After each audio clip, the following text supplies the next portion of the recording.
The celestial trade nexus stretched before me, a staggering expanse of impossible geometry and structures. This wasn't merely a marketplace, it was an entire dimension dedicated to commerce, existing between realms rather than within any single one. I drifted forward, my shadowy form trailing wisps of blood-red energy that betrayed my borrowed cultivation method. Thanks to Kujun's blood essence, I appeared as a civilization realm blood cultivator, far beyond my actual chi condensation stage 8. The deception made me both powerful and dangerous in the eyes of other traders. "Mind your movements, Master," Azure's voice whispered directly into my consciousness. "Your current appearance commands significant respect and fear." I glanced down at my shadowy form, so different from my physical body. Respect is one way of putting it. I imagine terror might be more accurate for anyone below the civilization realm. "Indeed," Azure agreed. "Blood cultivators at such high realms are exceedingly rare. Most are hunted down by heaven's mandate long before reaching such heights." As I moved deeper into the nexus, the structures around me began to take more definite shape. Some resembled pagodas hovering at impossible angles, their roofs pointing sideways or even downward. Others appeared as floating platforms supporting pavilions wreathed in multicolored mist. Many seemed to shift subtly when viewed from different angles, as if their dimensions extended beyond what my perception could fully grasp. Between these structures flowed rivers of traders, some appearing as forms of pure light, others as elemental manifestations, and many as shadowy silhouettes like myself, though few trailed the blood-red essence that marked me as a blood cultivator. "We should establish our objectives," I said quietly to Azure. "The inner world requires a lot of resources, but the easiest to find would probably be water." "Yes," Azure replied, "while the absence of a proper water source limits its growth. The mountain range and garden quadrants particularly would benefit from rivers and lakes." I nodded absently, my attention caught by a nearby stall, if stall was even the right word for a spinning vortex of jade-green energy containing floating shelves of treasures. Its proprietor, a being composed entirely of swirling wind with eyes of lightning, bowed as I approached. "This humble merchant welcomes the esteemed blood cultivator." The wind being's voice whistled through my consciousness. "What treasures might interest one of your illustrious station?" I browsed the floating shelves, seeing items I'd only read about in sect texts. Formation cores capable of powering city-sized arrays, spirit beast eggs from creatures that hadn't been seen in 10,000 years, and entire displays of cultivation pills that glowed with vibrant, almost hypnotic colors. One particular set of jade-green pills caught my attention. Their description tablet indicated they could instantly heal life realm experts from the brink of death, repairing severed meridians and even restoring damaged souls. However, a warning inscription beneath clarified that the same pills would instantly burn out the meridians of any cultivator below the life realm, reducing them to cripples or corpses within seconds. "That's why cultivators need to be careful about what pills they consume," I murmured inwardly to Azure. "What's miraculous medicine for an elder would be deadly poison for someone like me." I shuddered slightly, remembering stories of ambitious young disciples who had stolen pills from their masters, only to die horrible deaths as their bodies were torn apart from the inside by energies they couldn't contain. In the cultivation world, impatience was often just another word for suicide, which is why I had to be careful with what I bought in this place.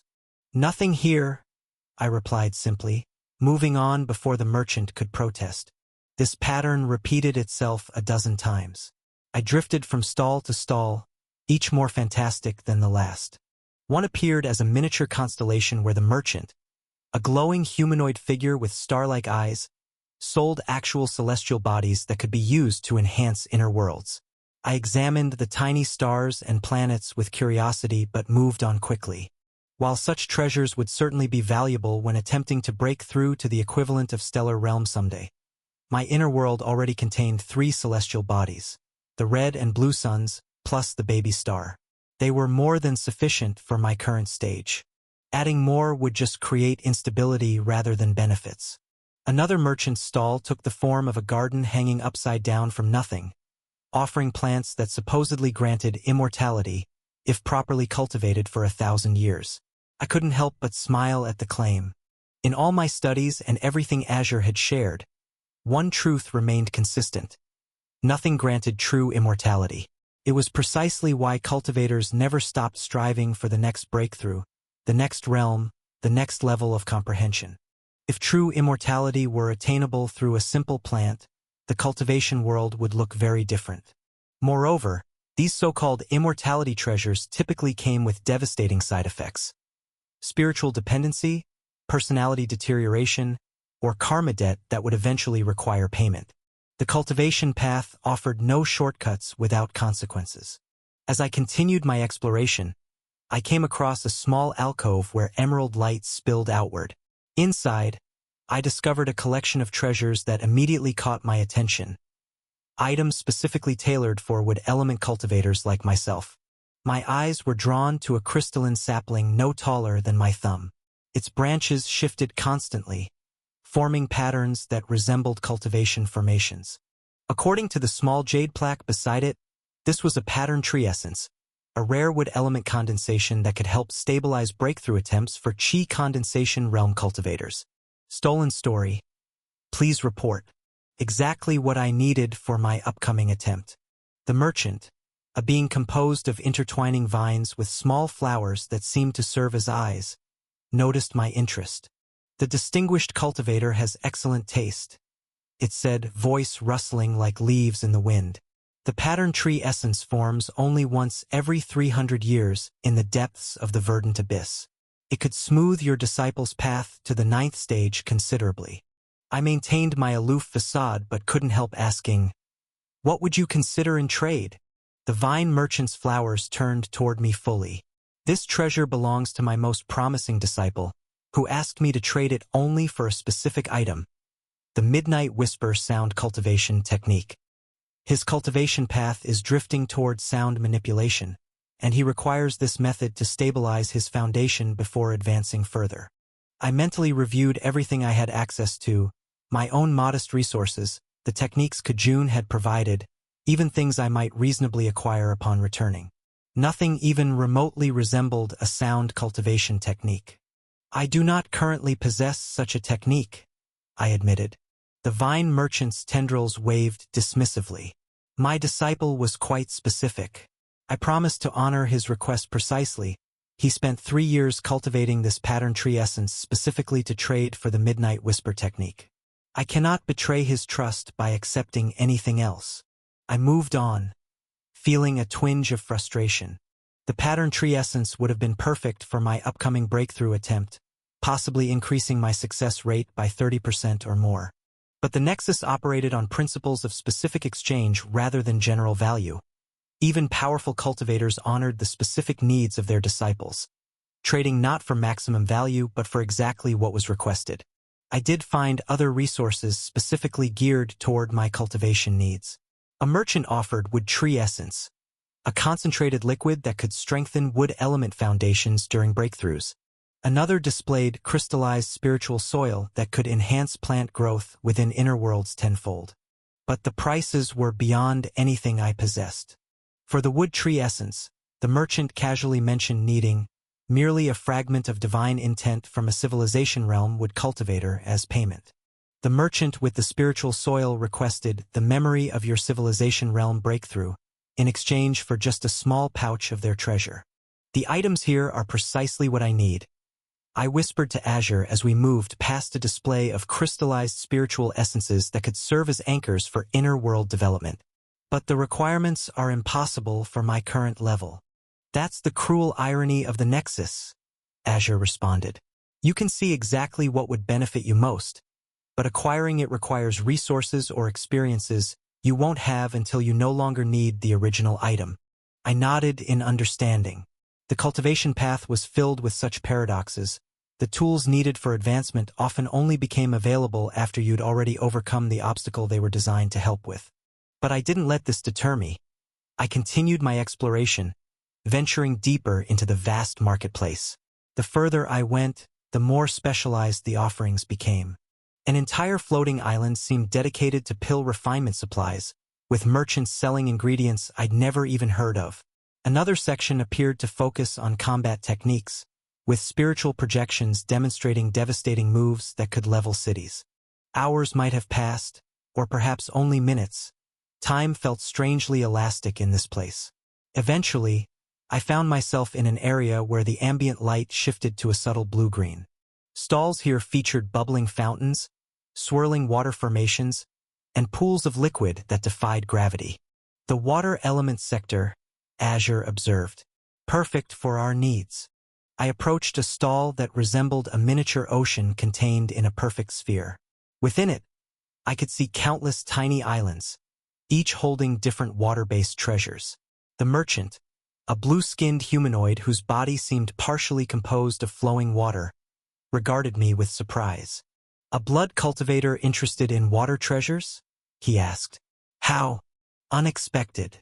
I ignored his comment, scanning the offerings. Most were basic water essence stones, minor purification arrays, bottles containing elemental water from famous cultivation sites. Nothing that would significantly benefit my inner world. As I turned to leave, the merchant's voice stopped me. "Wait, esteemed cultivator. Perhaps." He hesitated, then reached beneath his floating ocean to retrieve a small jade box. "Perhaps this might interest you." He opened the box to reveal what appeared to be an ordinary blue crystal about the size of my palm. As I leaned closer, however, I realized it wasn't a crystal at all. It was a perfect cube of water, somehow maintaining its shape without any container. "The primordial wellspring," the merchant announced with pride. "A tiny fragment of the great origin ocean that existed before the 5 continents formed. It contains the purest water essence in existence, untainted by any external forces. When placed in an inner world, it creates a self-perpetuating water source that adapts to the world's specific needs." Azure's voice held rare excitement as he spoke in my mind. "Master, this is exactly what we need. The wellspring doesn't merely provide water. It establishes fundamental water law within an inner world. It would not only help with your breakthrough to 9th stage chi condensation, but would create an ideal foundation for your eventual ascension to the elemental realm." I studied the cube with renewed interest. The water within seemed to shift constantly, creating patterns that almost resembled writing, then dissolving back into pure liquid. Despite its small size, I sensed tremendous potential within it. "What would you accept in trade?" I asked, maintaining the aloof dignity expected of a civilization realm cultivator. The water being's form rippled slightly, perhaps its version of a thoughtful expression. "I'm afraid I have little interest in resources produced within a blood cultivator's inner world. The taint tends to disrupt water element harmony." I inwardly grimaced. Of course, the blood cultivator disguise would create complications. Few wanted to deal directly with practitioners of forbidden arts, and even fewer wanted materials that had absorbed blood energy. The water being studied me for a moment, then its form condensed slightly as it continued. "However, practitioners of your distinguished path are known for acquiring techniques from other cultivation methods through rather unconventional means." The implication was clear. Blood cultivators obtain techniques by killing their original owners. "Perhaps you've acquired water element techniques in your travels that might interest me?" The question was both insulting and pragmatic. The merchant clearly disapproved of blood cultivation but was willing to overlook his distaste for a valuable technique. While others might have been offended by the insinuation, it actually gave me an opening. I immediately recalled the knowledge Kajun had shared with me. "I possess several water techniques," I replied. "The flowing mirror defense, which creates reflective water surfaces that return attacks at double strength. Or perhaps the drowning abyss formation, which generates pockets of pressurized water around intruders." The water being's interest was obvious as its form condensed slightly. Interesting offerings, but perhaps insufficient for a primordial wellspring. "I also know the celestial water curtain technique," I said, pulling out what seemed like the most impressive sounding of Kujun's water techniques. "A defensive method that creates 9 layers of water barriers, each with different properties. The outermost layer purifies foreign energy, the second reflects attacks, The third absorbs and converts offensive chi to strengthen the remaining layers, and so on. The merchant's form shifted, the flowing motion within his watery body becoming more deliberate, focused. The celestial water curtain? A solid defensive technique from the Eastern Sea Sex, useful for water cultivators who need to defend against multiple types of attacks simultaneously. I nodded confidently, despite knowing little about the technique's origins. The very same. The merchant's form rippled in what might have been consideration. A fair offer. The technique is valuable without being too specialized, and would complement my existing methods well. The layered approach to defense would fill gaps in my current repertoire. So, do we have an agreement or not? I asked. The celestial water curtain for your primordial wellspring. Yes, of course. The water being agreed eagerly. A most fair exchange. The exchange itself unfolded with an elegant complexity I hadn't expected. First, I transmitted the celestial water curtain technique to the merchant's spiritual sense. As the information passed between us, a soft, golden light enveloped the stream of consciousness. The Nexus's famed ethereal light, analyzing and authenticating every detail of the technique. The light pulsed from gold to blue as it completed its verification, confirming that what I offered was indeed the genuine article. The Nexus accepts your offering, the merchant said with evident satisfaction.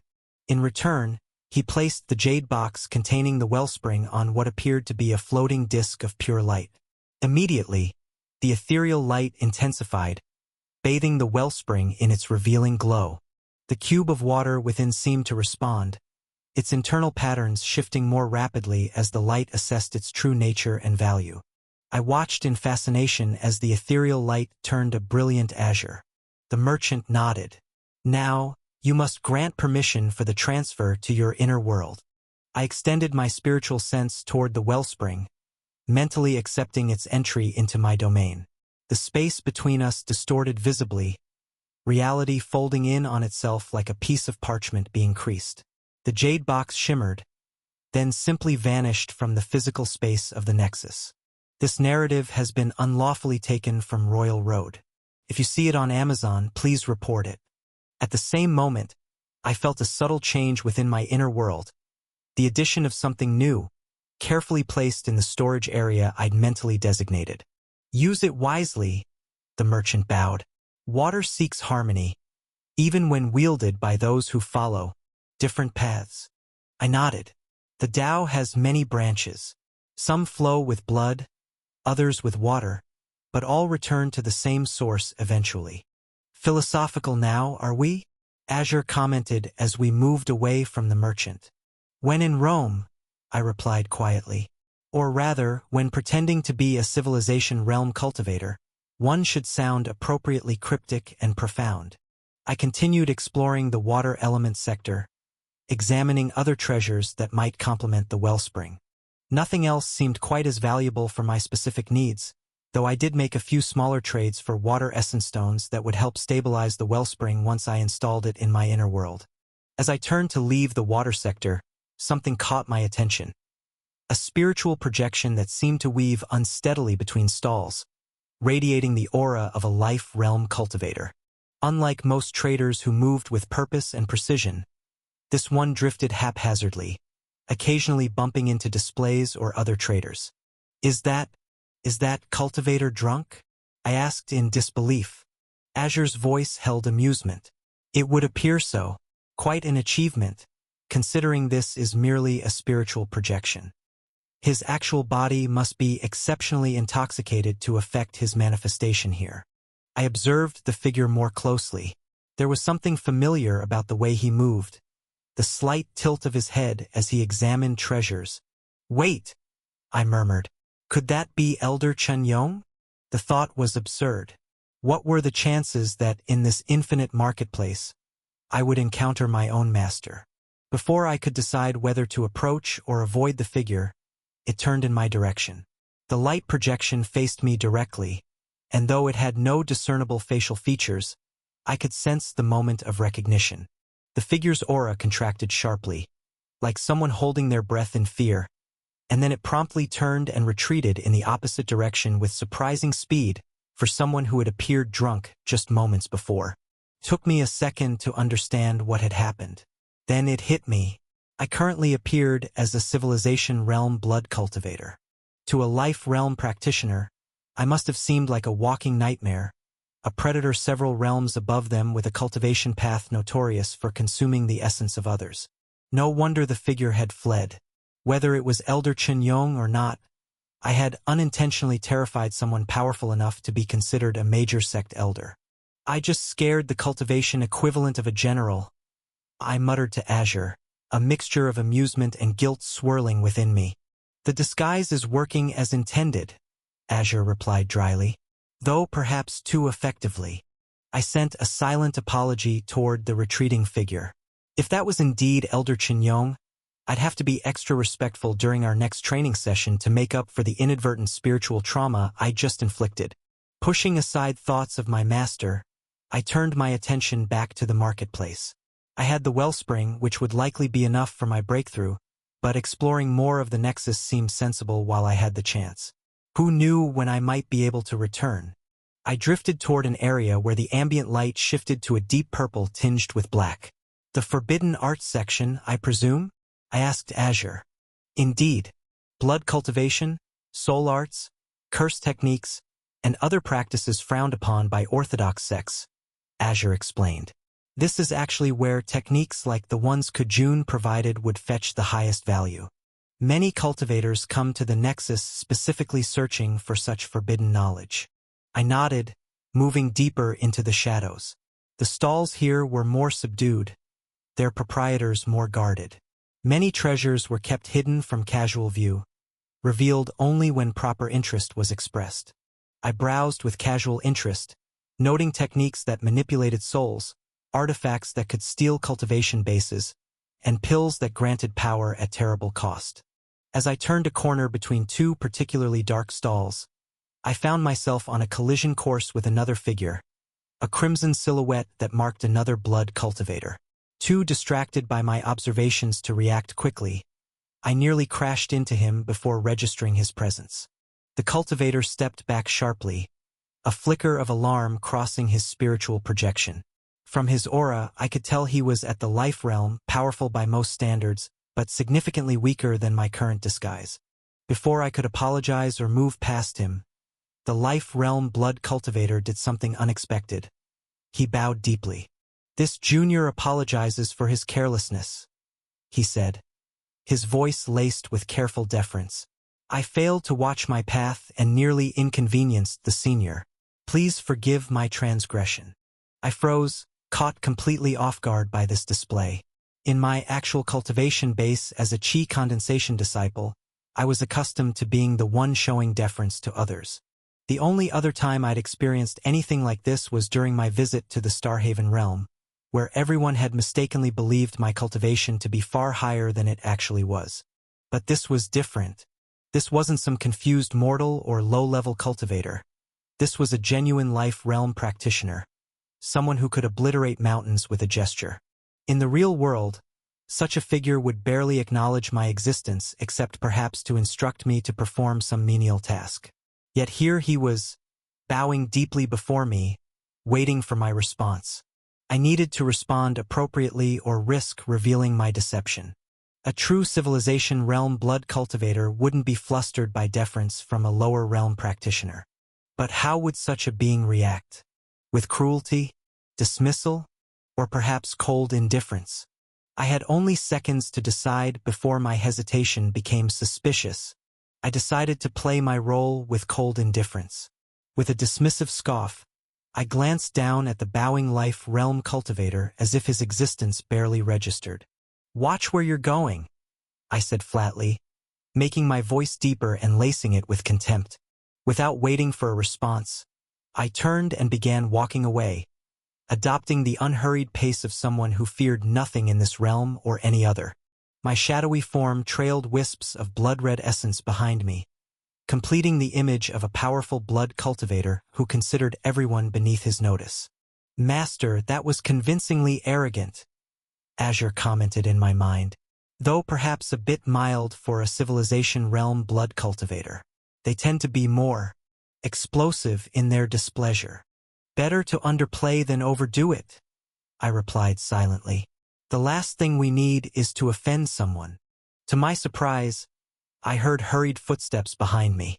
The Life Realm blood cultivator was actually following me.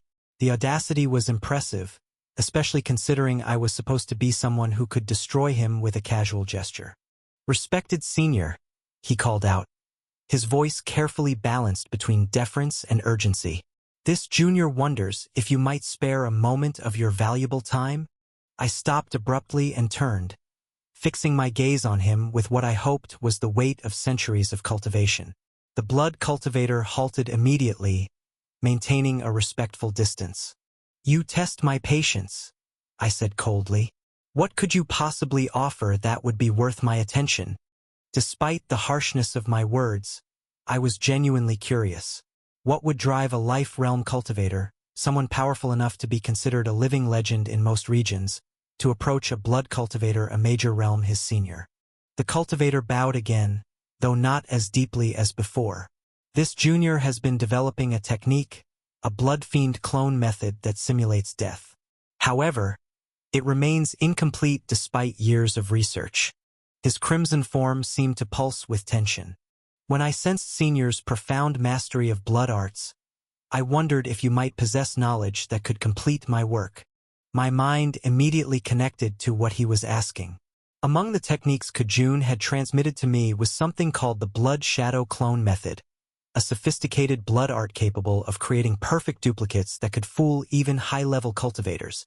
It seemed like exactly what this cultivator was searching for. I contemplated the situation carefully. This was an unexpected opportunity. The technique wasn't particularly useful to me personally. I had no intention of fully embracing blood cultivation, but as a trading chip, it could be invaluable.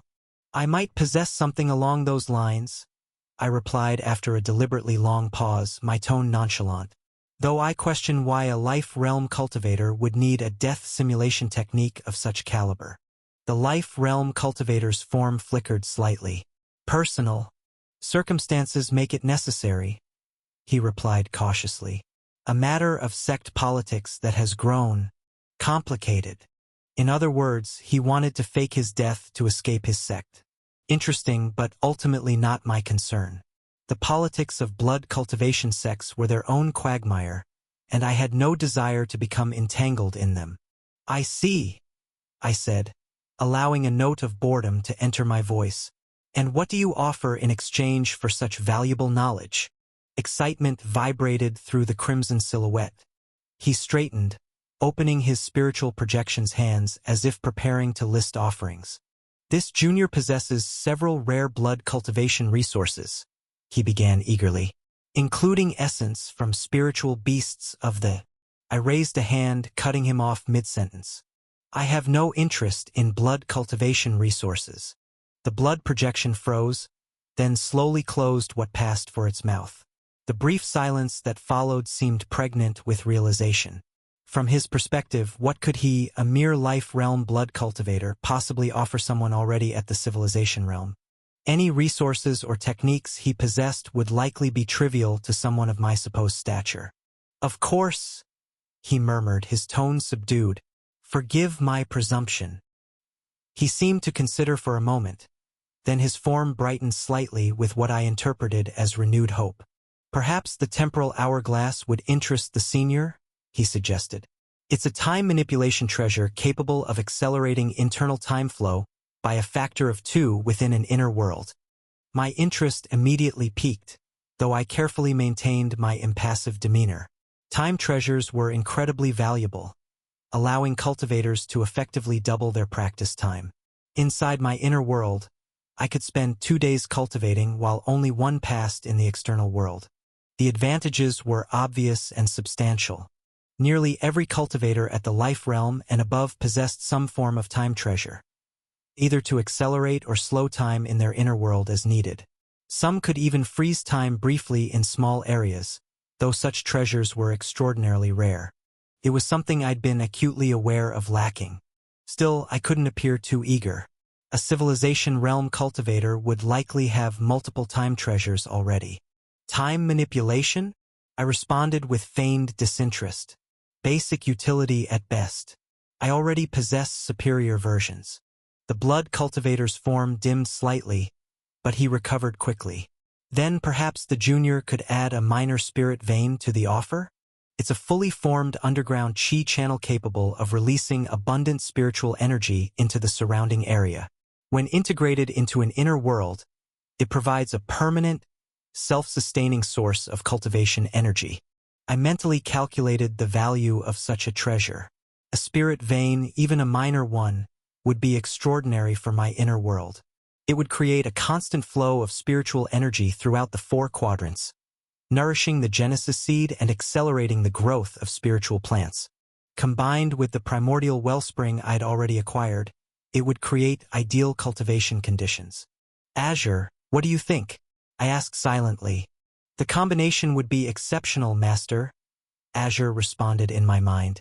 The spirit vein would provide raw spiritual energy, while the wellspring would establish fundamental water law. Together, they would dramatically improve your inner world's development. Still, I maintained my facade of disinterest. Moderately useful, I said aloud, but still insufficient for a technique of such caliber. Unauthorized reproduction. This story has been taken without approval. Report sightings. The crimson silhouette rippled with what might have been frustration before settling into determination. He seemed to hesitate, then made a decision. I could also offer a created being from my inner world, he said, his tone suggesting this was a significant concession. I have no interest in blood-derived life forms, I replied immediately, genuinely disinterested in anything that might corrupt my inner world. It's not. The cultivator began, then stopped himself. His form contracted slightly, as if gathering courage. The truth is, esteemed senior, my inner world is changing. That caught my attention. Changing? How so? For centuries, my inner world was a crimson sea, a vast ocean of blood essence, he explained, his voice taking on an almost confessional quality. But recently it has begun transforming. Areas of pure water have appeared at the edges, gradually expanding inward. The blood-based life forms are either dying or evolving into water-based entities. I found myself genuinely intrigued. Your inner world is spontaneously changing its fundamental element? Yes, the blood cultivator confirmed. The life form I offer comes from the transitional zone where blood and water meet. It's a hybrid creature, but its essence is primarily water now, with only traces of its blood origin remaining. Azure, I thought silently, is this possible? Can inner worlds change their elemental affinity? It's extremely rare but not unprecedented, Azure replied, his tone thoughtful. There are 2 primary scenarios where this occurs. First, in cultivators whose Tao has been fundamentally challenged or altered, causing instability in their inner world. Second, in cultivators who intentionally change their cultivation method, forcing their inner world to adapt to the new path. So, his Tao might be changing? I mused. That sounds dangerous. Extremely, Azure confirmed. Most cultivators who experience such transitions suffer chi deviation or worse. The fact that he's managing it suggests either exceptional talent or desperate determination. This reminded me again how much I still had to learn about inner worlds and cultivation. The textbooks and resources available to outer disciples barely scratched the surface of these advanced topics. It wasn't just a matter of linear progression through cultivation stages. There were entire realms of possibility and danger I had yet to explore. You've caught my interest, I said to the life realm cultivator. Show me this transitional life form. The cultivator nodded eagerly. His spiritual projection made a series of gestures, as if reaching into a pocket dimension. A moment later, a small sphere of light appeared between his hands. As the light faded, I could see what appeared to be a crystal vial containing something that resembled a tiny, translucent fish. Its body was primarily clear like water, but traces of red could be seen in its delicate fins, as if blood had been diluted to near transparency. This is a dawn ripple, the cultivator explained. It formed spontaneously in the boundary zone of my inner world, where blood meets water. It requires only clean water to survive, and it produces a small amount of purified spiritual essence as it swims. Not particularly powerful, but it represents the first truly new creation in my inner world in over a century. I studied the creature carefully. Under normal circumstances, I wouldn't have considered acquiring spiritual beasts or life forms for my inner world. Not yet, anyway. Every creature required specific environmental conditions and sustenance to survive, and my inner world, despite its rapid development, simply wasn't habitable for most beings. The ecosystems weren't mature enough, the spiritual energy wasn't stable enough, and the terrain was still too raw. But this creature was different. It needed only clean water, something I was about to have in abundance once I integrated the primordial wellspring. How does it reproduce? I asked, leaning closer to examine the fish-like being. Would I need to acquire more for it to propagate? The crimson form brightened slightly. That's another remarkable feature. The dawn ripple reproduces asexually.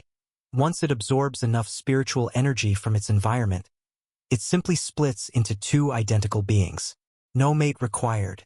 It's a slow process, perhaps once every lunar cycle depending on the spiritual density of the water, but given enough time, a single dawn ripple could populate an entire lake. That was ideal, a self-sustaining, self-replicating life form.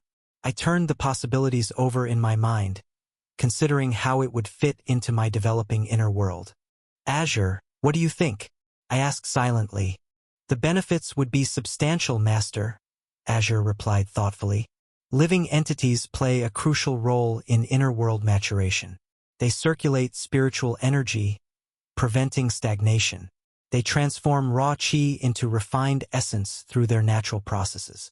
Most importantly, they add a crucial element of vitality that accelerates world law formation. He was right. The cultivation texts I'd studied all emphasized that inner worlds followed a development pattern similar to actual planets. They needed balanced ecosystems, not just terrain. When multiple dawn ripples exist in proximity, the cultivator added, sensing my interest, they naturally form schools that generate small currents of spiritual energy. These currents help distribute nutrients throughout the water system and gradually refine the quality of spiritual essence in their environment. In my inner world, areas where several dawn ripples gather have shown a 20% increase in water element affinity. That sealed my decision. This wasn't just a curiosity. It was a genuine cultivation resource that could help establish the foundations for more complex life forms in the future. The temporal hourglass, the minor spirit vein, and this dawn ripple, I stated. For those three treasures, I will provide you with the blood shadow clone method. The cultivator's form brightened noticeably. The blood shadow clone method?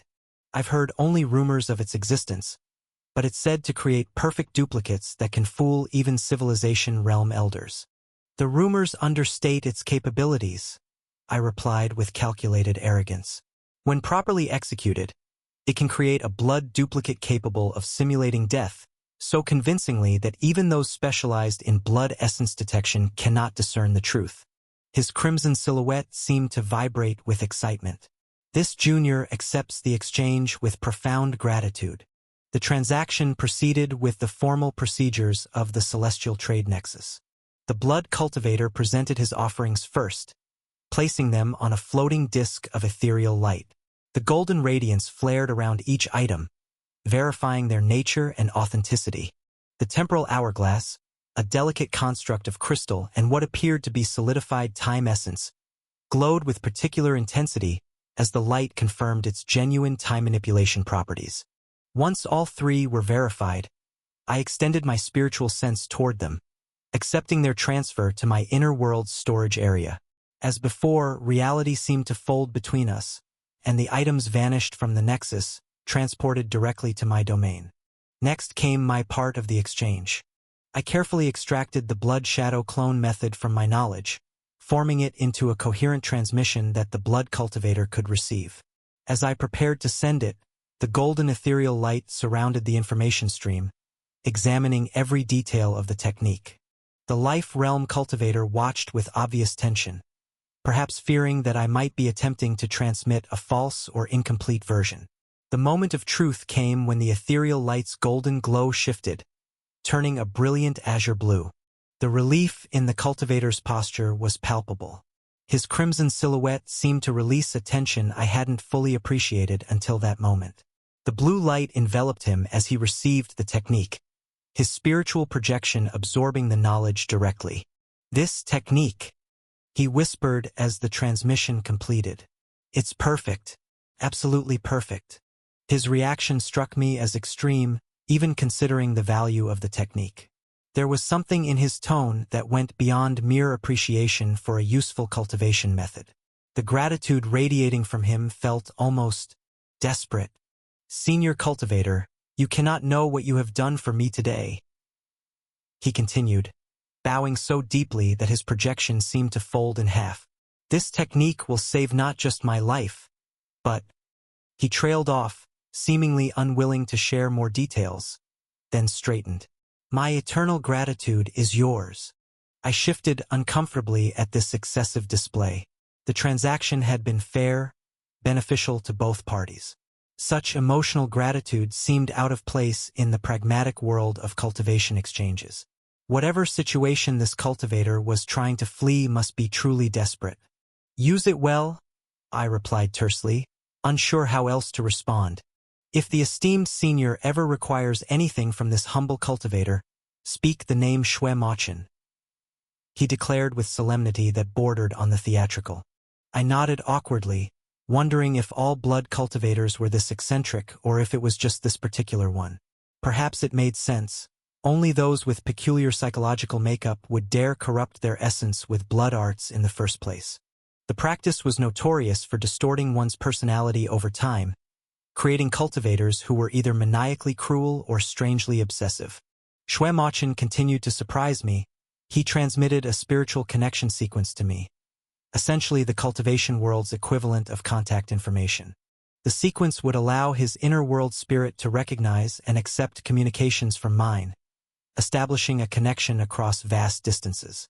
The nexus allowed such information exchange as long as it wasn't forced, maintaining its neutral position on all transactions conducted within its boundaries. For high-level cultivators, this network of connections was invaluable, allowing them to maintain relationships with partners and allies throughout the 5 continents. I nodded in acknowledgement but did not return the favor. As a chi condensation cultivator, I wasn't capable of using my inner world spirit for long-distance communication without revealing my true cultivation realm, though theoretically, I might be able to use Kujun as a medium for such interactions. Unauthorized tail usage. If you spot this story on Amazon, report the violation. More importantly, I didn't trust this blood cultivator, regardless of his apparent gratitude. If he discovered my true identity as a mere chi condensation disciple who had tricked him, that gratitude would likely transform into murderous rage. Xue Machun didn't seem bothered by my lack of reciprocation. If anything, he seemed to expect it. A civilization realm blood cultivator sharing contact information with a life realm junior would be unusual unless they were planning to exploit them in some way. "This junior has taken enough of senior's valuable time," he said, bowing one final time before backing away respectfully. As he retreated, I couldn't help but notice again the occasional flickers of clear energy within his crimson aura. His Tao truly was changing, evolving from pure blood cultivation toward something else. The fact that he would trust another blood cultivator with both his identity and a means of contact suggested either profound naivety or a mind so distracted by his circumstances that he wasn't thinking clearly. Either way, it wasn't my concern. I'd explored enough for one visit, and maintaining the disguise was becoming mentally taxing. Besides, I had no idea how much strain I was putting on Kujun's blood statue by using it as a medium. It was time to leave the Nexus. I found a quiet corner away from other traders and began the process of disconnecting from the Nexus. Focusing on the gossamer thread that connected my projected form to my inner world, I followed it back, retracing the path I'd taken to arrive here. The transition was smoother than I expected. One moment I was in the boundless expanse of the celestial trade nexus. The next I was standing in my inner world beside the blood statue of Kujun. The return journey had none of the disorientation that marked my arrival. As my spiritual awareness settled back fully into my inner world, I immediately noticed something wrong with Kejun's blood statue. The crimson form, once vibrant and imposing, now appeared dull and brittle. Cracks had formed across its surface, and what had been solid, flowing blood essence now seemed dry and flaking. Its eyes, previously gleaming with intelligence and arrogance, were dim, barely maintaining their characteristic glow. "Kejun?" I asked, approaching cautiously. The blood statue's head turned toward me with painful slowness, as if the simple movement required enormous effort. "Descendant," it rasped, its voice a fraction of its former strength. "You returned. What's happening to you?" I asked, genuinely concerned despite our contentious relationship. "You look like you're dying." A dry chuckle escaped the cracked lips, sending small flakes of dried blood essence floating into the air. "Being used as a medium has its costs," Kejun explained, "especially when the connection involves the Nexus." Azure materialized beside me. "The energy requirements of maintaining your disguise and connection seems to have drained significant portions of his blood essence. It's as if the technique consumed him as fuel." "Can you recover?" I asked Kejun directly. The blood statue managed a slight shrug, more flakes falling from its shoulders with the movement. "Perhaps, with time, blood essence can regenerate, but this weakened state will persist for some time." I felt a twinge of guilt. While I hadn't particularly liked Kejun or trusted his motives, I hadn't intended to cause this level of deterioration. The blood statue was still a sentient being, regardless of its origins or past attempts to possess me. Kejun's cracked face formed what might have been a smile. "If you would provide some blood essence, recovery would be much faster," he rasped, his voice barely audible. "Just a small amount, from your palm, would suffice."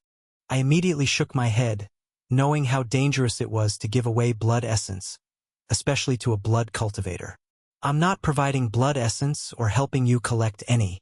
"Didn't think you would," Kejun replied, his tone surprisingly lacking bitterness. "Worth asking, though. At least I wouldn't need access to the Nexus again anytime soon. With the treasures I'd acquired today, I had more than enough resources to focus on reaching the 9th stage of chi condensation and preparing for the tournament. By the time I needed to visit the marketplace again, Kejun's blood essence would hopefully have recovered." Azure floated closer to the statue to examine the cracks.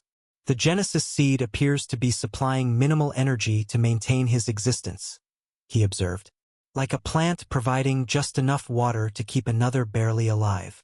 That made sense. The Genesis seed had shown protective instincts toward me from the beginning. It would maintain Kejun's existence since he was currently useful, but wouldn't expend significant energy to help him recover. "We got what we needed," I told Kejun, switching topics. "The primordial wellspring should help stabilize the water element in my inner world, and the other acquisitions will accelerate my cultivation significantly." "Good," Kejun managed. "Inner world development critical."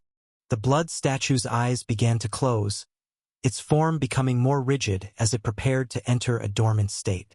"Remember our agreement, descendant," it murmured, its voice fading. "The masked one, the main body, our bargain." With that, the glow in his eyes faded completely, leaving them dull and lifeless. The blood statue didn't disappear or crumble, but it was clear that Kejun's consciousness had retreated deep within whatever remained of his essence, attempting to recover from the strain of serving as my gateway to the Nexus. "Better safe than sorry," I murmured, stepping back to examine my work. The blood statue remained motionless, its normally intimidating presence diminished by the numerous cracks spreading across its surface. Using Kejun as a medium for the Celestial Trade Nexus had exacted a heavy toll. Part of me felt a little guilty. I hadn't anticipated such severe damage, but another part remained wary. Kejun was, after all, a blood cultivator at the civilization realm who had once attempted to possess me. "The binding should hold," Azure commented beside me. though I doubt he has the strength to cause trouble anyway. How long do you think it will take for him to recover? I asked. Difficult to say. Blood essence regenerates at variable rates depending on numerous factors. Without access to fresh blood. Azure paused, giving me a meaningful look. Months, perhaps. Possibly longer. I nodded, satisfied. I didn't expect to require access to the Celestial Trade Nexus before then, and if I did, then we could tackle that issue when it arose. Let's examine our winnings, then. I want to see what we've gained from our little trip. Moving away from Kajun's dormant form, I directed my attention to the storage area of my inner world where the treasures from the Celestial Trade Nexus had been deposited. For distinct energies pulsed there, each unique in its resonance and presence. The primordial wellspring was the first I approached. It was a perfect cube of water somehow maintaining its shape without any container. As I drew closer, the water inside shifted in mesmerizing patterns, creating formations that resembled ancient scripts before dissolving back into pure liquid. This is remarkable, I said, reaching out to touch the cube. The moment my spiritual finger made contact, a pleasurable coolness spread up my arm, carrying with it an essence so pure it made ordinary spiritual water feel like mud in comparison. I can sense its potential. This isn't just water. It's the fundamental concept of water given form. Indeed, Azure agreed. The primordial wellspring contains the purest water essence in existence. It will establish foundational water law within your inner world, creating a self-perpetuating source that adapts to your world's needs. Next, I turned my attention to the minor spirit vein, which appeared as a crystalline formation resembling the root structure of a plant, except it pulsed with concentrated spiritual energy rather than life force. Golden motes of light traveled through its transparent branches, collecting at various nodes before dispersing again in an endless cycle. This is exactly what I needed, I murmured.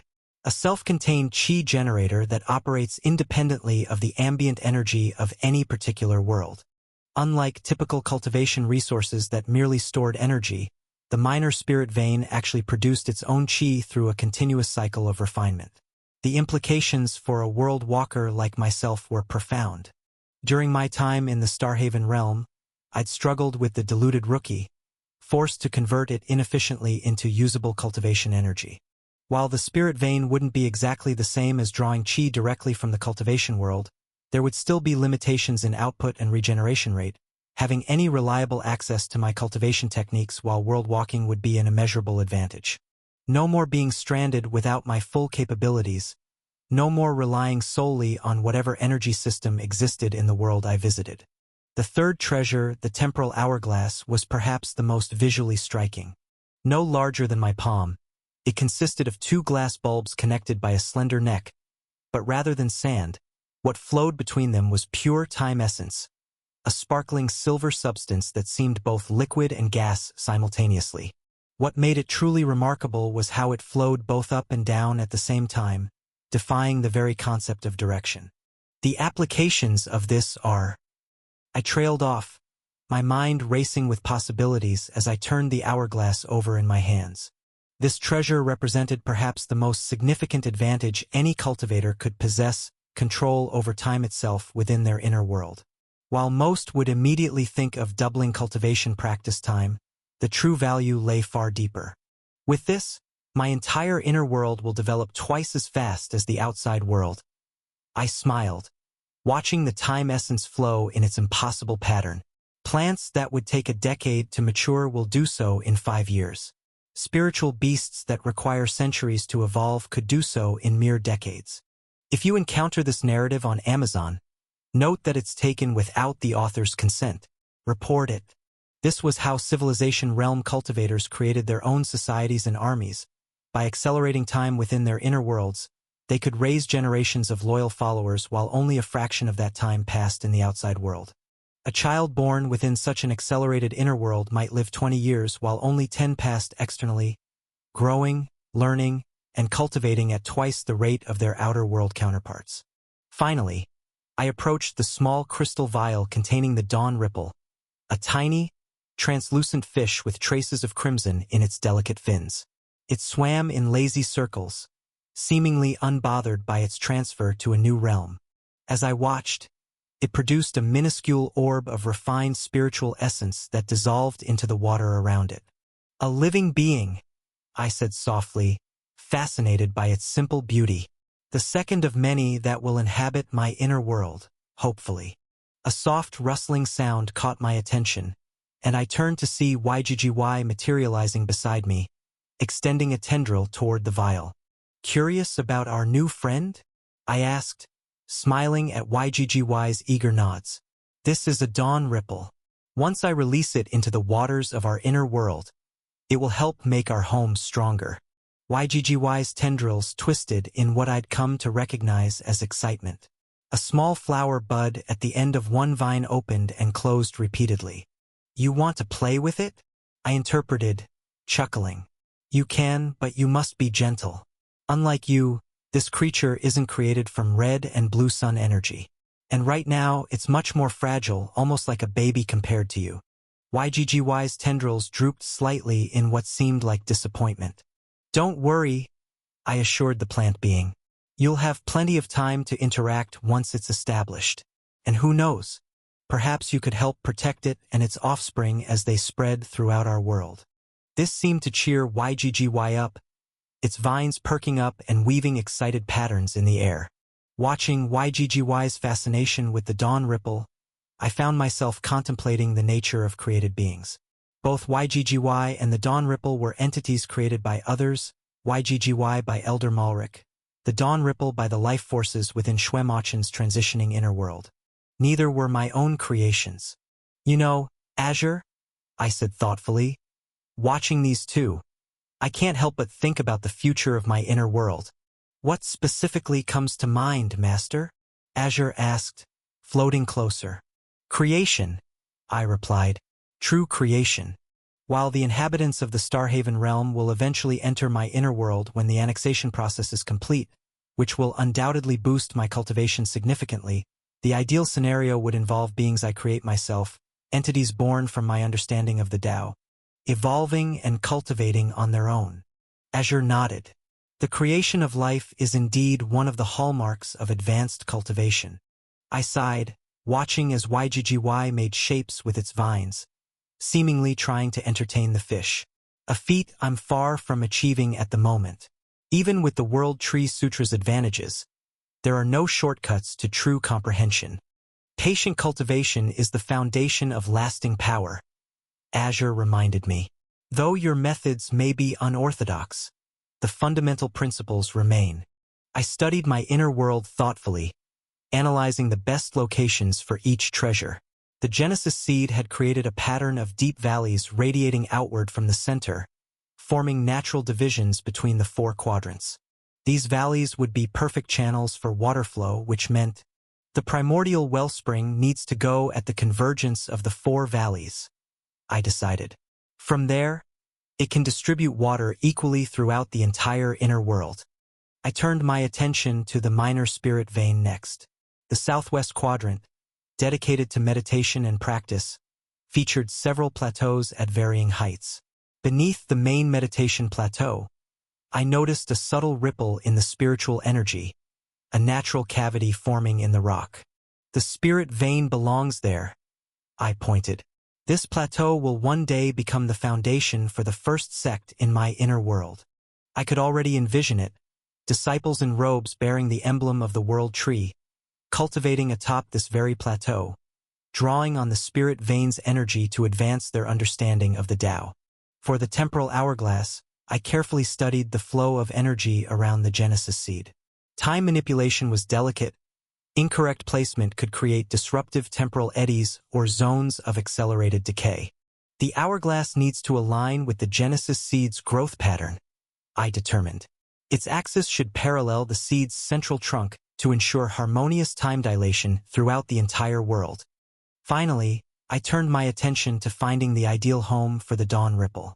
Where do you think our little aquatic friend would thrive best? I asked Azure. We have quite a few options, Azure began. The central lake would provide the most space for expansion, but might be too overwhelming for a single fish, I finished his thought. especially one from such a controlled environment. Yes, Azure nodded. There's also the stream network in the mountain quadrant.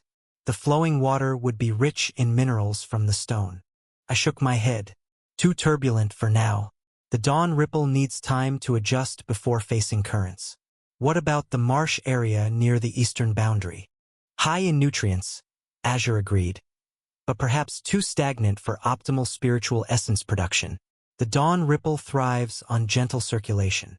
I surveyed the garden quadrant, where a small pond had formed naturally among the spiritual plants.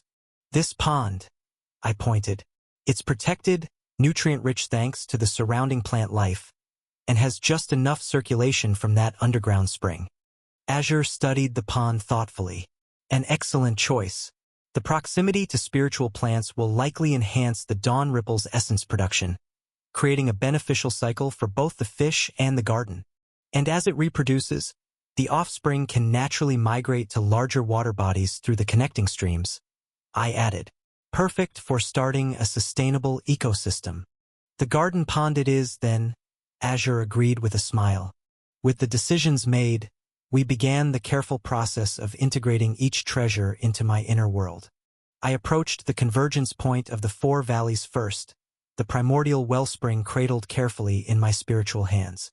The area seemed to respond to the water's presence even before I placed it, the ground subtly reshaping itself to create a perfect receptacle. Here goes, I murmured, setting the water cube at the exact center of the convergence. The reaction was immediate and dramatic. The perfect cube began to dissolve, spreading outward in four distinct streams that followed the valleys radiating from the center. Wherever the water touched, the ground responded. Stones smoothed, soil enriched, and subtle formations activated that helped guide the water's flow. Within minutes, the beginnings of a proper water system had formed throughout my inner world. Small pools collected in natural depressions, streams wound their way through the landscape, and a modest lake began forming in the garden quadrant. I could feel the water establishing its own form of order, a fundamental water law that would govern its behavior throughout my domain. Next, I carried the minor spirit vein to the cavity beneath the meditation plateau. As I approached, the rock face parted like curtains to reveal a chamber perfectly shaped to house the crystalline structure. I carefully positioned the spirit vein, aligning its main trunk with the vertical energy flow, and its branches with the horizontal pathways that extended throughout my inner world. Unlike the wellspring's dramatic expansion, the spirit vein's integration was more subtle but no less profound. As it settled into place, thousands of tiny filaments extended from its crystalline structure, connecting with the existing spiritual pathways of my inner world. Almost immediately, I sensed an improvement in chi circulation. Areas that had previously been spiritually dry now hummed with energy. The temporal hourglass required the most precise positioning. I approached the Genesis seed, studying its structure carefully before identifying the optimal placement. The seed seemed to recognize my intent, several of its smaller branches shifting slightly to create a natural cradle at exactly the right height and orientation. I placed the hourglass in this living cradle, ensuring its axis of rotation aligned perfectly with the seed's growth direction. The moment it settled into place, a ripple of distortion spread outward, not visible to the eye but perceptible to my spiritual sense as a subtle stretching of time itself. The effect is establishing properly, Azure confirmed. It's currently calibrating to your inner world's natural rhythm. Once stabilized, you'll experience a perfect 2-to-1 time ratio without any distortion or side effects. Finally, I approached one of the small ponds that had formed in the garden quadrant, the crystal vial containing the Dawn Ripple in hand. Kneeling at the water's edge, I uncorked the vial and gently tipped it, allowing the tiny fish to swim into its new home. For a moment, nothing happened as the Dawn Ripple remained motionless, perhaps adjusting to the sudden change in environment. Then, with a flick of its translucent tail, it darted forward, leaving a barely perceptible trail of spiritual essence behind it. It likes the water, I observed with a smile. YGGY, who had been watching the entire process with rapt attention, extended a tendril toward the pond's surface. The vine hovered just above the water, as if hesitant to disturb the dawn ripple's exploration. "You can touch the water," I told YGGY. "Just be gentle." YGGY's tendril dipped cautiously into the pond, creating ripples that spread outward. The dawn ripple, rather than fleeing, swam toward the disturbance with apparent curiosity. To my surprise, it circled YGGY's tendril twice before nudging it gently. "I think it's greeting you," I chuckled. YGGY's entire form wiggled with what I could only interpret as delight. "Master, would you look at that?"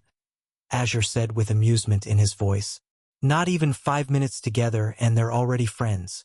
Funny how beings from completely different worlds can connect so easily while cultivators spend centuries bickering over the slightest differences in their perception of the Tao." I smiled, watching them interact. Maybe there's a lesson in that. We cultivators overthink everything, analyzing motives, calculating advantages. These two just accept each other. I shook my head slightly. As I stepped back to observe all 4 treasures functioning in harmony, something exciting began to happen. The Genesis seed at the center pulsed with energy, its roots visibly extending further into the ground. A gentle pressure started spreading through my inner world, like the feeling of a muscle stretched to its limit before growing stronger. The story has been taken without consent. If you see it on Amazon, report the incident. "Azure," I said, my voice hushed with realization. "I think it's happening." Azure's form brightened perceptibly. "Indeed, Master. The integration of these treasures has provided the final components needed for your breakthrough to the 9th stage of Qi condensation." The pressure increased, not painful but impossible to ignore.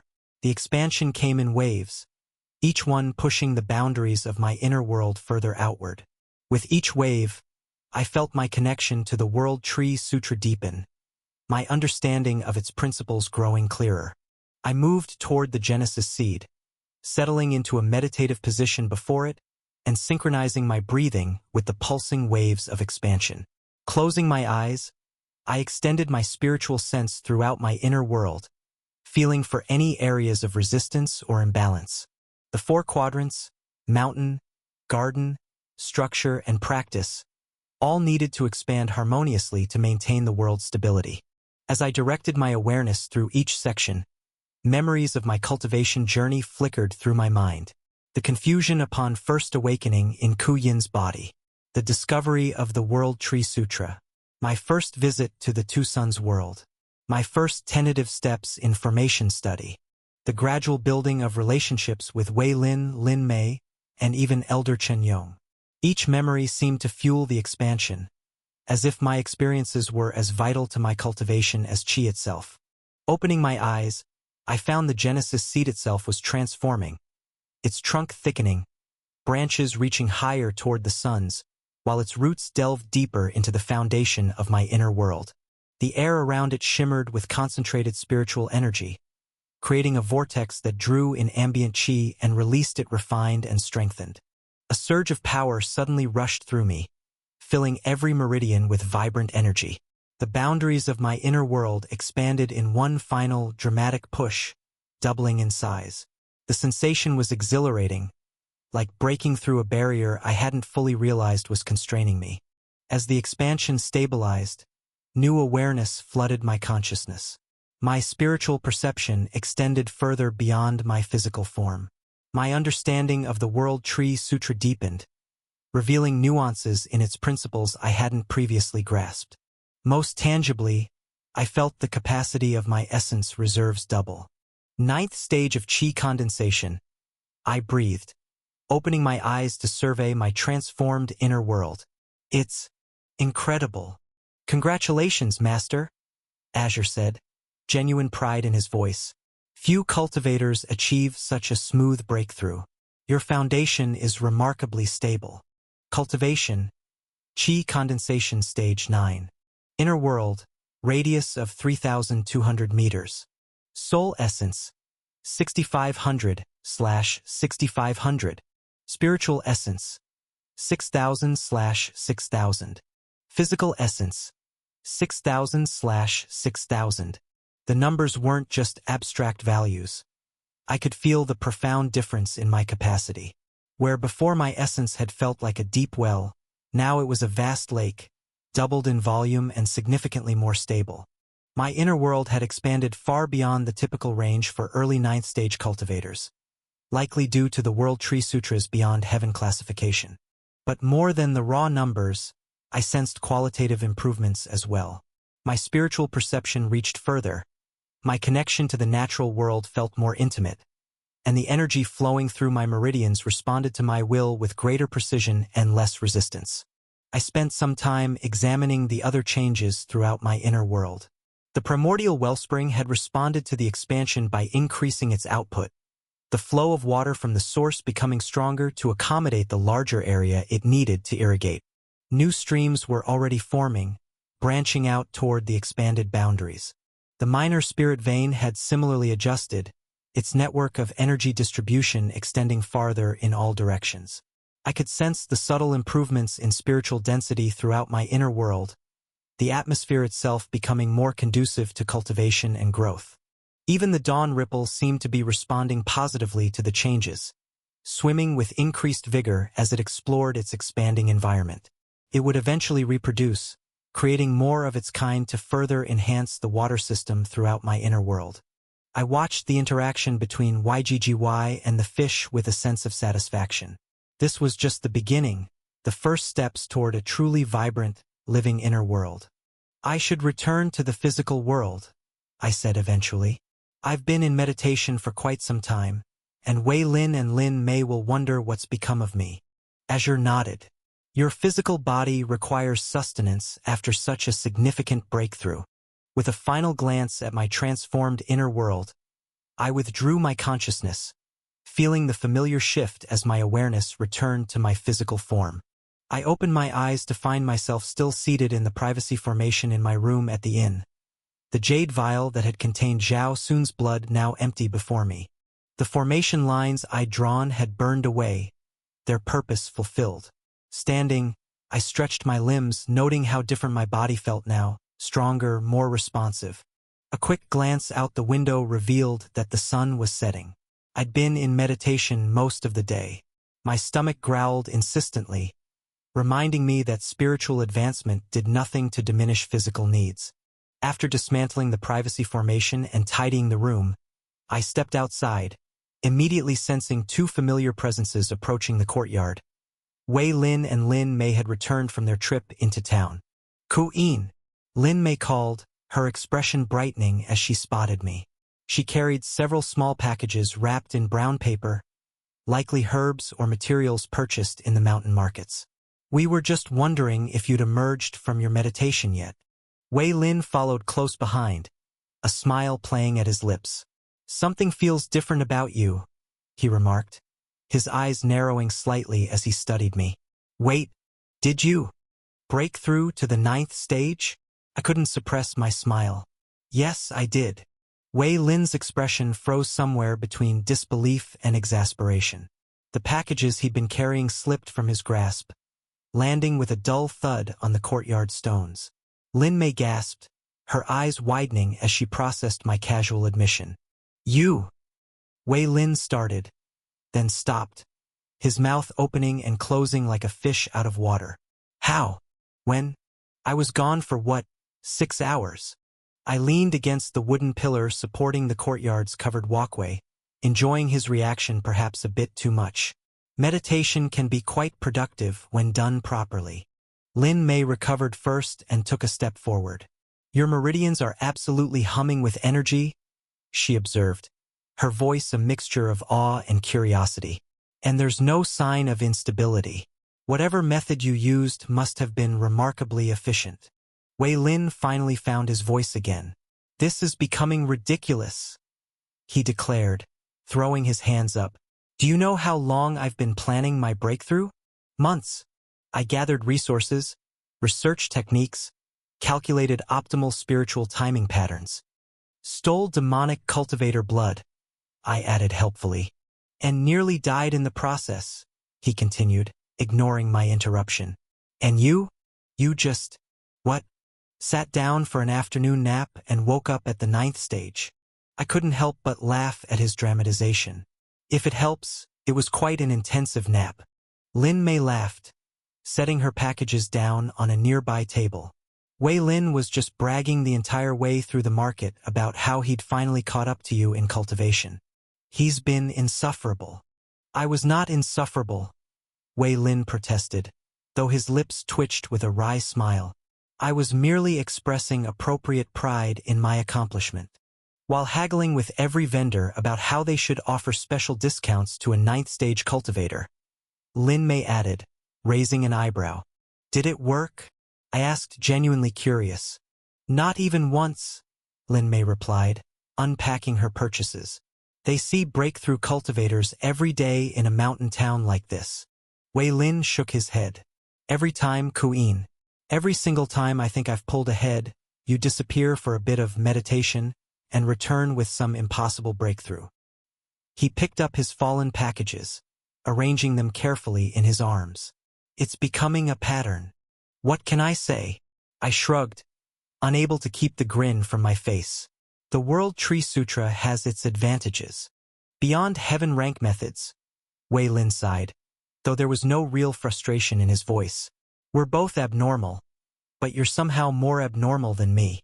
I nearly choked on a laugh at that. If Wei Lin only realized just how abnormal I truly was. Being reincarnated or transported into another body in a cultivation world wasn't exactly standard practice, even for the most esoteric cultivation methods. I'll take that as a compliment, I replied, clapping him on the shoulder. Seriously though, Wei Lin smiled, his tone shifting to something more genuine. Congratulations on the breakthrough. 9th stage at our age is exceptional, even for disciples of major sections. Thank you, I returned the smile. And the same to you. We've both made remarkable progress. I then walked over to help Lin Mei with her packages. What did you find in the market? She brightened, carefully unwrapping a bundle of dried herbs with purplish stems. Mountain cloud root. It only grows above certain elevations and has to be harvested during the waning moon. Perfect for stabilizing spiritual fluctuations after rapid breakthroughs. She gave me and Wei Lin a pointed look, which apparently we need quite a lot of, given recent events. Wei Lin stretched and glanced toward the inn's kitchen. I don't know about you two, but breaking through to the 9th stage has made me ravenous. Should we celebrate our advancements with a proper meal? Definitely, I agreed, suddenly aware of the hollow feeling in my stomach. I could eat enough for 3 people right now. The innkeeper mentioned they're preparing steamed river fish with mountain herbs tonight, Lin Mei offered. Supposedly a local specialty. Perfect, Wei Lin declared. Let's eat. And you can tell us exactly how you managed to advance so quickly after we left. As we made our way to the dining area, I considered how much to share. Obviously, I couldn't mention my trip to the Celestial Trade Nexus or the treasures I'd acquired for my inner world, but I could at least explain the general process of my breakthrough. The dining room was half filled with other travelers. Merchants mostly, judging by their attire, though I spotted a pair of cultivators in the corner, their subtle spiritual auras marking them as early chi condensation stage. They glanced our way briefly, then quickly returned to their own conversation after sensing our significantly higher cultivation levels. We settled at a table near the window, where the last crimson rays of sunset painted the mountain peaks in brilliant gold. I breathed deep, savoring this moment of peace with friends before the upcoming tournament. Reading on this site, this novel is published elsewhere. Support the author by seeking out the original. So, Wei Lin began after we'd ordered, leaning forward with elbows on the table. Enlighten us. What miraculous insights led to your breakthrough? I took a sip of tea before answering. I've been working on optimizing my inner world structure for a while now, and I finally found the right arrangement that allowed for a balanced expansion. This was true in a sense. The treasures I'd acquired had indeed helped create that balance, but I wasn't mentioning how I'd obtained them. Inner world optimization is crucial at our stage. Wei Lin nodded sagely.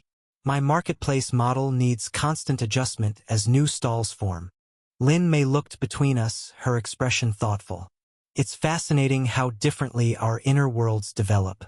Mine is primarily water-based, with rivers and pools connecting everything, while Wei Lin has his spiritual marketplace, and yours, Queen. She paused. Actually, you've never fully described your inner world to us. I carefully maintained my expression. My inner world's unique structure wasn't something I wanted to explain in detail, especially the Genesis seed and dual suns. It's still taking shape, I said with a casual wave of my hand. Mountains, valleys, some garden areas. Nothing particularly unusual. Azure's voice echoed in my mind, tinged with amusement. A masterful understatement, Master. Lin Mei seemed ready to ask more questions, but the arrival of our food, fragrant river fish steamed with local herbs, accompanied by mountain vegetable dishes and rice, provided a welcome distraction. This smells incredible. Lin Mei smiled, breathing in the aromatic steam rising from the fish. 4 days until the tournament begins, Wei Lin said between bites. If we leave tomorrow morning, we should reach the sect with a day or two to spare. Plenty of time to rest and prepare. I agreed, savoring the tender fish. Lin Mei glanced between us. I still can't believe how much progress you've both made. When we registered for the tournament 8 weeks ago, you were both at stage 5 or 6. And now we're both at 9th stage, Wei Lin said, a hint of pride in his voice. Probably one of the strongest teams entering. Do you know what the first stage of the tournament will involve this year? I asked. I'd heard the format changed annually to prevent disciples from preparing too specifically. Wei Lin set down his chopsticks, clearly delighted to share his knowledge. The first stage is always team-based, usually groups of 3 or 4. Last year, they had teams defending spiritual formation sites while other teams tried to capture them. What about before that? Lin Mei asked. 2 years ago, it was a scroll capture event, Wei Lin continued. Teams had to find and retrieve scrolls hidden throughout a controlled wilderness area while preventing other teams from stealing theirs. And 3 years ago? Traditional group battles, Wei Lin said. But with a twist, each team member could only use specific types of techniques. One person for offensive arts, one for defensive, one for support. I considered this information while finishing my meal. So, we should be prepared for anything, basically. Exactly, Wei Lin nodded. Though whatever it is, having 2 9th-stage cultivators gives us a massive advantage. Lin Mei rolled her eyes. Don't get overconfident. The elders who observe the tournament aren't just looking for raw power. Have you heard of Su Fian? She only reached the 6th stage of Qi condensation during her tournament year, but Elder Bai selected her personally for her extraordinary control over wind essence. Su Fian, I asked, vaguely recalling the name. She's an inner disciple now, Lin Mei continued. Ranked 3rd among all outer disciples in the sect despite competing against those with far higher cultivation bases. She defeated a peak 7th stage Qi condensation disciple in last year's tournament using nothing but a single leaf and perfect timing. Wei Lin's expression grew more serious. Lin Mei's right. The tournament has always been about showcasing potential as much as current ability. Those who display unique insights or exceptional control often catch an elder's eye more quickly than those who simply overpower their opponents. True, I agreed. Elder Chen Yong once told me they watch for potential, teamwork, and creative problem-solving just as much as cultivation level. We continued discussing tournament possibilities over dinner, the conversation occasionally drifting to other topics. Wei Lin shared gossip about sect politics, while Lin Mei discussed new herb combinations she was developing. It felt surreally normal, almost as if we were just ordinary friends having dinner, not cultivators preparing for a competition that could determine our futures. As we finished our meal and night fully descended outside, I found myself reflecting on how much had changed since we first registered for the tournament. 8 weeks ago, I had been confident in my abilities but realistic about my chances.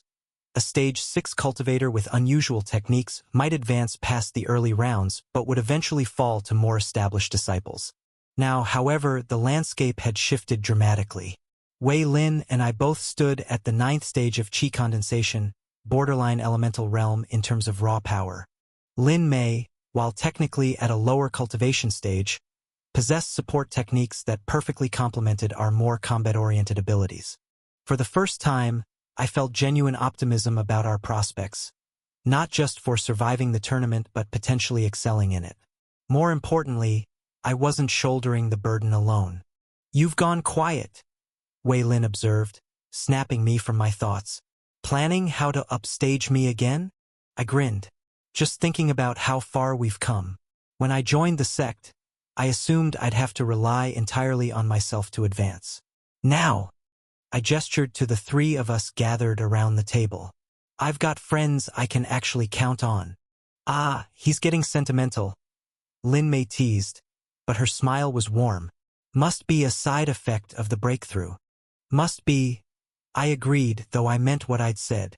In this world of cultivation where advancement often came at others' expense, finding genuine friends was as valuable as any spiritual treasure. Wei Lin raised his teacup. "To surprising the elders and making a name for ourselves." "To teamwork," Lin Mei added. I raised my own cup, completing the impromptu toast. "And to friends worth having." Lin Mei yawned, covering her mouth delicately. "Well, we all need sleep if we're traveling tomorrow. Good night, both of you." "Good night," Wei Lin and I echoed as she disappeared into her room. Wei Lin lingered a moment, his expression growing more serious. "You've changed, since we first met." I raised an eyebrow. "For better or worse?" "Better," he said without hesitation. "You're still frustratingly secretive, but you're less isolated. It suits you." Before I could respond, he nodded and retreated to his own room, leaving me alone with my thoughts in the quiet courtyard. "He's quite perceptive," Azure commented in my mind. "Too perceptive sometimes," I replied silently, gazing up at the stars. But he's not wrong. I remained there for some time, enjoying the cool mountain air and contemplating how far I'd come, not just in cultivation, but in finding my place in this world. Eventually, I too retired to my room, looking forward to returning to the sect tomorrow. The journey back to Azure Peak Sect passed without incident. We traveled at a steady pace, conserving energy rather than pushing for speed. By mid-afternoon on the second day of travel, the familiar silhouette of Azure Peak came into view, the central mountain with its crown of spiritual clouds, surrounded by the smaller auxiliary peaks that housed various sect facilities. The sight still inspired awe, even after months of calling this place home. "Home sweet home," Wei Lin remarked as we approached the gates marking the sect's main entrance. Though I must admit, our little adventure made for a nice change of scenery. "You call nearly dying a nice change of scenery?" Lin Mei asked incredulously. Wei Lin shrugged. "It adds spice to the cultivation journey." The gate guards recognized us immediately, offering respectful nods as we passed through the barrier formations. News of our breakthrough hadn't reached the outer sect yet, and I wondered how long it would take for word to spread. Such significant jumps in cultivation rarely went unnoticed for long. The sect was buzzing with pre-tournament activity. Disciples hurrying between buildings, outer elders overseeing last-minute training, and servants preparing accommodations for the influx of visitors expected to witness the competitions. After passing through the main courtyard, we reached the junction where our paths would diverge. Lin Mei to the herb gardens she supervised, Wei Lin to his quarters, and me to visit Elder Chen Yong. The elder and I hadn't scheduled any formation lessons, but it seemed courteous to formally request a break until after the tournament. And, if I was being honest with myself, I wanted to check whether the drunk spiritual projection I'd terrified in the Nexus had indeed been my master. "I suppose this is where we part ways until the tournament," I said. Lin Mei gave me a stern look. "Don't even think about any last-minute cultivation attempts. Your cultivation needs time to stabilize after such a rapid breakthrough." I raised my hands in mock surrender. "I've done enough cultivation for the whole year. Right now, all I want is rest and eat." "I'll see you both at the tournament grounds in 2 days," Wei Lin said, already walking backward toward his destination. "Try not to advance another cultivation stage before then, Ku'in. It would make the rest of us look bad." With a final wave, we separated, each heading to our respective destinations. The path to Elder Chenyong's cottage wound through groves of ancient pines, their branches swaying gently in the mountain breeze. Unlike my previous visit, no smoke rose from the chimney today, though lights glowed softly behind the windows. I approached the simple wooden door and knocked 3 times, the solid sound echoing in the quiet afternoon. Silence. I frowned and knocked again, louder this time. After another moment of silence, I heard shuffling footsteps and a muffled voice. "Who's there? State your business." The elder's voice sounded strained, lacking its usual calm authority. Something was definitely wrong. "Master, it's Ku'in," I called back. "I've returned from my trip and wish to speak with you briefly." More shuffling, and a wave of spiritual energy surged through the gap in the door, washing over me like invisible water, reading the unique signature of my cultivation base. I remained still, allowing the examination. Every cultivator's energy carried distinct patterns, extremely difficult to perfectly replicate. The Genesis seed pulsed once in my inner world, responding instinctively to the foreign spiritual probe, but I quickly suppressed its defensive reaction. The last thing I needed was my inner world revealing anything unusual. The spiritual sense retreated, apparently satisfied, followed by the sound of multiple locks being disengaged. The door creaked open a few inches, and a single bloodshot eye peered out at me. "Ku'in." The eye examined me carefully before the door opened wider, revealing Elder Chenyong in a state I'd never witnessed before. A case of theft. This story is not rightfully on Amazon. If you spot it, report the violation. The normally composed elder looked disheveled. His hair hung loose around his face rather than in its usual neat arrangement. His robes were wrinkled as if he'd slept in them, and the cottage behind him was in disarray. Scrolls scattered across tables, empty wine jugs littering the floor, and formation materials piled haphazardly against walls. "Master, are you unwell?" I asked, genuinely concerned. He grabbed my arm and pulled me inside, checking the surroundings before closing the door and engaging no fewer than 3 separate locking mechanisms with a flick of his wrist. "One can never be too careful," he muttered, more to himself than to me. He shuffled to a cluttered table and collapsed into a chair, gesturing for me to take the seat opposite. A half-empty wine jug sat between us, its contents giving off the pungent aroma of high-quality spirit wine, the type cultivators used to celebrate major breakthroughs or special occasions. Elder Chenyong poured himself a generous cup and drained it in one swallow. "Come sit. Share a drink with your soon-to-be deceased master." I froze mid-step. "Deceased? Elder, what are you talking about?" He waved a hand dismissively, splashing a bit of wine onto the floor. "Nothing to concern yourself with immediately. Just the inevitable result of catching a civilization realm blood cultivator's attention." My eyes widened slightly. So it had been him in the Nexus after all. I carefully made my way to sit across from him, navigating around several open scrolls and empty vessels. Up close, his condition was even more concerning. Dark circles under his eyes suggested he hadn't slept properly in days, which was unusual for life realm cultivators, seeing as they could go months, perhaps years without sleep. "Elder, you look troubled," I said cautiously. He snorted. "Troubled? Is that what disciples call it these days when death looms over one's shoulder?" He took another long drink from his gourd. "Wait, your aura has expanded." His bloodshot eyes suddenly widened. "9th stage? You've broken through to the 9th stage of chi condensation." I nodded, momentarily distracted from my concern.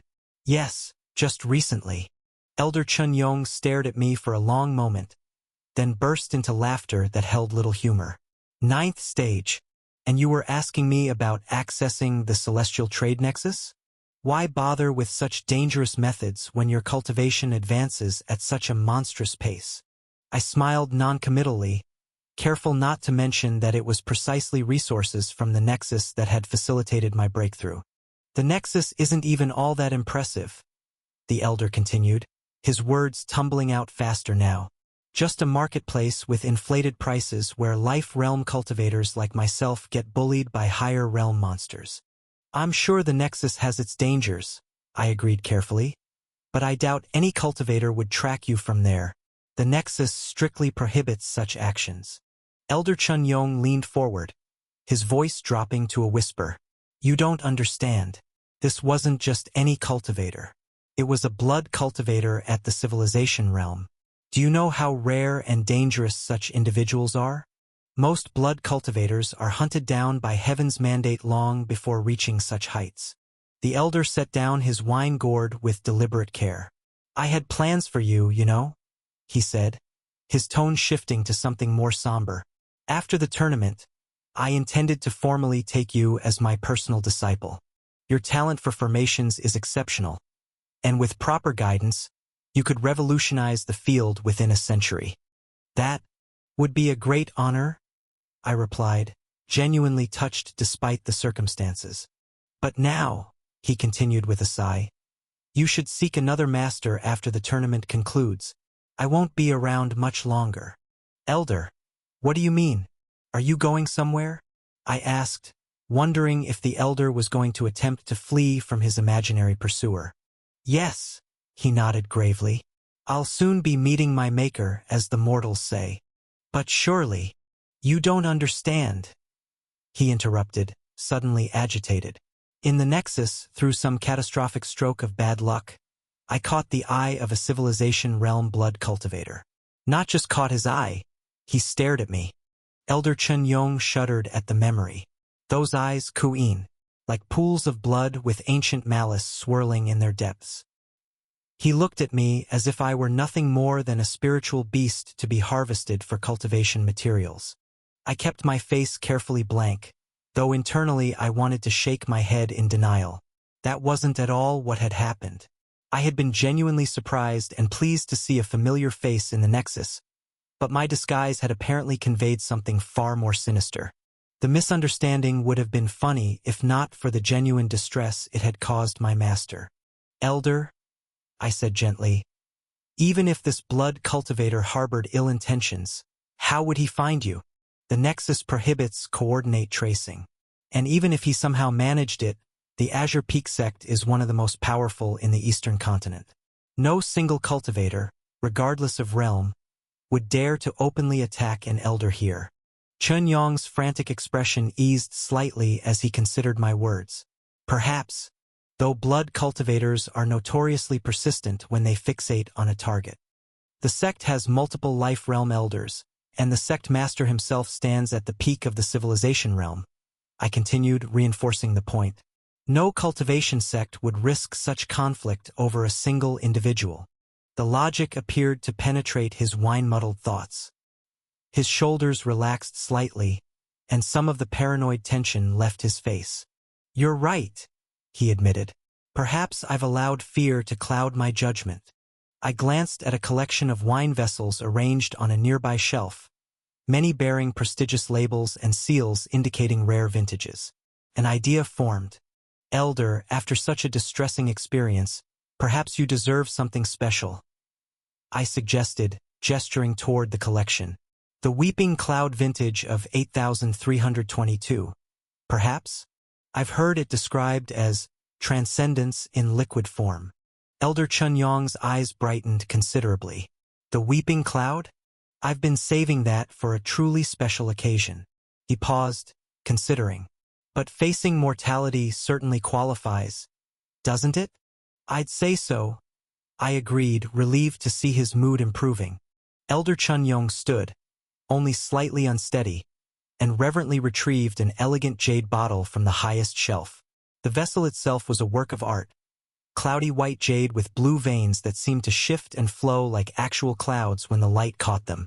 This, he announced proudly, is the finest spirit produced in the last millennium, made from cloud essence berries that grow only on the highest peak of Mount Kunlun, harvested once every century, and fermented in vessels carved from the heartwood of thousand-year spirit trees. I watched as he carefully broke the seal and poured himself a full cup. When he turned to my cup, however, he added only a few glistening drops, just enough to wet the bottom of the vessel. Just a taste for you, Elder Chun Yong said with a knowing smile. Your World Tree Sutra has no affinity for wine-based spiritual substances. What nourishes my cultivation could disrupt yours. I nodded appreciatively at his consideration. To facing fear, he declared, raising his cup. And to better days ahead, I added, lifting my own. The few drops I consumed were like liquid starlight on my tongue, cool yet warming, complex yet harmonious, with flavors that seemed to evolve with each passing moment. Even that tiny amount sent a pleasant warmth through my meridians, temporarily boosting my qi circulation without risking the meridian damage or qi deviation that would have come from a larger portion. I set my empty cup down, the Genesis seed in my inner world already processing the small amount of foreign energy, integrating what it could use and neutralizing the rest. Perhaps by the time I reached the life realm, I'd develop enough spiritual tolerance to share a proper drink with my master. For now, though, this was enough.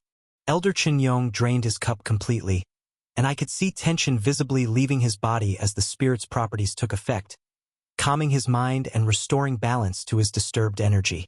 For him, this wasn't just a luxury, it was a cultivation resource perfectly aligned with his path. Magnificent, he sighed, refilling his cup with pleasure. You know, Queen, you truly are a good disciple, always knowing exactly what's needed at the right moment. The simple statement caught me off guard. A good disciple? The words settled uncomfortably given the situation. Here was my master, traumatized because of my actions, praising me for helping him cope with fear that I had caused. My intention in the Nexus had never been to frighten him, quite the opposite.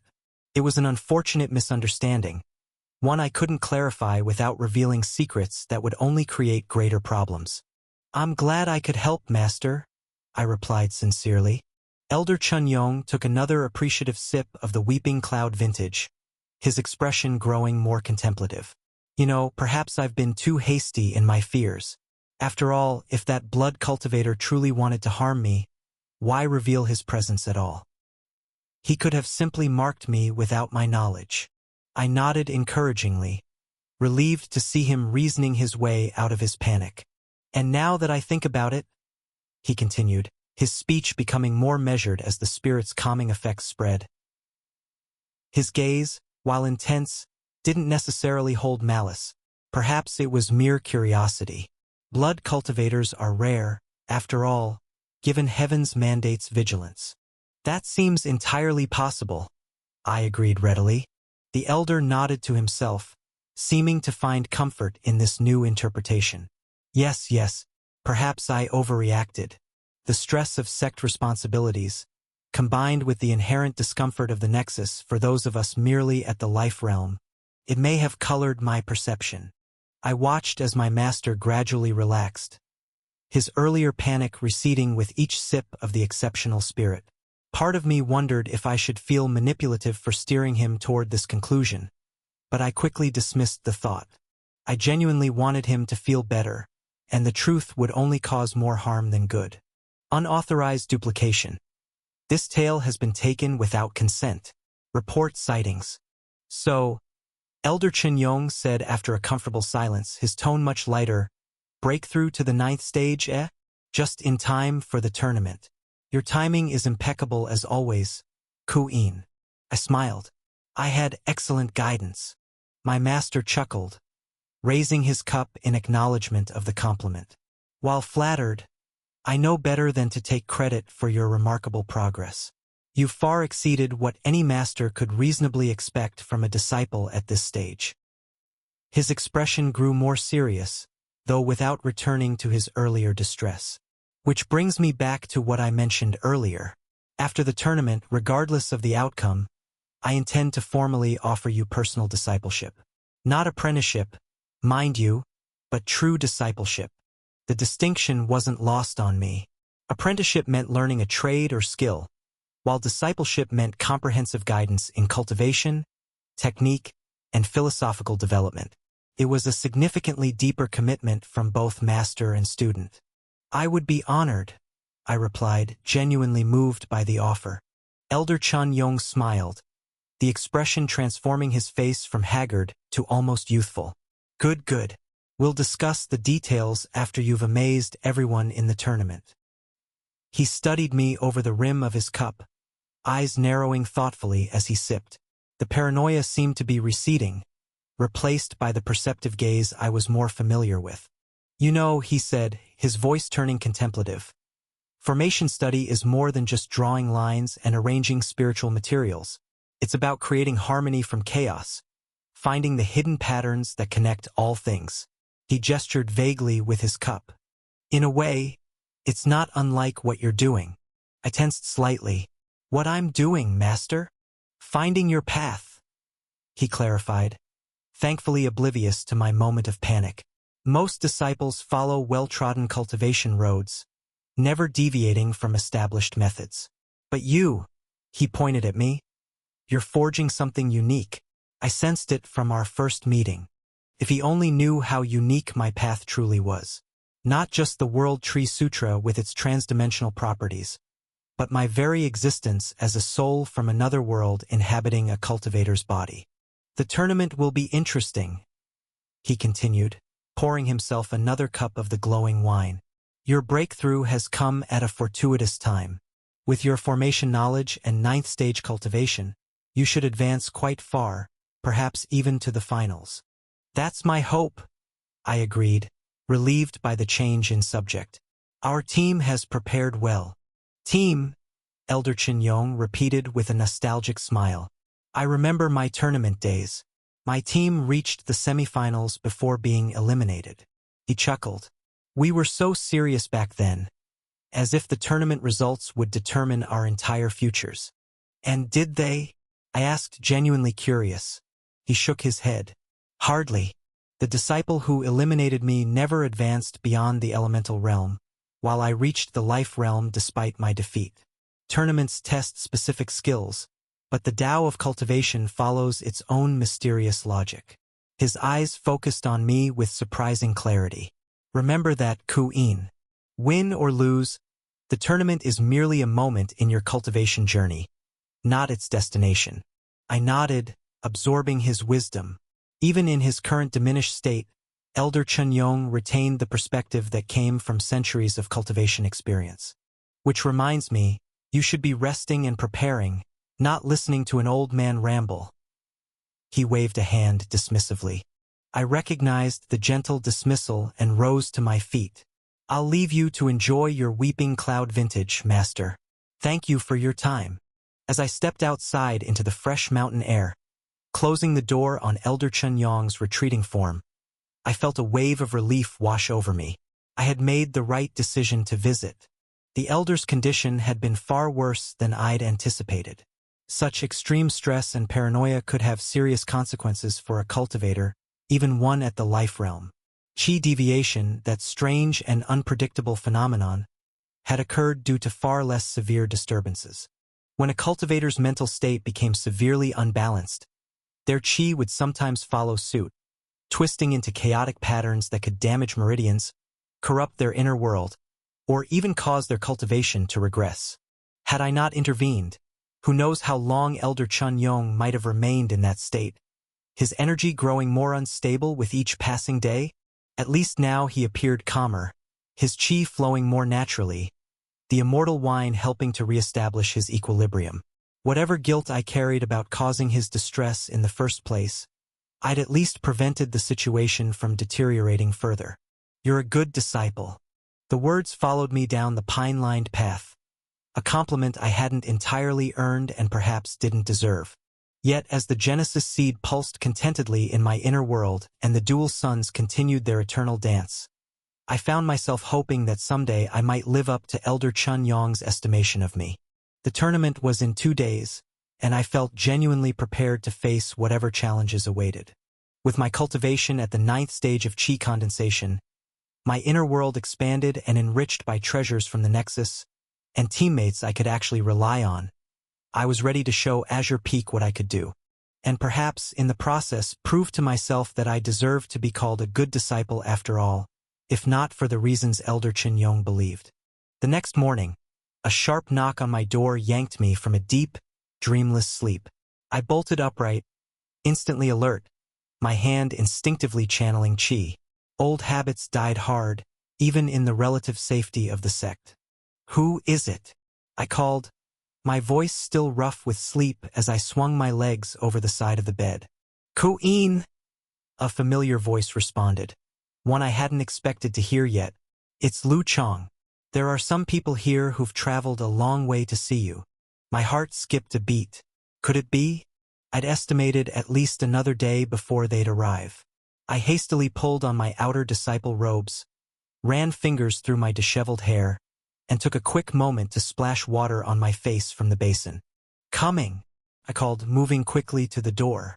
I pulled it open to find not just Lu Chang's towering figure, but exactly who I'd hoped, my parents standing beside him, with Suyu smiling quietly from behind them.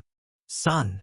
My mother's face lit up, her eyes instantly filling with happy tears. She looked tired from the journey but radiant with joy, her simple traveling clothes dusty from the road. Her pregnancy was more visible now, a small but definite curve to her abdomen. My father stood beside her, one protective arm around her shoulders, his face breaking into a smile that erased decades from his appearance. "Een," he said simply, his voice thick with emotion. For a moment, I froze, overwhelmed by a surge of complex feelings. "Mother! Father!" I finally exclaimed, stepping forward to embrace them both. My mother felt so small in my arms, fragile compared to the cultivators I usually interacted with. My father's frame was sturdy but entirely mortal, lacking the subtle reinforcement that even the lowest level of cultivation provided. "You made it," I said, pulling back to look at them properly. "I wasn't expecting you until tomorrow at the earliest." Lu Chang chuckled. "Your parents are more resilient travelers than expected. We made excellent time once we cleared the dark-thorn wolves from the northern road." My father nodded proudly. "Your mother set a pace that had even these cultivators impressed. Nothing would slow me down when it came to seeing my son," Mother said, her eyes still drinking in the sight of me as if confirming I was real. Her gaze sharpened suddenly. "You look different, stronger somehow." I smiled, touched by her perceptiveness. Even without cultivation, she could sense the changes in me. "I've had a breakthrough in my cultivation recently." "Breakthrough is an understatement," Suyu commented wryly, her spiritual sense picking up my new aura. "Your son has advanced to the 9th stage of qi condensation, just in time for the tournament." My parents' eyes widened, though I knew they didn't fully understand the significance. To them, cultivation stages were abstract concepts, markers on a path they couldn't walk themselves. "Is that good?" my father asked hesitantly. "Very good," Lu Chang confirmed with a nod. "It means your son is among the most talented disciples of his age group in the entire sect." Pride bloomed on their faces, and I felt a warmth spread through my chest that had nothing to do with qi circulation. Their genuine happiness for my success, despite not fully understanding it, touched something deep within me. "Thank you both," I said, turning to Lu Chang and Suyu, "for bringing them safely. I can't express how grateful I am." Suyu waved away my thanks. "It was our pleasure. Your parents were excellent company on the journey." "And excellent cooks," Lu Chang added with a grin. "Your mother's steamed buns might be the best I've had in all 5 continents." Mother blushed at the praise, fidgeting with the simple jade pendant I'd given her on my last visit. "I just added a few herbs to the dough. Nothing special." "You must be exhausted from the journey," I said, suddenly realizing they were still standing in the hallway. "Please come in. Rest a while before we get you settled in the visitor quarters. The narrative has been illicitly obtained. Should you discover it on Amazon, report the violation." "Actually," Suyu interjected, "we took the liberty of securing them temporary accommodations in the outer disciple guest pavilion on our way in. Your parents' belongings have already been taken there." I raised an eyebrow, impressed by their foresight. "You've thought of everything." Lu Chang shrugged modestly. "We know how busy you'll be with the tournament preparations.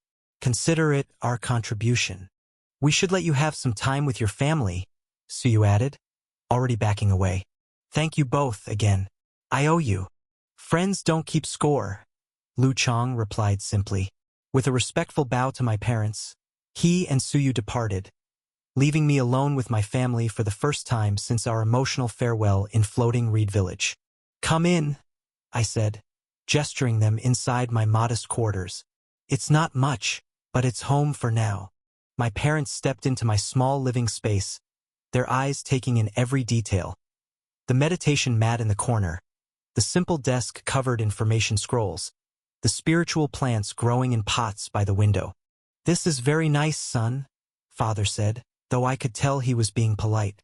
By cultivator standards, and outer disciples' quarters were minimal, but for parents who'd raised me in a village, seeing me live in such Spartan conditions probably concerned them. "It's more than sufficient," I assured them. "Cultivators need few physical comforts. What matters are the spiritual resources of the sect." I poured them tea from my small set, using a minor application of fire control that wouldn't even qualify as a technique to heat the water. The casual display of cultivation made my mother's eyes widen with delight. "I still can't believe our son can do such magical things," she whispered to my father, who nodded with equal wonder. "It's not magic, Mother. Just manipulation of the natural energies that flow through everything," I explained, settling across from them. "How was the journey? And how are you feeling?" I added, glancing meaningfully at her belly. She placed a protective hand over the small bump. "The baby and I are doing well. Healer Lu gave me special herbs for the journey, and your Lu Chong friend insisted I ride in the carriage for most of the way." "Good." I nodded, relieved. "And Three Rivers Village?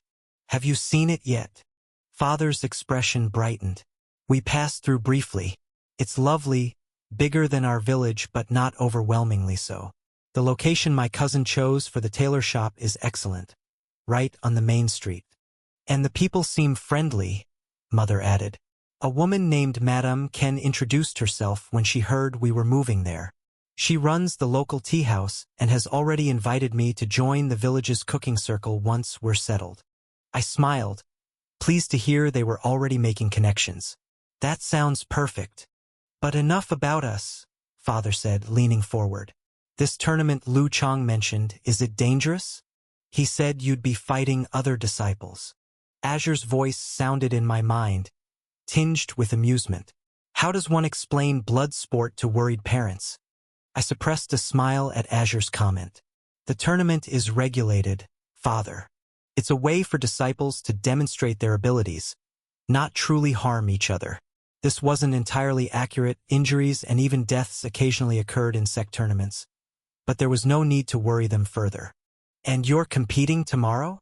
Mother asked, concern evident in her voice. "Yes, though the first rounds are team-based.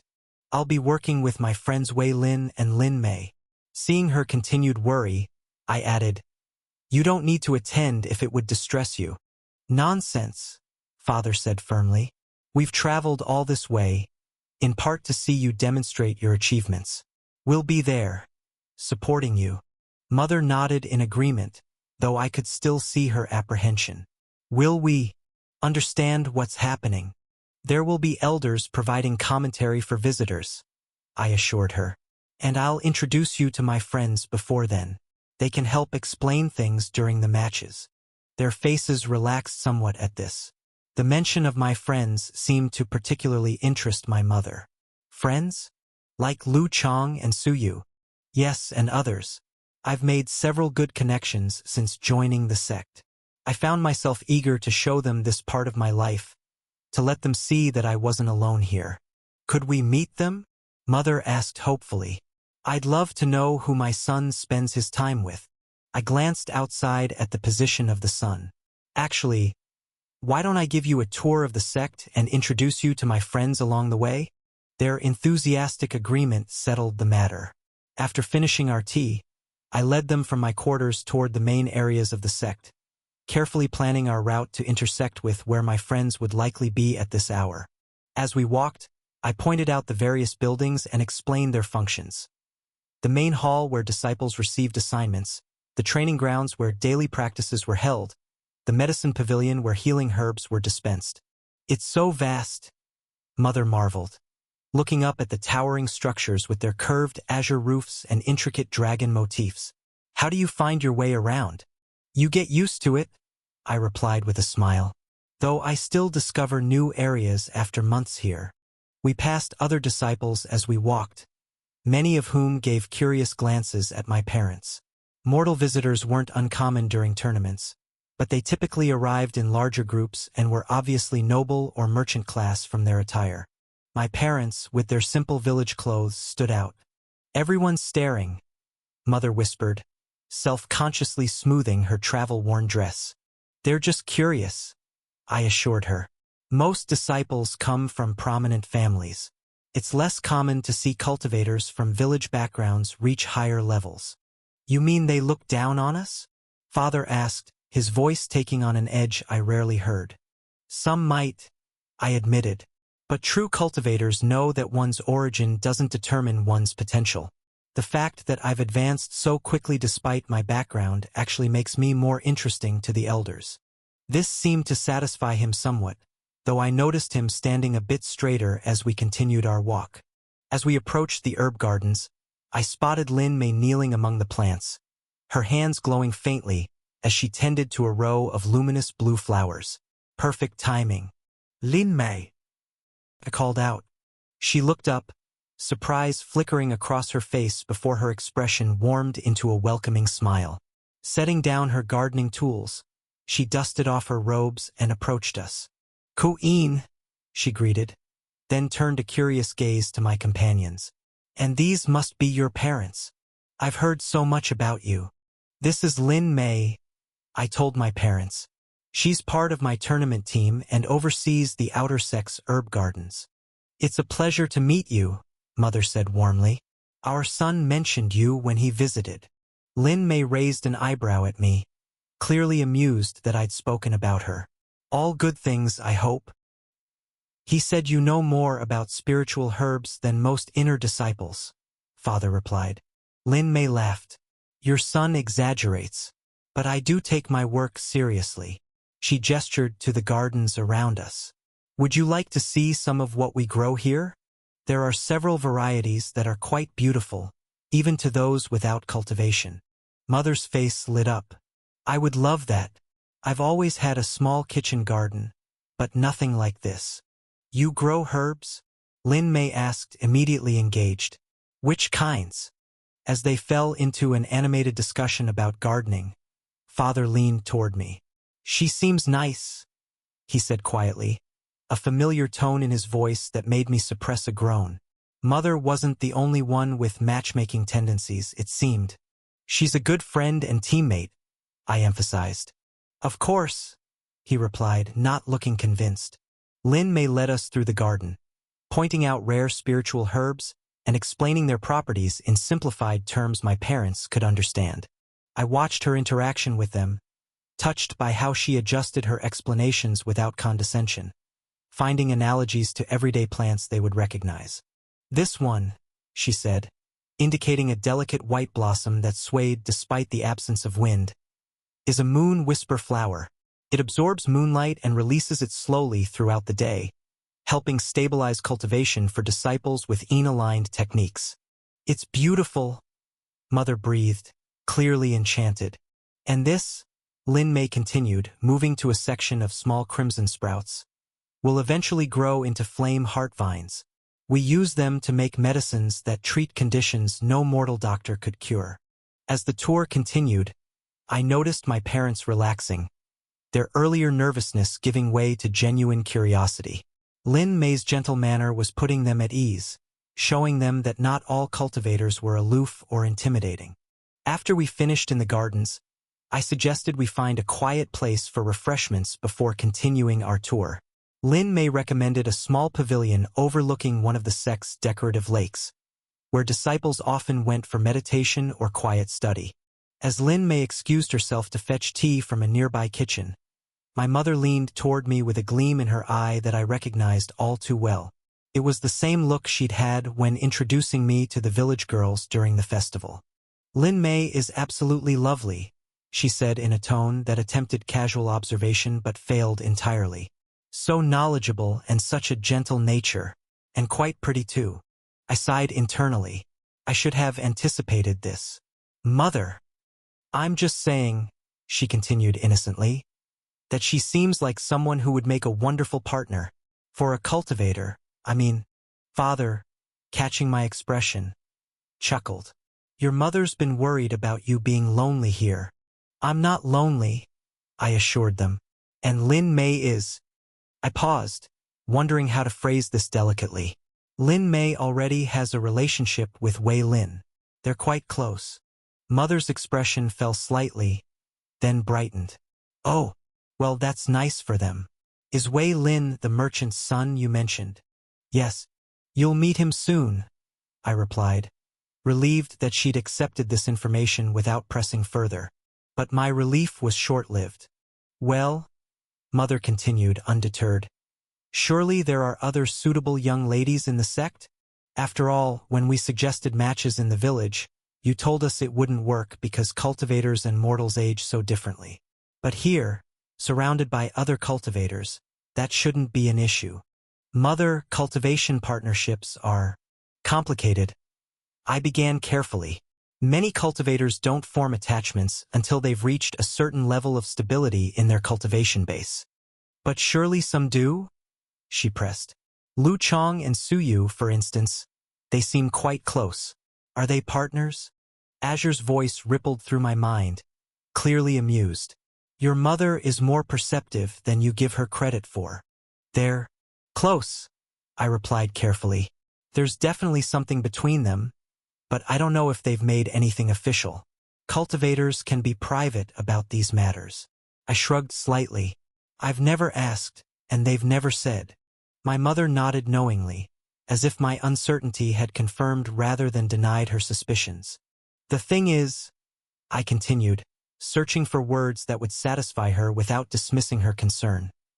Right now I need to focus on my cultivation, the tournament, my formation studies with Elder Qin Yong. These require my full attention. If you come across this story on Amazon, it's taken without permission from the author. Report it. Mother's expression softened slightly. I understand the importance of your studies, Een, but life is about balance. Even the most dedicated craftsman needs a family to come home to. I'm not opposed to finding someone, I clarified, wanting to be honest with her. Someday, when it happens naturally. But forcing it, actively seeking it out, that's not my way. I took her hand gently. I promise, when I meet someone who makes sense for the path I'm walking, I won't hesitate because of some misguided dedication to solitary cultivation. This seemed to satisfy her. That's all I wanted to hear, she said, patting my hand. That you're open to the possibility. The rest will happen when it happens. Father cleared his throat. Your mother just wants grandchildren while she's still young enough to enjoy them, he added with a teasing smile that made Mother swat his arm playfully. My younger sibling will give you plenty of baby time, I reminded them, grateful for the lighter turn in the conversation. True, Mother agreed, one hand resting on her growing bump. But this one will be so much younger than you. And different. You're our firstborn, our cultivator son. Something in her voice suggested a simple maternal wish to see her child's future secure in all ways, not just in cultivation power. For all her understanding of the cultivation world's differences, she still approached life with a village mother's perspective. Family first, achievements second.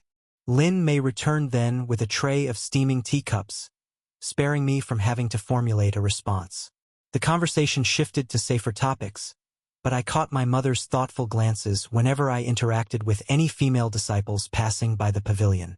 After our tea, we continued our tour, making our way toward the area where Wei Lin would be finishing his morning training.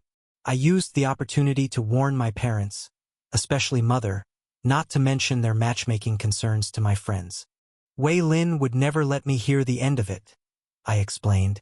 We'll behave, Father promised with a wink. The training field came into view, a flat expanse of reinforced stone where disciples practiced their combat techniques. In the center, Wei Lin was engaged in a practice match with another disciple, his movements a blur as he executed a complex martial sequence. Even from a distance, I could see my parents' awe at witnessing cultivators in action. Wei Lin moved with inhuman speed, chi visibly crackling around his limbs as he unleashed technique after technique against his increasingly desperate opponent. When his opponent finally yielded, Wei Lin gave a satisfied nod before noticing our approach. He dismissed the practice match with a respectful bow and strode over to meet us, not a hair out of place despite the intense exertion. "Ku-in," he greeted, then turned a curious gaze toward my parents. "And these must be the famous parents I've heard about. Wei Lin, this is my father Hong and my mother Li Xue," I introduced. "Mother, father, this is Wei Lin, the final member of our tournament team." Wei Lin bowed with perfect formality, the gesture showing respect without condescension. "It's an honor to meet the people who raised such a talented cultivator." My father returned the bow, clearly uncertain of the proper etiquette but making a good effort. "The honor is ours. Thank you for being a good friend to our son." "Has he been giving you a proper tour?" Wei Lin asked.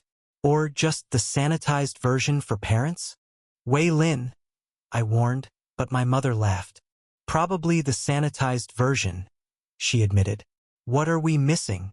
Wei Lin's eyes twinkled mischievously. "Well, he probably hasn't shown you the punishment grounds where disciples who break rules get disciplined, or the beast pens where the sect keeps some rather interesting specimens for training purposes. Those aren't appropriate for visitors," I protested. "Of course not," Wei Lin agreed smoothly. "Just like I'm sure he hasn't mentioned the time he faced a city lord, or how he's become something of a legend among the juniors." My parents turned to me with matching expressions of surprise and pride. "You didn't tell us that," father said. I shot Wei Lin an exasperated look, which he returned with an innocent smile. "It sounds more exciting than it was," I shrugged. "Always so modest." Wei Lin sighed dramatically. "Your son has a talent for understatement, especially regarding his own achievements." "Well, we still have more of the sect to see," I said, trying to move things along, not wanting my parents worrying more than they already did. "Wei Lin, I'll see you at the tournament tomorrow?" "Of course." He bowed again to my parents. "It truly was a pleasure meeting you both. I look forward to showing you how well our team works together tomorrow." As we walked away, I could feel my parents' curious gazes on me. "He seems confident," father observed diplomatically. "That's one word for it," I agreed, unable to suppress a smile. Wei Lin is absolutely convinced of his own brilliance, but to be fair, he's usually right. "Are all your friends so accomplished?" Mother asked. I considered this. "In different ways, yes. The sect only accepts those with potential, and competition to advance is fierce." "But you've done well," father said, his voice tinged with quiet pride. "Better than we could have imagined when you left our little village." The simple statement touched me more deeply than any elaborate praise could have. "I've been fortunate," I replied, "and had good guidance."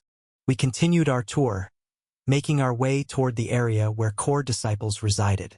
I had sent a message to Lu Chen earlier, hoping to introduce my parents to him and Rocky. As we approached the imposing gates that separated the core disciple area from the rest of the sect, I saw Lu Chen waiting, his small frame dwarfed by the ornate entrance. "Brother Ku," he called out, waving enthusiastically. Then, seeming to remember his status, he straightened his posture and adopted a more dignified expression that looked out of place on his young face. "Lu Chen," I greeted warmly, genuinely happy to see him. "I'd like you to meet my parents, Hong and Li Xue." The boy bowed formally, displaying the manners elder Song had clearly been drilling into him. "It's an honor to meet Brother Ku's family. He speaks of you often." "This is Lu Chen," I told my parents, "one of the youngest core disciples in the sect's history." My parents looked suitably impressed, though I could tell they were trying to reconcile the child before them with the prestigious title. "Core disciple?" father asked. "That's higher than outer disciple, isn't it?" Lu Chen nodded solemnly. "Yes, sir. There are many outer disciples, fewer inner disciples, and very few core disciples. And at such a young age," mother marveled. "You must be very talented." A flush of pride colored Lu Chen's cheeks. "I have good teachers," and a special friend. He glanced at me, a question in his eyes. I nodded encouragingly. They'd love to meet Rocky too. Lu Chen's face brightened. He's just inside. Follow me. He led us through the core disciple gates, past manicured gardens and elegant pavilions that made the outer disciple quarters look shabby by comparison.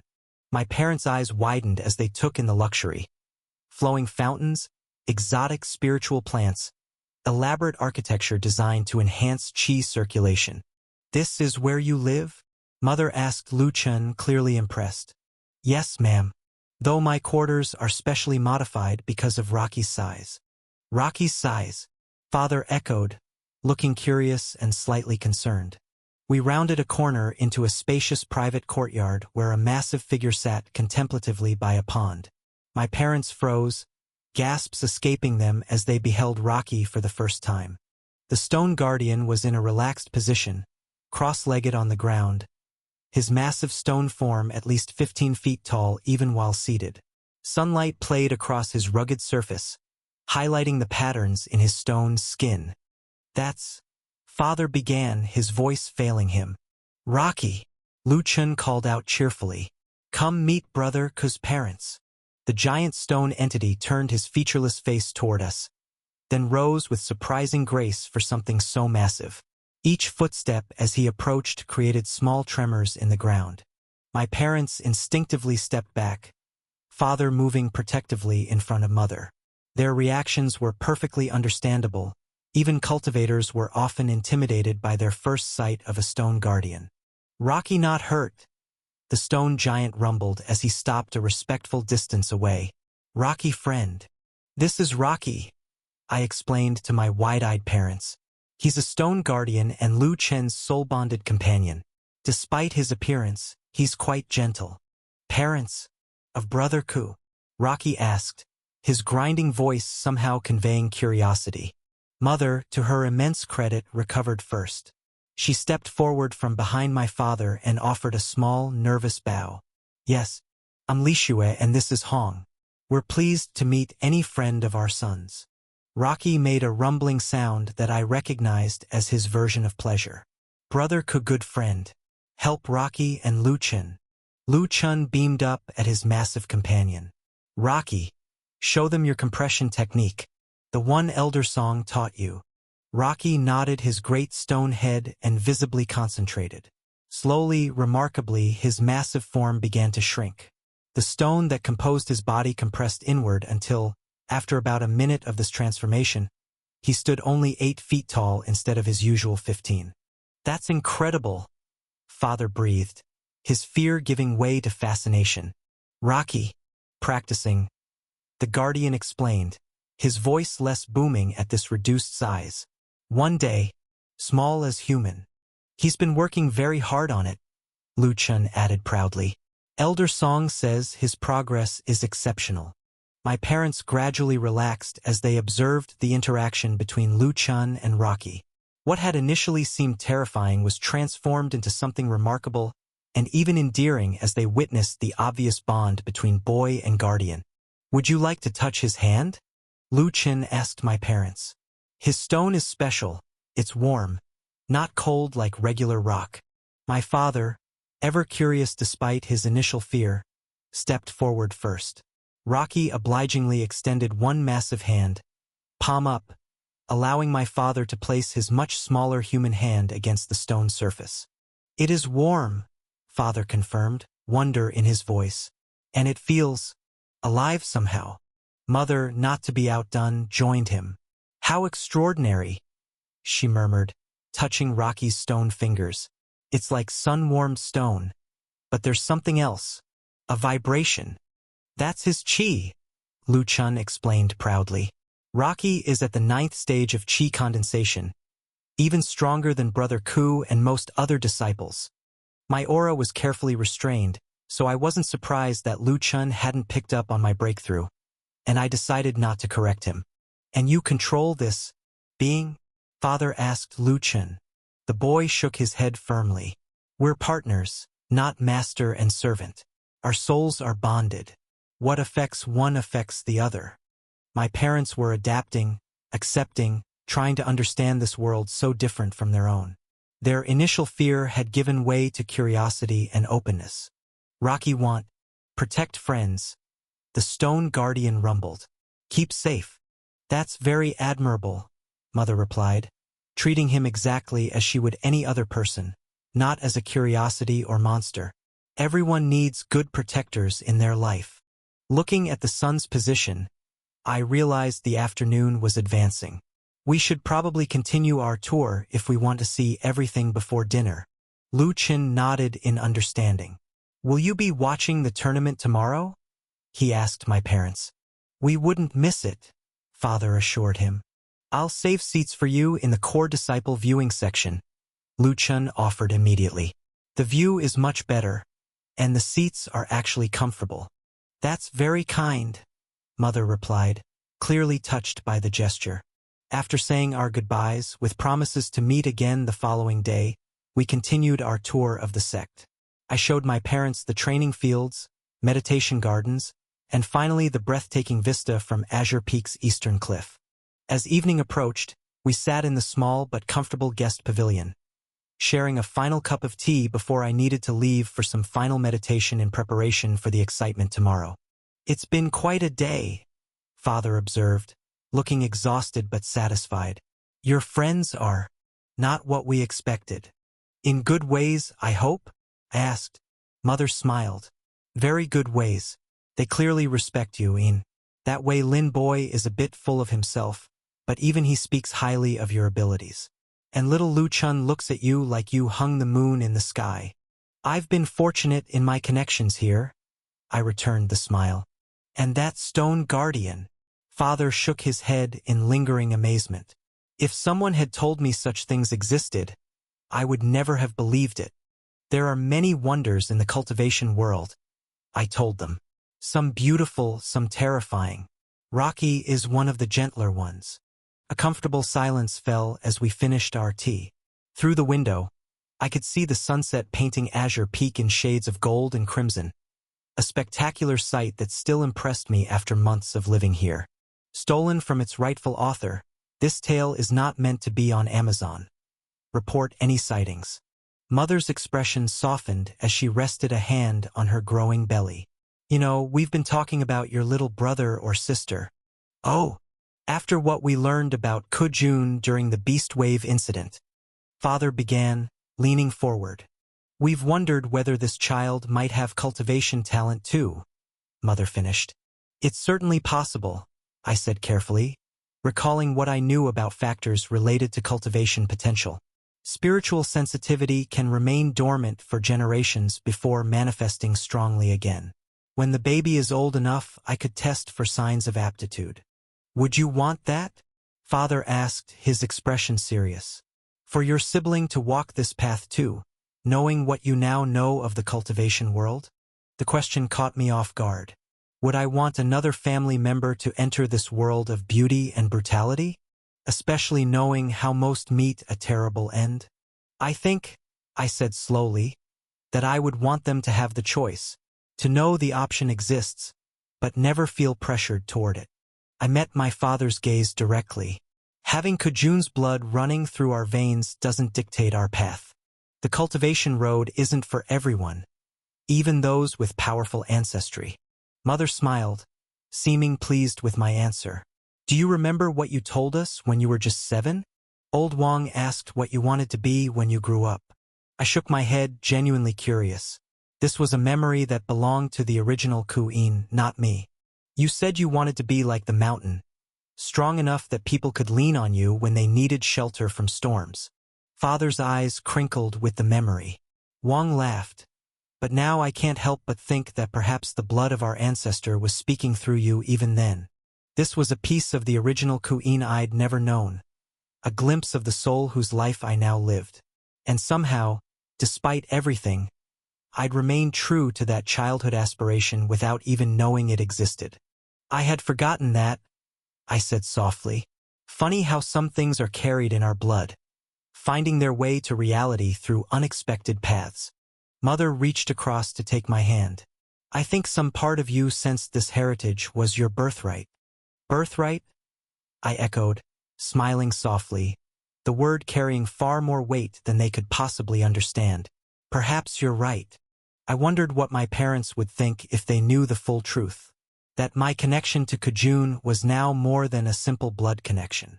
That the man, whose ambition and cruelty they had come to understand during the beast wave, now resided literally within their son. Probably horrified. They don't need to carry that burden, Master.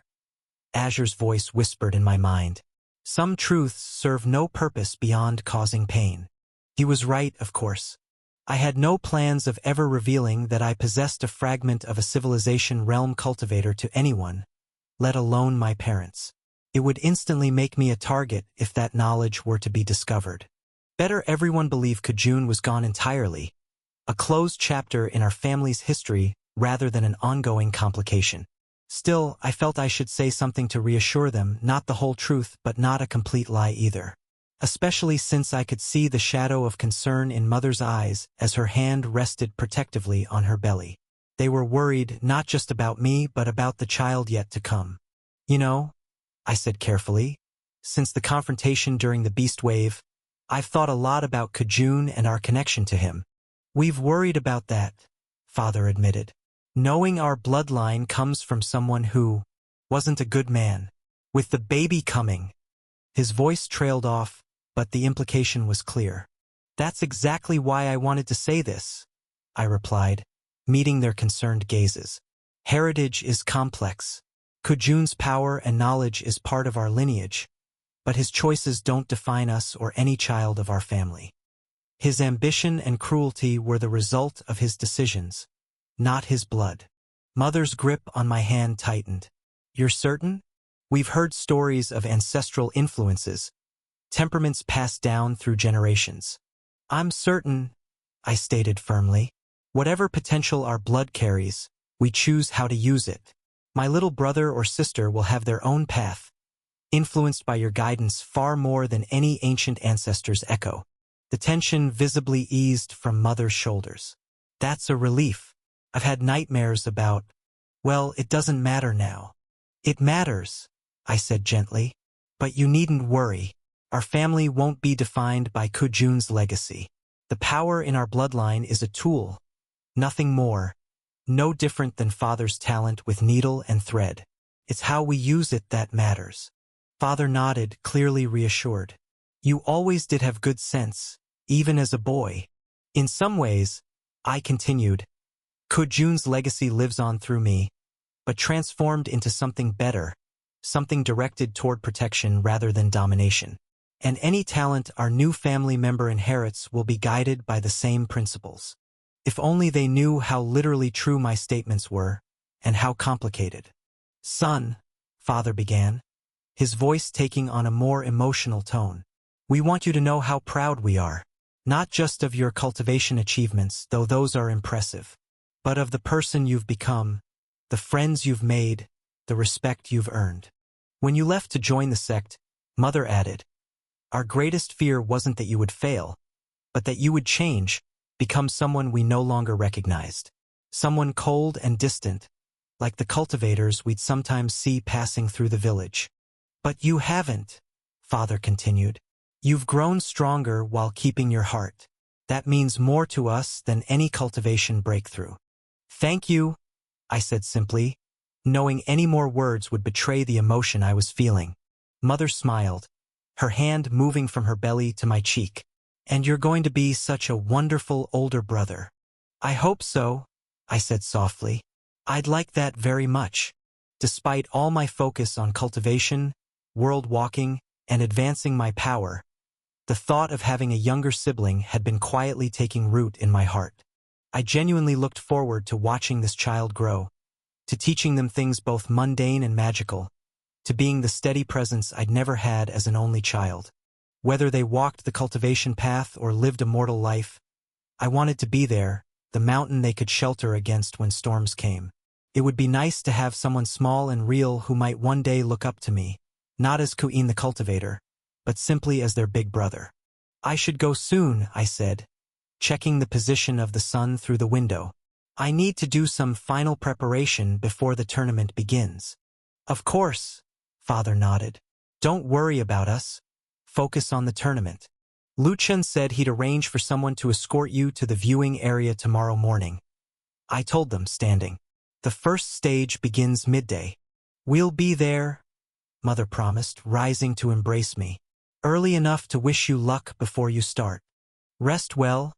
I hugged her back. Tournament days can be long for spectators too. After one final embrace, I departed for the meeting, my mind already shifting to thoughts of the competition ahead. Tomorrow would be the culmination of months of preparation, a chance to demonstrate my capabilities before the entire sect. But as I walked through the twilight-painted corridors of Azure Peak, I found my thoughts returning to my parents' faces, to the pride in their eyes when they looked at me. I realized I wanted to succeed in the tournament not just for myself, for advancement and resources, but for them to justify their journey, their belief in me, their sacrifice in sending their only son to this dangerous world of cultivation. Interesting, Azure commented. How parental approval can motivate even those who have transcended worlds. Is it weakness? I asked silently, genuinely curious. To care so much about making them proud? Not weakness, Azure replied thoughtfully. Connection, and perhaps a certain kind of strength that has nothing to do with cultivation. With those words echoing in my mind, I straightened my robes and continued towards my quarters. Tomorrow would bring challenges, competition, perhaps even danger. But for tonight, I carried with me the warmth of family, the knowledge that whatever happened in the tournament, I was more than just another cultivator striving for immortality.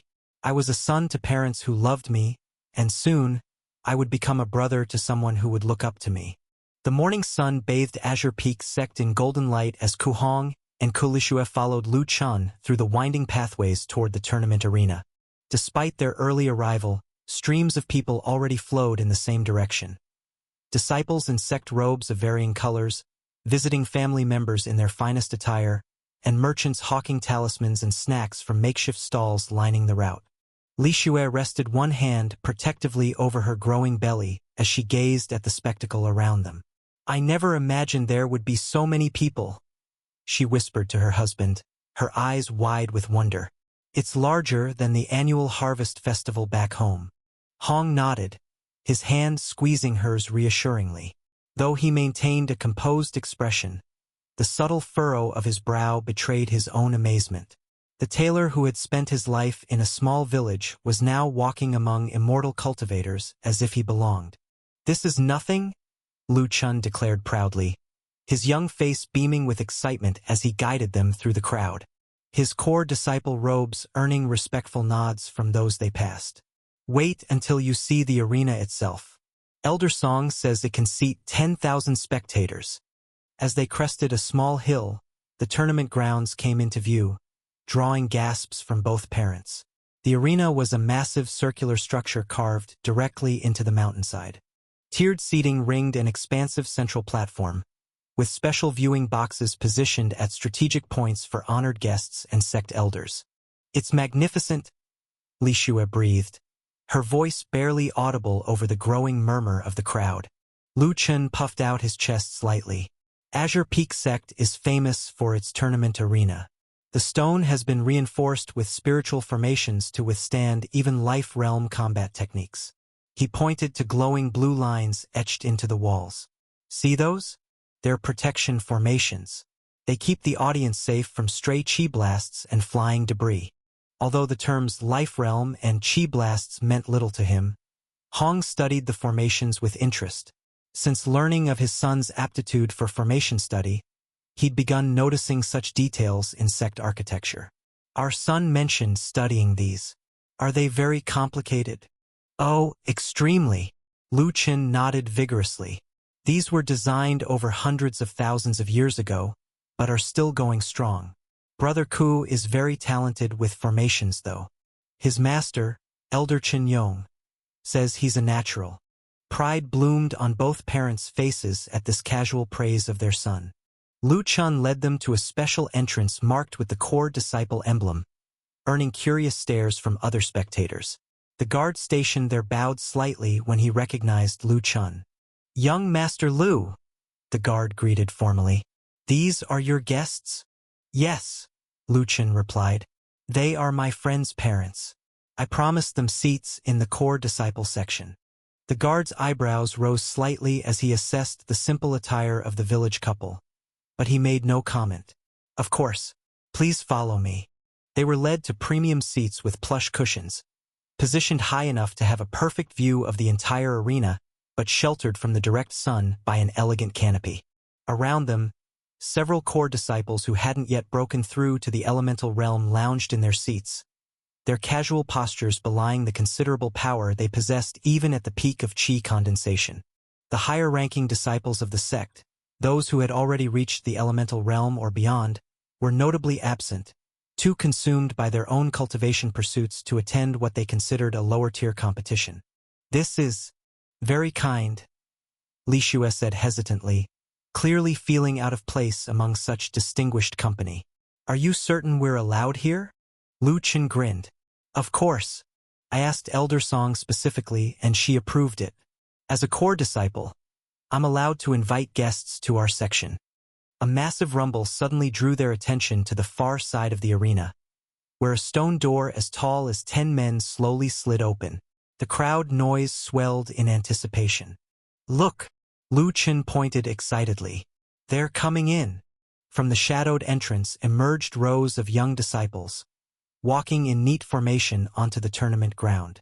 They were arranged in teams of 3, each group maintaining a precise distance from the others. The spectators erupted in cheers, with various sect members calling out names of their favorites. Yuanjin, show them your sunray technique, shouted a group of junior disciples, jumping from their seats. Earth Fist Lu, crush them all, bellowed a burly merchant, likely from the same region as the powerful disciple. Ming Yu, flower of the Azure Peak, called several young male disciples, earning sharp looks from their female counterparts. Ignoring the enthusiastic cheers for names that meant nothing to them, Hong and Li Xue leaned forward, eyes scanning the disciplined rows for their son. There! Hong exclaimed suddenly, pointing toward a team near the middle. There's Yin. Li Xue's grip on her husband's arm tightened, as she spotted their son, walking confidently between Wei Lin and Lin Mei. Unlike when they'd seen him yesterday, Ku Yin now wore semi-formal combat robes, his posture straight and proud. Even from this distance, there was something distinctly different about him, an aura of controlled power that set him apart from many of the other competitors. He looks so. Li Xue searched for the right word. Different? Hong supplied, his voice tinged with both pride and a touch of wistfulness. Our son, the cultivator. Lu Chen beamed beside them. Brother Ku is going to amaze everyone today. You'll see. As Ku Yin and the other competitors formed a perfect circle in the arena center, Hong and Li Xue exchanged a glance, both feeling the same mix of emotions. Pride in what their son had become, and the bittersweet knowledge that he now belonged to a world so different from their own. Love this story? Find the genuine version on the author's preferred platform and support their work. I took a deep breath as we entered the tournament arena, the roaring crowd washing over us like a physical wave. 8 weeks of preparation had led to this moment, and now thousands of eyes would watch as we proved our worth to the world. Nervous? Wei Lin asked beside me, his eyes scanning the crowd nonchalantly. I shook my head slightly. Focused. Well, I'm nervous enough for both of you, Lin Mei admitted from my other side, her fingers fidgeting with the sleeves of her robes. There are so many people. I gave her a reassuring smile. You'll be fine. You've made incredible progress. That was an understatement. When Lin Mei had revealed her breakthrough to the 6th stage of chi condensation just this morning, I'd been genuinely stunned. Though I'd known she was close, the rapid advancement from 4th stage to the 6th stage in just 8 weeks was remarkable for someone with her cultivation method. It's all thanks to Wei Lin, she explained. He found a way to use his black market stall to help channel chi to me. It's like he created a trade route between our inner worlds. That's impressive, I said, genuinely intrigued. Most cultivation methods were inherently selfish, designed to gather and refine energy for one's own advancement. The ability to directly assist another's breakthrough was rare. I didn't know your method could do that. Neither did I until we tried it, Wei Lin admitted. But it turned out to be good business. Her spiritual herbs are much more potent when harvested by a higher stage cultivator. My investment is already paying dividends. Lin Mei elbowed him gently. Stop sounding like a merchant calculating profit. You helped because you're a good person. Don't spread such vicious rumors, Wei Lin protested. I have a reputation to maintain. But I caught the soft look he gave Lin Mei when she wasn't watching, and knew this investment had nothing to do with spiritual herbs. Their banter fell silent as we took our designated position in the formation of competitors. I couldn't help but marvel at how much had changed in just 2 months. My gaze drifted across the arena to where Feng Zhao stood with his team, the once arrogant 6th-stage cultivator who had attacked me, now studiously avoided eye contact. Word of our confrontation during registration had spread throughout the sect, and my subsequent breakthrough to the 9th stage had cemented my reputation as someone not to be trifled with. Quite the change from 8 weeks ago, Azure commented in my mind. You've moved from obscurity to notoriety in record time. He wasn't wrong. The last time I'd seen these disciples gathered, I'd been merely a curiosity, a first year who had somehow reached the 5th stage, worth either dismissing or bullying. Now, I could feel their surreptitious glances, their whispered assessments, their recalculations of the tournament's power dynamics. Qin Feng is watching you, Wei Lin murmured, his lips barely moving. 3rd formation to our right. I didn't turn my head, but extended my spiritual sense enough to confirm. Qin Feng, the ghost step expert, had indeed advanced to the 8th stage of qi condensation as rumored. His spiritual pressure flowed around him like dark water, controlled but substantial. His teammates had likewise advanced, both now at the 7th stage. His shadow walking technique has improved, I noted quietly, sensing the subtle fluctuations in his qi. More refined, more dangerous.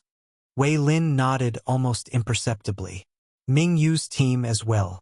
She's stabilized at 8th stage, and her poison expert teammate has developed a new toxin. Something that attacks spiritual pathways directly. Earth Fist Lu is also at the 8th stage, Lin Mei added softly. But his qi density is nearly double the others. I can feel it from here, like a mountain compressed into human form. I continued our casual assessment of the competition, cataloging strengths and weaknesses while maintaining a placid expression. Yuan Zhen, once the clear favorite, had continued his meteoric rise. His 9th stage cultivation base radiated a serene confidence, like a perfectly still lake concealing unfathomable depths. His sworn brothers had both reached the 8th stage, making their team formidable by any standard. Speaking of favorites, Wei Lin whispered, his eyes flicking momentarily toward the entrance. I turned slightly to see Wu Kongming and Luo Yichen enter the arena. Wu Kongming moved casually, his pale face as expressionless as ever. The sect uniform did little to hide the subtle sword qi that clung to him like a second skin, the mark of a true sword practitioner. Beside him, Luo Yichen walked with quiet confidence, the mirror water blade strapped to his back. Both 9th stage, Lin Mei observed with a slight intake of breath. That means there are at least 5 9th stage qi condensation cultivators competing. That's unprecedented. She was right. In most years, the outer sect tournament might see 1 cultivator at the 9th stage. Even 8th stage competitors were considered exceptional. To have 5 9th stage cultivators, Yuan Zhen, Wu Kongming, Luo Yichen, Wei Lin, and myself was virtually unheard of. The competition for inner sect positions is particularly fierce this year, Wei Lin mused. Normally, a 9th stage cultivator would be recruited immediately. Having to compete in the tournament means the inner sect is being selective. Or they're testing us for something specific, I suggested, remembering Elder Chun Yong's cryptic comments about the sect's interest in disciples with unique qualities. A flicker of movement in the core disciple viewing area caught my eye. There, among the sect's elite, sat Wu Lihua, her purple robes setting her apart from those around her. The Jade Beauty was watching the proceedings with a calculated look in her eyes, though I noticed her gaze lingered particularly on Wu Kongming before sliding to me with the shadow of a smirk that sent a chill down my spine despite the distance. We have an audience in the core disciple section. I murmured to Wei Lin, who followed my gaze and smirked. Wu Lihua still playing her games, I see, he commented. Though I doubt Wu Kongming is giving her the reaction she wants anymore. She'll be disappointed? I nodded, recalling the understanding that had formed between Wu Kongming and myself during our last encounter. Our paths would cross in combat eventually, whether in the tournament or outside of it, but neither of us would give Wu Lihua the bloody death spectacle she clearly desired. Some people see others as pieces on a game board rather than actual cultivators. That particular Jade Beauty has always excelled at manipulating others' emotions, Wei Lin agreed. It's practically its own cultivation technique for her. I suppressed a flicker of surprise at his words. Wei Lin had no idea how close to the truth he'd stumbled. From what I'd gathered about Wu Lihua's cultivation method, emotional manipulation wasn't just a personality trait. It was likely a literal technique she cultivated, possibly drawing power from the emotional turmoil she created around her. The golden flecks in her eyes weren't merely decorative. They were the visible manifestation of a method that thrived on others' reactions. More accurate than you realize, I murmured, turning my attention back to the formation beneath our feet. Wu Lihua's games would have to wait. Right now, survival in this tournament demanded our complete focus. Suddenly, a thunderous boom echoed through the arena, silencing the crowd and drawing my attention. At the highest point of the viewing stands, a section of the wall slid away to reveal a platform where the sect's elders now stood. 12 figures in flowing robes of various colors gazed down upon the assembled disciples, their faces impassive but their eyes sharp and evaluating. I recognized several. Elder Qin Yong, trying to look serious despite the gleam of amusement in his eyes. Elder Song, her stern face softened slightly as she nodded toward Lu Chan in the audience. And Elder Bai, whose reputation for selecting disciples with unique potential was legendary. But it was the 13th figure who commanded attention as he stepped forward to the platform's edge. I didn't recognize him, but his appearance was striking. A deceptively young man with aristocratic features, impossibly handsome yet emanating a coldness that seemed to freeze the very air around him. Despite appearing no older than 30, his presence was so profound that my spiritual sense instinctively recoiled from direct perception, like a mortal might flinch from staring directly at the sun. A true civilization realm monster. Sect leader Yuan, Wei Lin whispered, awe creeping into his voice. He rarely attends the outer sect tournament personally. The murmur that ran through the crowd confirmed the significance of his presence. Something important was happening today, beyond the usual tournament proceedings.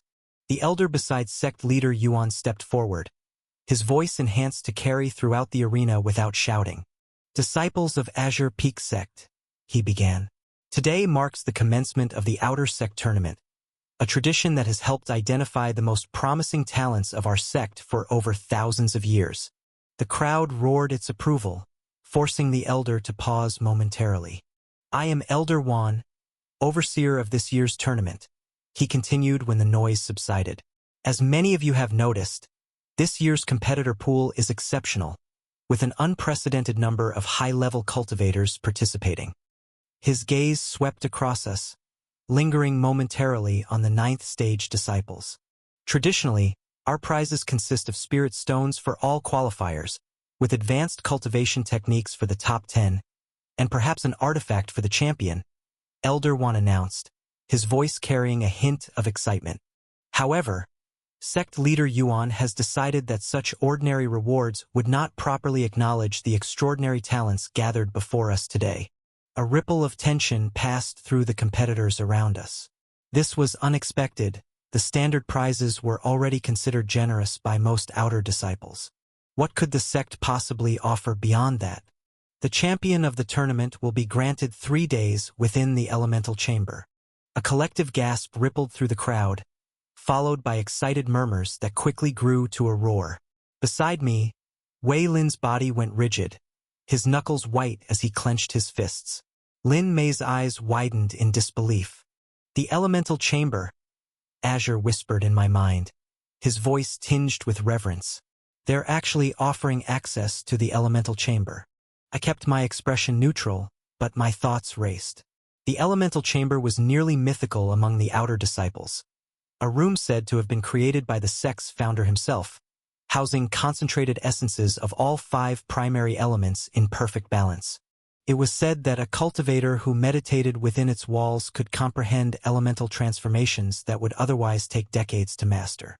For a 9th-stage Qi condensation cultivator like myself, access to such a place would virtually guarantee breakthrough to the elemental realm. And not just any breakthrough, one with a foundation so solid it could support rapid advancement through the early stages of that realm. 3 full days, I murmured, wondering what I could accomplish in 3 days of cultivation in such a perfect environment. The thought was dizzying. The elemental chamber, Wei Lin breathed almost to himself. Do you understand what this means? I nodded slightly. Few would benefit from such a prize more than Wei Lin. His merchant's path cultivation method thrived on the conversion and exchange of different energy types. The opportunity to directly absorb and process pure elemental essences wouldn't just facilitate his breakthrough.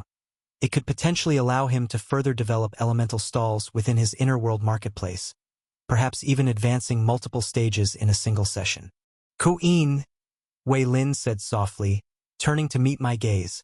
Something passed between us in that moment. Understanding, respect, and the unspoken acknowledgement that we had just become competitors in truth. His eyes held no malice, only determination. May the best cultivator win. I nodded once, appreciating his directness. May the best cultivator win. Between us, Lin Mei glanced back and forth with a small sigh. Boys and their competitions, she muttered, though her own eyes gleamed with newfound resolve. Elder Wan raised his hands, quieting the excited crowd. Furthermore, the top 3 finishers will receive personally selected techniques from the sect's restricted archive. Another wave of excitement swept through the arena. The restricted archive contained techniques that hadn't been offered to outer disciples in generations. Even core disciples required special permission to browse its shelves. Additionally, Elder Wan continued, all participants who advance past the first stage will receive 5,000 spirit stones and 1 minor spiritual herb of their choosing from the sect's garden. 5,000 spirit stones just for making it past the first stage? Azure marveled. Sect leader Yuan must see extraordinary potential in this year's participants. I watched as sect leader Yuan himself surveyed the assembled disciples, his gaze sweeping across us like a physical force. When his eyes briefly met mine, I felt a chill run down my spine, not of fear, but recognition. There was something familiar in that cold evaluation, reminiscent of how I assessed resources for my inner world. Clinical, calculating, seeing value rather than people. Elder Wan's voice drew my attention back. Now for the tournament structure. The first stage begins today, the trial of the fallen realm. A murmur of confusion spread through the crowd. Even Wei Lin, usually so well-informed, looked puzzled. The fallen realm? He muttered. I've never heard of such a trial. Elder Wan gestured, and a massive projection appeared above the arena. A swirling vortex of mist that gradually resolved into the image of a bleak landscape. Jagged mountains rose from plains of ash, while rivers of what appeared to be liquid shadow cut through the terrain. The sky above was a perpetual twilight, neither day nor night. The fallen realm, Elder Wan explained, is the remnant inner world of Ancestor Tian, a civilization realm cultivator who perished 10,000 years ago. In his final moments, he bound his inner world to our sect, creating a perfect testing ground. The projection shifted, showing various features of this strange realm. Forests of bone-white trees, ruins of crystal cities, endless dunes where the sand itself seemed to flow like water, and vast empty plains where shadows moved with intelligence. Your task is simple, Elder Wan continued. Find the exit. The first 42 teams to escape will advance to the individual competition rounds. Lin Mei grabbed Wei Lin's arm. 42 teams? But there must be at least 100 teams here. Taken from Royal Road. This narrative should be reported if found on Amazon. She was right. Quick counting suggested between 100 and 153-person teams had assembled for the tournament. Over half would fail.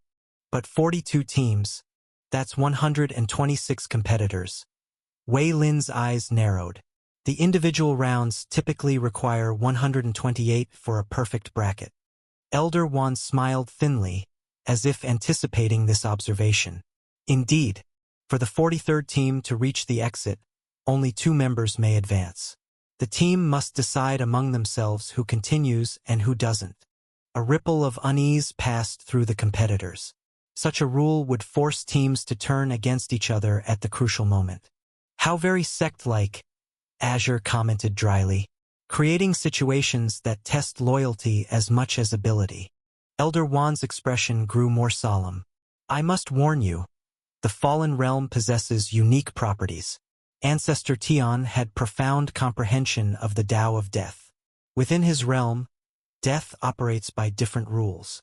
This statement sent murmurs rippling through the crowd. Several disciples shifted uncomfortably, especially those at lower cultivation stages. While inside, Elder Wand continued, the mark we will soon give you will activate. This mark is a manifestation of the Fallen Realm's nature. It prevents true death within its boundaries. Should you experience lethal circumstances, you will instead be expelled back to the sect. Relief visibly washed over many faces. Combat without permanent consequences removed much of the tournament's inherent risk. However, Elder Wand's voice took on a warning tone. The mark does not prevent pain or suffering, and while death inside won't be permanent, the experience is not something you'll wish to repeat. I frowned, considering this information. Azure, what do you know about Ancestor Tian? Nothing specific, Azure replied mentally. But if his inner world incorporated the Tao of Death so thoroughly, it's unusual. Inner worlds reflect the laws their creators most deeply understand. A realm where death itself is impermanent suggests Ancestor Tian had mastered death's underlying principles. A chill ran down my spine as I grasped the implications. A civilization realm cultivator who mastered death itself, creating a testing ground where death is impermanent.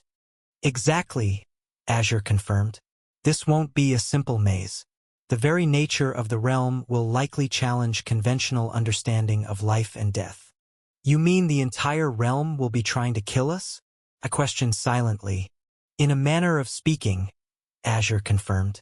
Inner worlds retain echoes of their creators' intent long after death. The stronger the Tao comprehension, the more persistent these echoes become. Even without an inner world spirit, its fundamental laws will operate as if defending against invaders. That didn't bode well for our chances. A realm actively working to eliminate us would be far more dangerous than simple environmental hazards or wild beasts. The Fallen Realm operates on a different temporal flow than our world, Elder Wand explained. What feels like days inside may be merely hours outside. You will have until sunset tomorrow to find the exit. After that time, any remaining teams will be forcibly expelled and disqualified. So, we had roughly 30 hours in the outside world, which could translate to several days of subjective time within the realm. Plenty of time to find an exit, or to face whatever deadly challenges the realm contained. Additionally, Elder Wand continued, communication between teams is permitted, and temporary alliances may be formed. However, remember that only 42 complete teams will advance. Plan accordingly. In other words, betrayal was not just possible but expected. Any alliance would inevitably dissolve once teams approached the exit. I made a mental note to be extremely cautious about any partnerships we formed within the realm. Each team will enter through a different gate, placing you at random locations throughout the realm. Elder Wand gestured to a formation array that had begun glowing at the center of the arena. When I give the signal, approach the formation in your teams. You will be transported immediately. Elder Wand stepped back, allowing sect leader Yuan to move forward. The powerful cultivator hadn't spoken a word throughout the explanation, but his mere presence commanded attention. Now, as he gazed down at us, I felt a subtle pressure pushing against my spiritual sense. Disciples of Azure Peak, his voice was surprisingly gentle for someone of his power. This tournament is more than a competition for resources or recognition. It is a crucible through which your true potential will be revealed. perhaps even to yourselves. His eyes seemed to pick out specific competitors, lingering momentarily on Yuan Jun, then Wu Kongming, and finally, meeting my own gaze directly.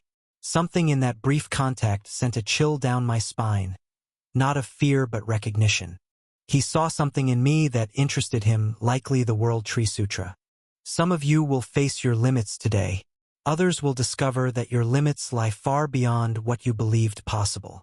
Sect leader Yuan's lips curved in a slight smile. In either case, remember that how you respond to adversity reveals more about your cultivation potential than your current stage or combat prowess. With those cryptic words, he stepped back, and Elder Wan returned to the forefront. Competitors, take your positions. The teams began moving toward the formation array in an orderly fashion. Wei Lin, Lin Mei, and I exchanged glances before stepping forward together. Remember, I said quietly, stay together at all costs. If we get separated, use the marks to regroup immediately. No heroics, Wei Lin agreed, his expression serious. And no unnecessary risks. We focus on finding the exit, not engaging with other teams, Lin Mei added. There's no advantage in fighting if we don't have to. As we waited our turn to step onto the formation, I scanned the crowd one last time, spotting my parents in the core disciple section. They looked nervous but proud. I allowed myself a small smile and nod in their direction before turning my attention back to the task at hand. When our turn came, an inner disciple handed each of us a small jade talisman, the mark of return. The moment I accepted mine, it dissolved into my palm with a cool sensation, leaving behind a faint silver glyph. I can sense both of you, Lin Mei said, surprised. Like 2 points of light in my mind. Wei Lin nodded. Same here. We stepped onto the formation together, our shoulders nearly touching. The array beneath our feet began to glow brighter, lines of azure light crawling up our bodies like vines. Good luck to us all, I said as the light intensified. See you on the other side. The world dissolved into brilliant azure energy, and suddenly I felt my physical body being pulled, not just my consciousness, but my entire being. The sensation was jarring and violent, completely unlike the smooth transition into my inner world or my experience world walking. Colors swirled and twisted, reality fragmenting and reforming around me. I caught glimpses of massive landscapes rushing past. Bone-white deserts, forests of black trees, mountains that seemed to be composed of giant skeletal remains. Whispers brushed against my spiritual sense, too faint to understand but carrying unmistakable menace. Then, with jarring suddenness, the motion stopped. My feet struck hot sand, knees bending to absorb the impact. The swirling lights faded, leaving me standing alone in a vast desert landscape. I blinked, the harsh light stinging my eyes as I scanned the area. Wei Lin and Lin Mei were nowhere to be seen. Wei Lin, I called out, my voice sounding flat and small in the empty expanse. Lin Mei. No response. I was completely alone. Master. Azure's voice resonated in my mind. Look up. I tilted my head up and my eyes widened at what I saw. The sky above was a sickly greenish-black, without sun or moon but somehow providing enough harsh light to see by. And there, hovering in the air like a celestial countdown, glowed the number 43 in crimson characters. The number of slots, I realized aloud. Once that reaches 0, then all remaining teams are eliminated, Azure confirmed. And judging by its placement, it's visible throughout the entire realm. My hand immediately went to the mark of return on my palm, which pulsed with a faint silver light. Closing my eyes, I focused on the 2 distinct sensations emanating from it, each representing one of my teammates. Wei Lin's signature felt strong, though distant. Lin Mei's, however, was fainter and fluctuating slightly in a way that sent a spike of concern through me. They separated us deliberately, I whispered. Probably all teams were split apart on entry. A logical trial for a team competition, Azure noted. Testing your ability to regroup under dangerous conditions. I oriented myself toward Lin Mei's signature. It was the weaker of the 2, and with her sixth-stage cultivation, she was far more vulnerable alone in this realm than Wei Lin. If she were eliminated before we could regroup, our entire team would be expelled, an instant disqualification with no second chances. Wei Lin can handle himself, I said, already striding across the sand. Lin Mei needs to be found first. The desert stretched endlessly before me, devoid of landmarks or features, but I pushed forward. The number 43 hung in the sky like a countdown to failure, a constant reminder that time was against us. Hold on, Lin Mei, I whispered as I increased my pace. I'm coming. The air in the fallen realm tasted wrong. Lin Mei stood perfectly still among towering trees with bark the color of dried blood and leaves that resembled sharpened blades more than foliage. A heavy mist clung to the forest floor, curling around her ankles like spectral fingers. The light filtering through the canopy cast everything in a sickly greenish glow, making even her own skin appear alien. Her first instinct was to call out for Ku Yin and Wei Lin, her lips already forming their names. She caught herself before the sound escaped, pressing her fingers against her mouth. If there were others nearby, competitors or worse, announcing her presence would be extraordinarily foolish. Think, she thought to herself, letting her spiritual sense expand cautiously around her. The forest felt hungry somehow, not merely dangerous but actively malevolent, as if Ancestor Tion's comprehension of the Tao of Death had seeped into every root and branch. The mark of return on her palm pulsed gently, and Lin Mei closed her eyes to focus on the two distinct sensations emanating from it. She could feel Wei Lin's steady presence and Ku Yin's more complex signature, but both felt impossibly distant, in completely opposite directions, no less. Of course they'd separate us, she sighed. The sect wouldn't make this easy. Lin Mei assessed her situation with cold clarity. Her recent breakthrough to the sixth stage of qi condensation was significant, a remarkable achievement for her age and background, but it still placed her far below many of the tournament's participants. Against the likes of Chen Feng, Earth Fist Lu, or heaven forbid Yuan Zhen, she wouldn't stand a chance. She was the weak link, the logical target. A chill ran down her spine that had nothing to do with the perpetual twilight of the realm. If she were eliminated, her entire team would be disqualified. Her friend's tournament journey would end because of her. Not going to happen, she decided firmly. I just need to survive until Wei Lin or Ku Yin finds me. Wandering through this death-infused forest in search of her teammates would be suicidal. Better to find a defensible position, hide her presence, and wait. Wei Lin might be daring, but he was clever. Ku Yin was adaptable and resourceful. They would understand the situation and come for her. With her decision made, Lin Mei closed her eyes, turning her attention inward. If she was going to survive alone, she would need every advantage her cultivation could provide. Waterfalls. That was always her first impression when observing her inner world. The constant, soothing cascade of water flowing from heights that seemed to touch the clouds themselves. Unlike Wei Lin's elaborate marketplace with its specialized stalls, or what she imagined Ku Yin's inner world might be, something filled with mystical plants and formation patterns, no doubt. Her realm was simpler but no less beautiful. A massive central waterfall dominated the landscape, its waters a crystalline blue that caught impossible light and fractured it into rainbow patterns.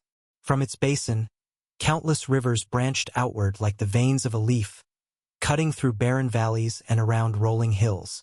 The rivers converged and diverged, creating an intricate network that pulsed with spiritual energy, circulating and refining it with each cycle. Seeing the progress her friends had made, she'd become a little self-conscious about her cultivation method. Wei Lin could manipulate and convert multiple types of energy through his marketplace. Well, no one quite knew what Ku Yin could do, but his rapid advancement and battle prowess spoke volumes. Meanwhile, her method focused on circulation, purification, and extraction, invaluable skills for her work with spiritual herbs and formations, but less immediately useful in direct confrontation. Yet looking at her inner world now, this realm that was entirely hers, shaped by her understanding and efforts, she couldn't help but smile. The waters flowed stronger than ever, energized by her recent breakthrough. Small islands had begun to form in some of the wider rivers, showing potential for new growth and expansion. "It's not impressive by conventional standards," she acknowledged, "but it's mine, and it's beautiful in its own way." Returning her awareness to her physical surroundings, Lin Mei took a moment to center herself. Then, placing her palm flat against the ground, she extended her water affinity outward, sensing for natural water sources in the vicinity. Water always called to water, and her cultivation method allowed her to detect its presence with remarkable precision. A case of theft. This story is not rightfully on Amazon. If you spot it, report the violation. There, about 2 li to the northeast, a sizable body of water, with the unmistakable spiritual resonance of a waterfall. Perfect. Lin Mei rose to her feet and oriented herself toward the sensation. With one final glance around the clearing, she began moving through the forest, stepping carefully to minimize sound. The blue mushrooms dimmed as she passed, as if sensing her departure. The journey through the forest was tense. Twice Lin Mei froze at sounds that didn't belong. Once a chattering noise high in the canopy, once a low growl from somewhere to her left. Each time she remained perfectly still, cloaking her spiritual presence as best she could until the potential threat moved on. As she drew closer to the water source, the forest began to change. The trees thinned slightly, allowing more of the eerie twilight to filter down. Strange flowers grew here, black blossoms with centers that glowed a soft crimson, bobbing on impossibly thin stems. "Death essence," Lin Mei murmured, recognizing the energy signature. This really was Death Cultivator's realm. These flowers were clearly born from Ancestor Tion's understanding of death's fundamental nature. As an herb specialist, Lin Mei couldn't help but be fascinated. In the Azure Peak Sex Gardens, such plants would be kept in carefully sealed chambers, accessible only to advanced disciples. Here they grew wild, their essence mingling freely with the forest air. She gave the flowers a wide berth. Beautiful as they were, she suspected their pollen carried properties she'd rather not experience firsthand. Finally, the sound of flowing water reached her ears. Lin Mei quickened her pace slightly, emerging from the forest edge onto the bank of a broad, fast-flowing river. The water was crystal clear despite its dark bed, allowing her to see smooth black stones lining the bottom. Following the river upstream, she soon discovered what she was looking for. A waterfall approximately 30 feet high, cascading from a stone cliff into a deep pool. What caught her attention, however, was the space visible behind the falling water. A small cave, partially hidden by the liquid curtain. "Perfect," she whispered, a smile forming on her lips. Getting to the cave required careful navigation along the slippery rocks that bordered the pool, but her connection to water helped her find secure footing where others might slip. Within minutes, she stood behind the waterfall, in a shallow cave roughly 15 feet deep and 10 feet wide. The floor was surprisingly dry, suggesting air circulated well through some unseen crevice. The constant rush of the waterfall would mask small sounds and movements, while the watery barrier would obscure her from casual observation. Any attacker would need to navigate the same treacherous path she had taken, making a surprise assault difficult. "This will do," she decided, removing a small wooden box from her storage ring. The box contained copper wire, small jade tokens inscribed with basic symbols, crystallized spirit grass sap, and chalk made from ground elemental stones. The materials were nothing elaborate like the formation masters used, just basic components she'd pieced together from scrapped materials and abandoned practice arrays that disciples tossed away. "Let's see if those late nights were worth it," she murmured. Formation study wasn't her primary focus. Her garden duties and water cultivation consumed most of her time, but Lin Mei had always been drawn to the elegant precision of formation work. After seeing Ku Yin's natural talent for it, she'd begun studying on her own, often practicing late into the night when the garden pavilion was empty. Her first formation was simple, a veiling mist array designed to obscure her spiritual signature. She placed 4 jade tokens at the corners of the cave and connected them with copper wire infused with her water-natured qi. The second formation was more complex, a modified tremor response array that would immobilize anyone who stepped into its trigger zone for a brief moment, perhaps only a second against a powerful cultivator, but sometimes a second was all you needed. As she worked on the formation, she occasionally reached out through the mark of return, checking the distances to her teammates. Neither seemed to be moving closer yet. She wondered if they were dealing with challenges of their own. "Please be safe," she whispered, though she knew the concern was probably unnecessary. Both Wei Lin and Ku Yin were formidable. If anyone should be worried, it was her. The formations took nearly 10 minutes to complete properly. When she was done, she checked her work carefully, making minor adjustments to the wire positions and reinforcing the anchor points with her chi. These weren't particularly impressive formations, certainly nothing like what Ku Yin could create, but they represented hundreds of hours of careful study and practice. "They'll have to do," she said, settling cross-legged near the back of the cave. She entered a light meditative state, keeping her spiritual sense extended to monitor the area while conserving her energy. The waterfall's rhythm helped her maintain focus, the sound reminding her of her inner world's central cascade. Time passed strangely in the fallen realm. Without the sun or moon to mark its passage, Lin Mei could only estimate that several hours had gone by based on the subtle ebb and flow of the realm's ambient energy. The strange twilight remained unchanged outside, neither brightening nor dimming. Her vigilance was eventually rewarded, or perhaps punished, when her spiritual sense detected a flare of unfamiliar energy approaching the waterfall. Someone or something had found the river and was moving upstream, directly toward her hiding place. Lin Mei's eyes snapped open. She shifted silently into a crouch, ready to move if necessary. The presence grew closer, now unmistakably human and cultivator in nature, and strong, far stronger than her. "Not good," she thought. The presence paused at the edge of the pool beneath the waterfall, lingering there as if considering the scene. Lin Mei held her breath, hoping her concealment formation would be enough to mask her presence. For a moment it seemed to work. The energy signature began to move away, continuing upstream. Lin Mei allowed herself a small sigh of relief, which caught in her throat as the presence suddenly stopped, then turned back toward the waterfall with deliberate purpose. She'd been discovered. A subtle shift in the air forced Lin Mei to throw herself sideways, just as a brilliant lance of flame struck the spot where she'd been sitting, scorching the cave wall black. Heat seared the side of her face as she rolled to her feet, dropping into a defensive stance. The veiling mist array shattered, its tokens crumbling to dust as the intrusion overwhelmed its modest capacity. "Smart hiding spot," came a male voice from beyond the waterfall. A figure stepped through the curtain of water, seemingly unbothered by the liquid passing through his flame-wreathed body. He was tall and broad-shouldered, wearing the outer disciple robes of Azure Peak Sect, though Lin Mei didn't recognize him personally. His cultivation aura pulsed with the unmistakable intensity of the late 7th stage chi of the condensation realm. "I'm Lei Zhong," he announced casually, as if they were meeting at a sect gathering rather than in this deadly realm.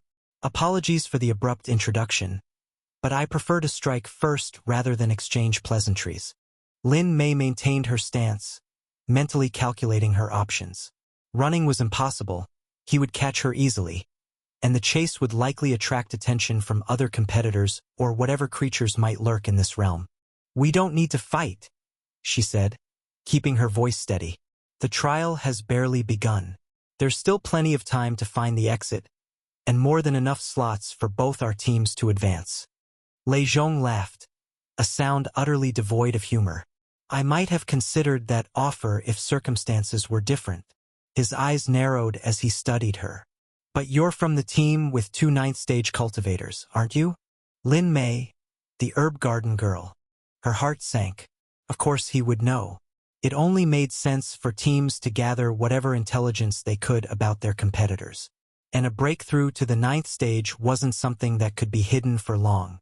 "If I eliminate you," he continued, flame dancing between his fingers, "your entire team will be disqualified. Much simpler than trying to face Wei Lin or your other teammate in direct combat." "Pragmatic," Lin Mei acknowledged, shifting her weight slightly to position herself nearer to her second formation's trigger area. But working together might also benefit. Save it. Lei Zhong cut her off. Everyone knows you're the weak link. 6th stage and a recent breakthrough at that. Your cultivation method isn't even combat-oriented. No wonder you need 9th stage bodyguards. The taunt stung, but before she could respond, Lei Zhong's hands traced a complex pattern in the air, and the flame between his fingers expanded into a brilliant sphere that illuminated the entire cave. Crimson Sun Palm, he whispered, driving the sphere forward with shocking speed. Flowing Shield, Lin Mei countered, drawing water from the river to create a barrier before her. The fireball crashed into her shield with a thunderous hiss, generating a cloud of steam that filled the cave.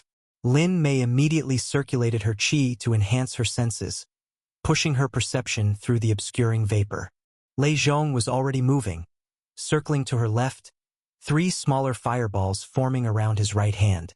Ember Flight, he called, sending the projectiles curving through the steam toward her from different angles. Rivers flow, Lin Mei murmured, her body suddenly seeming to liquefy as she flowed between the incoming attacks with impossible fluidity. The 3rd fireball caught her sleeve as she twisted, instantly igniting the fabric. Lin Mei slapped the flames out with a water-coated hand and countered with her own attack. Water Needle Rain, she called, converting her qi into hundreds of pressurized water needles that shot toward Lei Zhong from all directions. He scoffed, a shell of flame erupting around him. Flame Barrier. The water needles hissed into steam as they struck the shield, filling the cave with more vapor. Is that really the best you can? His words cut off as Lin Mei abruptly charged through the steam, her hand trailing water that formed into a whip.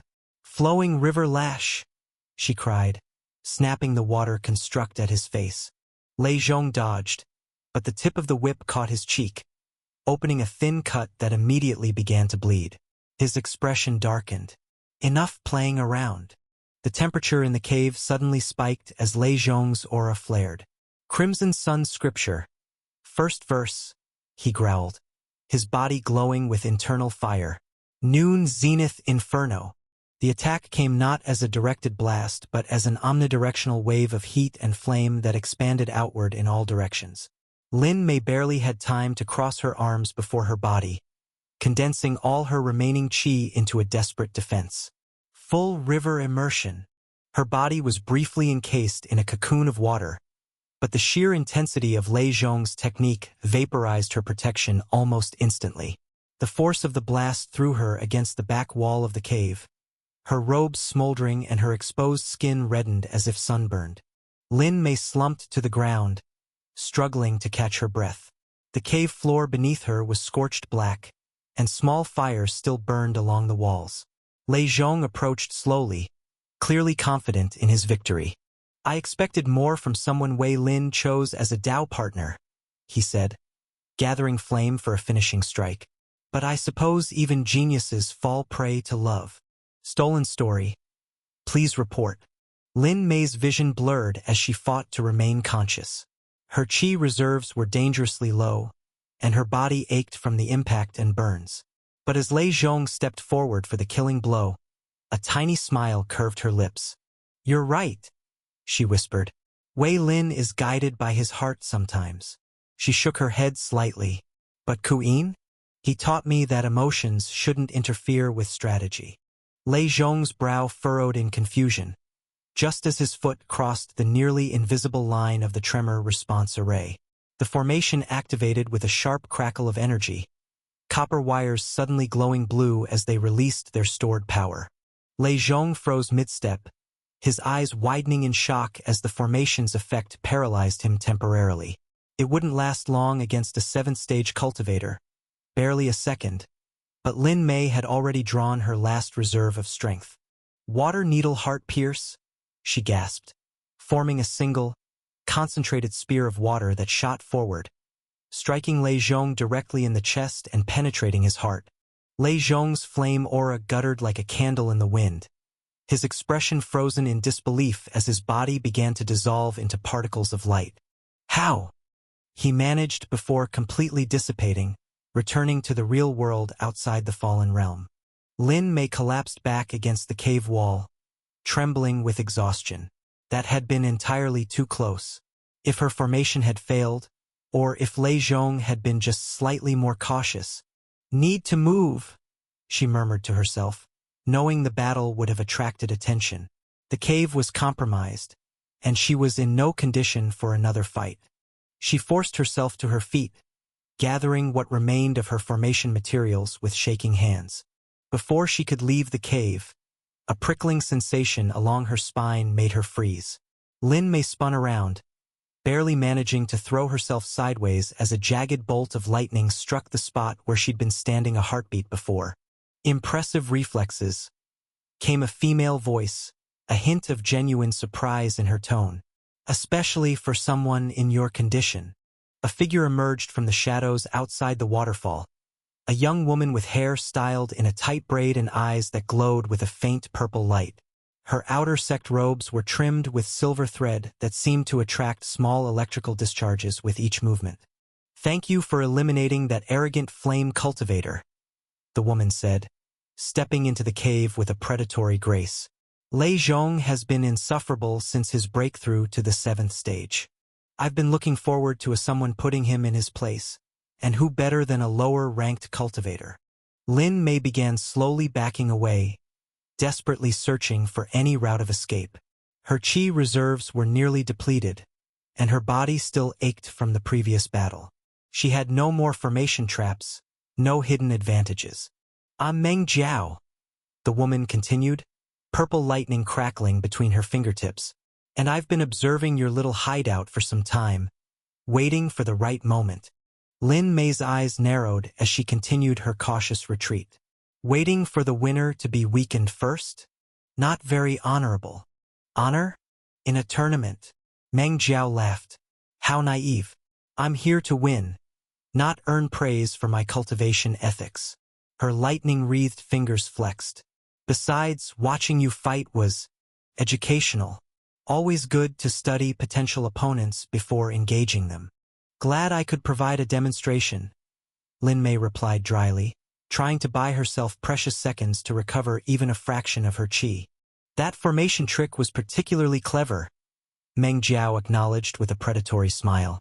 "But enough observations. You're with the team that has 2 9th-stage cultivators, aren't you?" Lin Mei's silence was answer enough. "That's what I thought," Meng Jiao nodded. "Nothing personal, but eliminating you means eliminating the strongest competition in one stroke. That's an opportunity one can't pass up." Without warning, she attacked, her hand extending as crackling purple lightning shot toward Lin Mei in a jagged arc, thunder palm strike. Lin Mei attempted to dodge, but her exhausted body responded too slowly. The lightning caught her square in the chest, sending her crashing back against the cave wall with a pained cry. Her muscles spasmed uncontrollably as the electrical energy coursed through her system, temporarily disrupting her qi circulation. "Is that all?" Meng Jiao asked, disappointment evident in her tone. "I expected more of a challenge from someone who defeated Lei Zhong." Lin Mei struggled to her feet, her breathing ragged. "You want a challenge?" she managed, gathering the pitiful remnants of her qi. "I'll give you one." She feinted a direct charge, water gathering around her fists as if preparing for a close-quarters attack. Flowing river. But mid-stance, Lin Mei pivoted sharply, abandoning the attack and diving toward the waterfall instead. Her body transformed into a streak of blue light as she poured her remaining qi into a desperate escape technique. River's embrace. For a heartbeat, it seemed she might make it. The waterfall was just 3 steps away, its dark waters promising sanctuary for her water affinity cultivation. If she could just reach it, merge with the falling water, she might survive long enough for her teammates to. Predictable, Meng Jiao sighed, her fingers drawing complex patterns in the air. Lightning arced from her fingertips, splitting into a dozen jagged bolts that surrounded the cave exit. Lightning cage. The electrical net closed around Lin Mei before she could reach the waterfall. Purple electricity seared through her body, disrupting her qi pathways and locking her muscles in painful spasms. A scream tore from her throat as she collapsed to the ground, her escape technique shattering into useless wisps of blue energy. "Better," Meng Jiao nodded, walking unhurriedly toward Lin Mei's fallen form. At least you showed some tactical thinking. Flight rather than futile resistance. The lightning cage flickered and dissipated, leaving Lin Mei sprawled on the cave floor, small electrical discharges still occasionally sparking across her body. Small burns marked her skin where the lightning had struck most intensely. She could barely move, her muscles refusing to obey her commands. Meng Jiao approached slowly, lightning gathering around her right hand in preparation for a final strike. Take comfort in knowing that your elimination accomplishes something significant, she said, voice almost gentle. You've helped me take out the strongest team in the tournament. That's no small achievement, but I guess it doesn't mean much when it's your own team being eliminated. Lin Mei closed her eyes, unable even to form a defense. All she could think was how she had failed her teammates after they had placed their trust in her. All their hard work, their preparation, their breakthroughs. All of it wasted because she hadn't been strong enough. I'm sorry, Wei Lin, she whispered. I'm sorry, Queen. She steeled herself for the killing strike, the seconds stretching impossibly as she waited for the lightning to claim her and for the peculiar sensation of being expelled from the realm. But the strike never came. After a moment, Lin Mei forced her eyes open, confused by the delay. What she saw made her breath catch in her throat. A figure stood between her and Meng Jiao, their back to Lin Mei as they held Meng Jiao's wrist in a seemingly casual grip. The lightning that had been gathering in the woman's hand now sputtered and died, unable to maintain coherence against whatever force this newcomer exerted. Meng Jiao's face had drained of color, her previous confidence replaced by wide-eyed terror as she stared at her captured wrist. She struggled against the hold, her entire body trembling. What?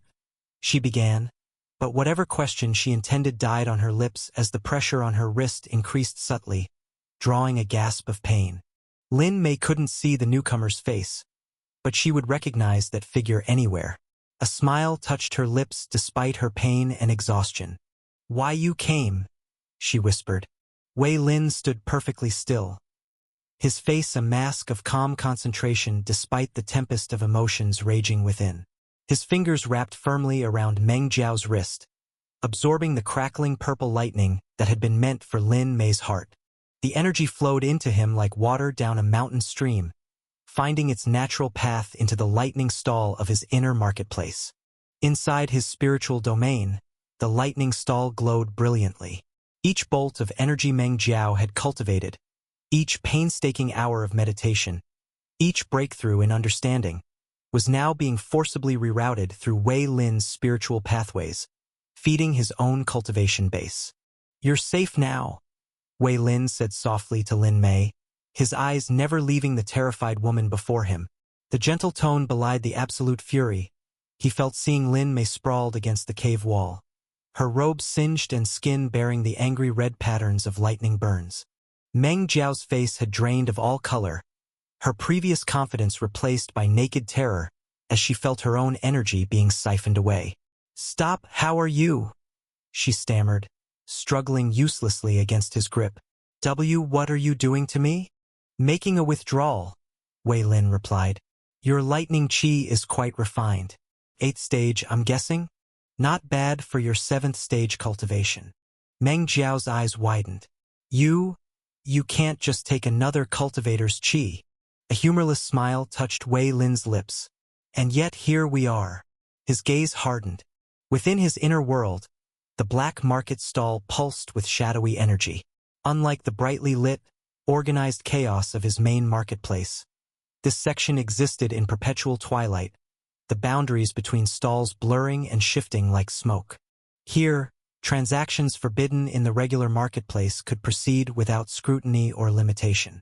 Normally, I take only a percentage, Wei Lin continued, his voice growing colder with each word. A fair transaction as befits a merchant. But you tried to kill someone precious to me. He opened a direct channel between his black market and Meng Jiao's cultivation base, the shadowy tendrils of his technique piercing through her spiritual defenses like needles through silk. What had been a controlled drain became a violent extraction, pulling not just her active qi but reaching deeper for her stored spiritual essence. Wait! Meng Jiao cried, real fear in her eyes now. I was only following the tournament rules. Death here isn't real. My mind understands that, Wei Lin replied, his voice barely above a whisper. But my heart clearly doesn't. The woman's eyes widened in shock as her own cultivation dropped from the 7th stage of qi condensation back to the 6th. Within Wei Lin's inner world, the black market stall pulsed hungrily, tendrils of shadow stretching toward the connection as if seeking more, a low, almost predatory growl echoing through the darkened corners of his spiritual marketplace.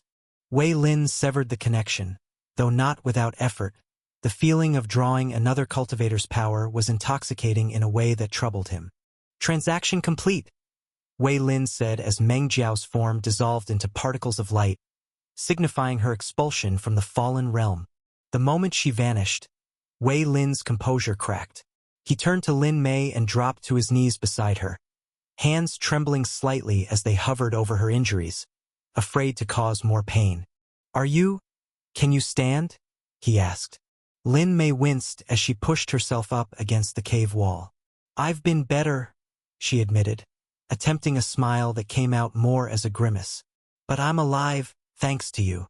Without warning, Wei Lin pulled her into a tight embrace, burying his face in her hair.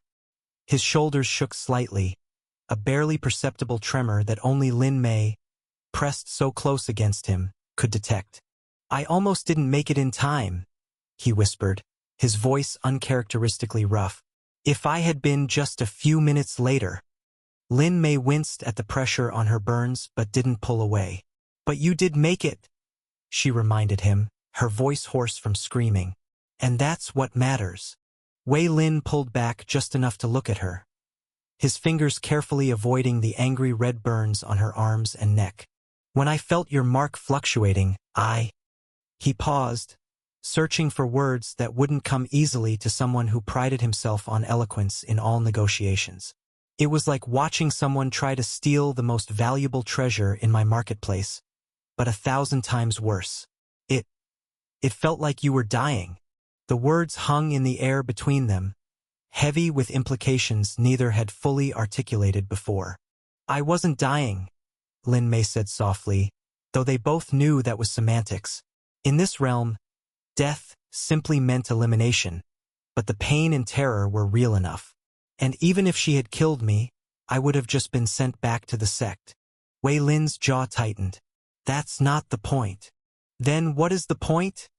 She challenged, a spark of her usual spirit returning despite her weakened state. Wei Lin pulled away, helping her lean back against the cave wall as he tried to organize his thoughts. The inner marketplace that served as his cultivation foundation had always given him clarity, compartmentalizing emotions as neatly as different types of qi. But right now, everything felt jumbled, the neat stalls of his inner world in disarray. The point, he finally said, is that it made me realize something. He ran a hand through his hair. Today it was just the tournament. But what about tomorrow? Or next month? Or 5 years from now? Lin Mei watched him with a steady gaze, waiting. The cultivation world is dangerous, Wei Lin continued, pacing the small confines of the cave. I've always known that intellectually. My family prepared me for it. The politics, the risks, the constant struggle for resources. But seeing you like this, he gestured to her injuries. It makes it real in a way tables of odds and risk assessment never could. A small smile touched Lin Mei's lips. Are you saying you care about me, Wei Lin? How unprofitable. Unauthorized use of content. If you find this story on Amazon, report the violation. He stopped pacing and looked at her directly. I'm saying I can't calculate the value of your life, and that terrifies me. The admission hung in the air between them, more intimate than any passionate declaration might have been. For Wei Lin, whose entire cultivation path and family legacy revolved around assigning value to everything, to admit something was beyond price was a profound confession. Lin Mei's teasing smile softened into something more vulnerable. I feel the same when I think about you facing danger, she admitted. And I know what you're thinking, that you want to protect me, keep me safe somehow. Is that so unreasonable? Wei Lin asked, It is if you're thinking about locking me away in some garden pavilion while you go out and face the world, she replied with a firmness that belied her weakened state. I chose this path, Wei Lin, just as you did. I know, he sighed, taking her hand carefully between his. I wouldn't try to cage you. That would make me your jailer, not your partner. And I know the world is dangerous whether you're a cultivator or a mortal. At least this way I have some power to protect myself. Lin Mei finished for him. Exactly. Just as you do. I defeated Lei Zhong on my own, a 7th stage fire cultivator. He underestimated me because of my cultivation level. Of course he did, Wei Lin replied. Most cultivators see only the stage, not the person. His expression grew serious again. Which is why we need to work harder on your advancement. When we get back to the sect, I'm going to dedicate more resources to helping you break through. Lin Mei's eyes widened slightly. Wei Lin, your resources are for your own breakthrough to the elemental realm. You can't. I can and I will, he interrupted firmly. My black market stall has proven more profitable than anticipated. We've already seen how it can accelerate your cultivation. He squeezed her hands. Let me do this, Lin Mei. Not because I don't think you can protect yourself, but because I want you to have every advantage possible. After a moment's hesitation, Lin Mei nodded. All right, she agreed. But this goes both ways. I'll help you however I can. Deal, Wei Lin smiled, sealing their agreement like any good merchant would. I'm glad you're thinking long-term about us, Lin Mei replied softly, squeezing his hand back. Wei Lin reached into his storage ring and produced a jade bottle. Healing salve, he explained, removing the stopper. It's better than the one the sect provides. You should be back to normal within a few minutes. As he carefully applied the cool ointment to Lin Mei's injuries, he assessed their situation. We need to find Kuyin, he said. Can you travel or should we wait a little? Lin Mei nodded, determination replacing the weariness in her eyes. I can manage. My qi is nearly depleted, but my legs still work. Wei Lin supported her weight as they walked out of the cave.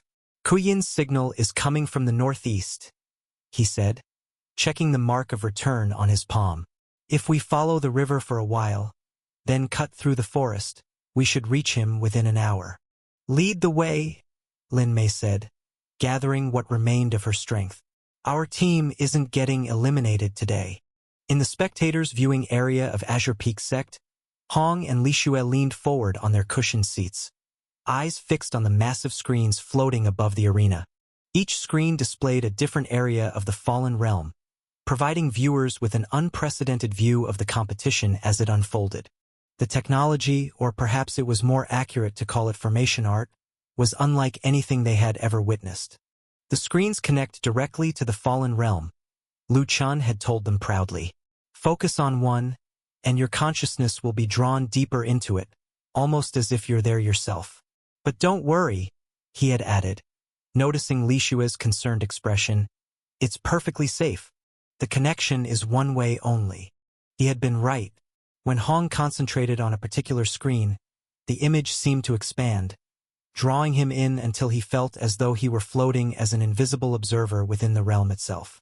The sensation was disorienting at first, but he had quickly adapted, grateful for the chance to keep watch over his son. For the past hour, they had been focusing their attention on Kuyin, who was traversing what appeared to be an endless desert of shifting black sands. He's still so far away from his friends, Li Xue whispered, one hand clenched tightly in the fabric of her dress as they watched Kuyin navigate the treacherous terrain. A sudden commotion from nearby spectators drew their attention to the screen displaying Lin Mei's cave hideout. Lin Mei, their son's teammate, was engaged in desperate combat with a fire-wielding opponent. That's Lei Zhong, Lu Chen identified using a jade token that had all the names of the participants. His face creased with concern as he read out the cultivation realm. 7th stage qi condensation. Lin Mei is only at the 6th stage, and she just broke through recently. Li Xue gasped as a massive wave of flame filled the cave, momentarily obscuring their view of the combat. She'll be killed. Not permanently, Lu Chun reminded them gently. Remember, even if she's defeated, she'll just be expelled from the realm. Hurt, perhaps, but alive. This did little to ease their concern. As mortals who had lived their entire lives in a small village, the casual discussion of potentially lethal combat was deeply unsettling. The cultivation world their son had entered was far more brutal than they had imagined, even after hearing his careful explanations. When the flames cleared, they were astonished to see Lin Mei still standing, though clearly injured. More surprising was what happened next. The young woman lured her opponent into a cleverly concealed formation trap, then struck with a precisely aimed water technique that pierced directly through his heart. She got him, Hong exclaimed, unable to contain his surprise. Beside him, Li Shua's face showed a complex mixture of relief and distress. So violent, she murmured, one protective hand moving unconsciously to rest on her rounded belly. That's the cultivation world, Lu Chun said matter-of-factly, seemingly unbothered by the lethal exchange they had just witnessed. Combat between cultivators is rarely decided by small advantages. Victory often requires decisive, fatal strikes. They watched as Lei Zhong's body dissolved into particles of light, expelled from the fallen realm. Lin Mei collapsed against the cave wall, clearly exhausted from the encounter. She should leave, Li Shua urged, as if Lin Mei could somehow hear her advice. Someone else might find her there. Her words proved eerily prophetic. Just a second later, another cultivator appeared, a young woman wielding lightning techniques who announced herself as Meng Jiao. The newcomer attacked without hesitation, exploiting Lin Mei's weakened state with ruthless efficiency. This is wrong, Hong protested, his hands clenching into fists. Attacking someone who can barely stand? Where's the honor in that? Lu Chen's expression remained neutral. Honor is a luxury many cultivators cannot afford, he said quietly. Meng Jiao is being pragmatic. By eliminating Lin Mei, she eliminates an entire team of competitors, including 2 ninth-stage cultivators.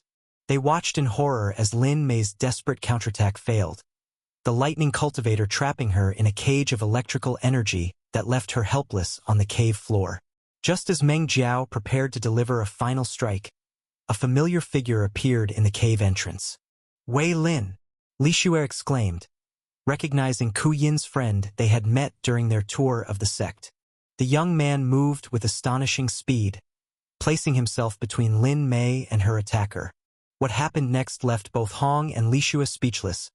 Wei Lin seized Meng Jiao's wrist and somehow began absorbing her lightning energy into himself, the power visibly flowing up his arm in crackling streams. It's an ability of his cultivation method, Lu Chun explained, noting their confusion. Wei Lin can absorb, convert, and redirect different types of energy through his spiritual marketplace. It's an extremely rare and versatile technique. They watched as Wei Lin executed the lightning cultivator after draining her own energy.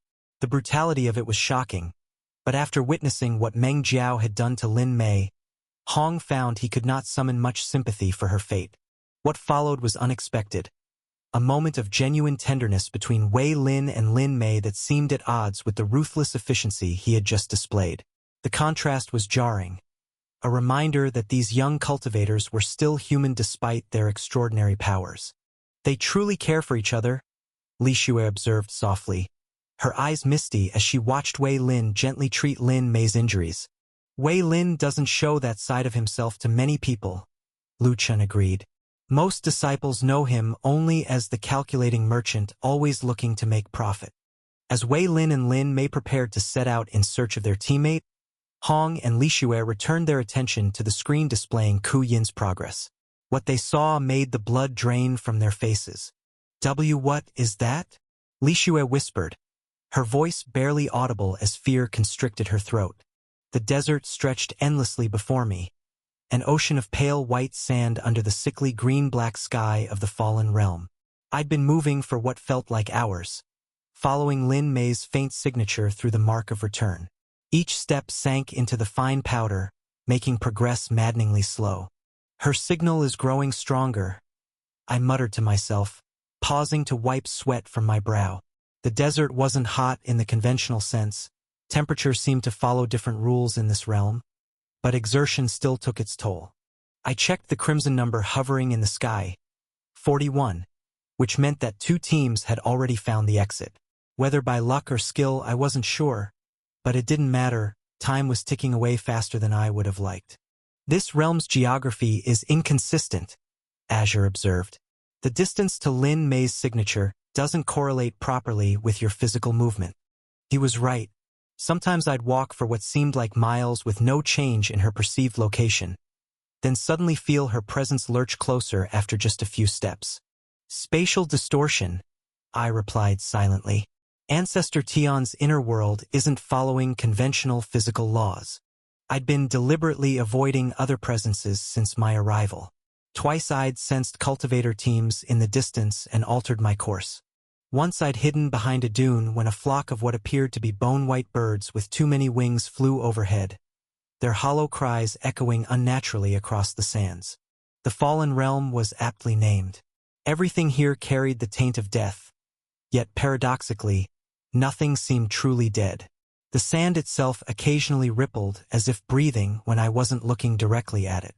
The few scrubby plants I'd encountered had translucent leaves through which I could see circulating darkness rather than sap. Master, Azure's voice held an unusual edge of concern. There's a spiritual pressure approaching from the north. It's unusual. I extended my senses cautiously. The signature felt wrong, not quite like a cultivator, but definitely sentient. Cold and hollow like a void moving with purpose. Before I could retreat, the sand 20 paces ahead erupted upward. A figure emerged, hovering just above the desert floor. It appeared vaguely humanoid but composed of writhing shadows rather than solid matter. Where a face should be, only darkness swirled beneath a hood formed of the same incorporeal substance. Wispy tendrils extended from its form like smoke caught in an unfelt breeze. A wraith. What was more concerning was the aura coming off it, 9th stage chi condensation. "Oh, wonderful," I muttered, dropping into a defensive stance. The creature tilted what passed for its head, studying me with unseen eyes. Then it moved, not gliding or walking, but simply existing in a new location 5 paces closer. I didn't wait for it to attack. Turning sharply, I sprinted in the direction of Lin Mei's signature. Running from a fight wasn't my preferred strategy, but the tournament wasn't the place for unnecessary risks. Finding Lin Mei was my priority. The wraith didn't agree with my assessment. It appeared directly in my path, tendrils extending toward me like grasping fingers. I veered left, then right, zigzagging across the dunes. Each time I changed direction, the wraith would materialize ahead of me, forcing another course correction. It was deliberately herding me away from Lin Mei's location.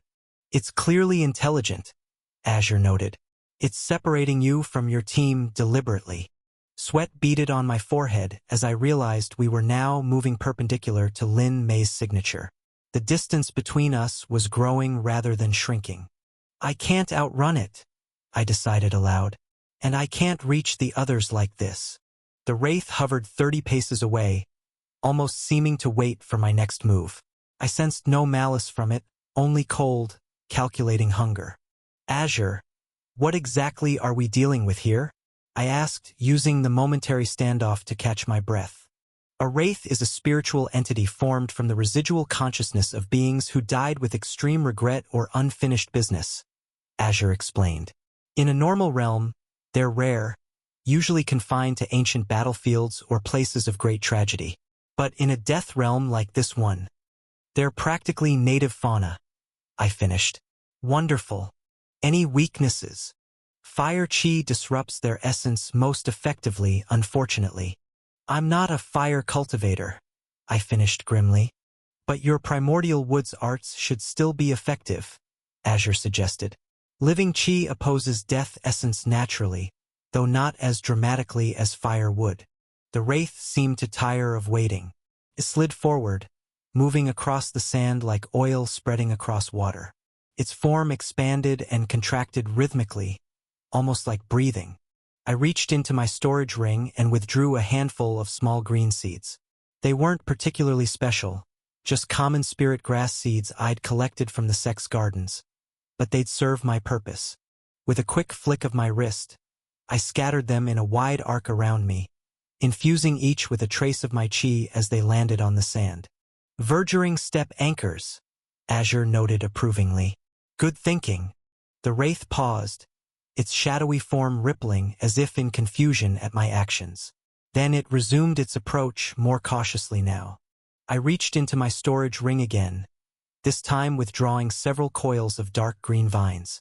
These were specialty spirit vines I'd purchased specifically for combat, tough as steel cable but responsive to primordial wood arts. Let's see how you handle this, I murmured, uncoiling the vines with a flick of my wrists. The wraith surged forward suddenly, its form elongating into a spear-like shape aimed at my chest. I activated Verduring Step, my body dissolving into particles of green light that flowed instantly to one of the seeds I'd scattered behind the wraith. As I rematerialized, I sent the vines whipping forward, infusing them with my chi. They shot toward the wraith like living whips, wrapping around its shadowy form. For a moment they seemed to catch, then the wraith simply phased through them, becoming momentarily transparent. It turned toward me, its form rippling with what I could only interpret as amusement. Well, that's inconvenient, I muttered. Try timing your attacks for when it's tangible, Azure suggested. It can't maintain intangibility constantly. The wraith rushed me again. This time, I stood my ground until the last possible moment before using Verduring Step to teleport to a seed directly behind it. As I reformed, I launched a powerful palm strike at its back. My hand passed through empty air as the wraith phased again, but I caught a glimpse of it solidifying just after my attack missed. There was indeed a pattern. It could only maintain intangibility for brief moments. You could be reading stolen content. Head to Royal Road for the genuine story. We fell into a deadly dance across the white sands. I would teleport using Verduring Step, attack, then immediately relocate before the wraith could counter. The wraith would phase through my attacks, reposition, then attempt to strike when I rematerialized. Knowing that I didn't have time for a drawn-out battle, I decided to try a more aggressive approach. I teleported directly in front of the wraith, preparing to time my strike for when it reappeared. But the entity was learning my patterns. It remained intangible, and then, with timing that surprised me, one shadowy hand suddenly solidified while the rest of its body remained insubstantial. The now tangible claws shot forward for my chest before I could react, but at the last instant, something thin and green shot from beneath my robes.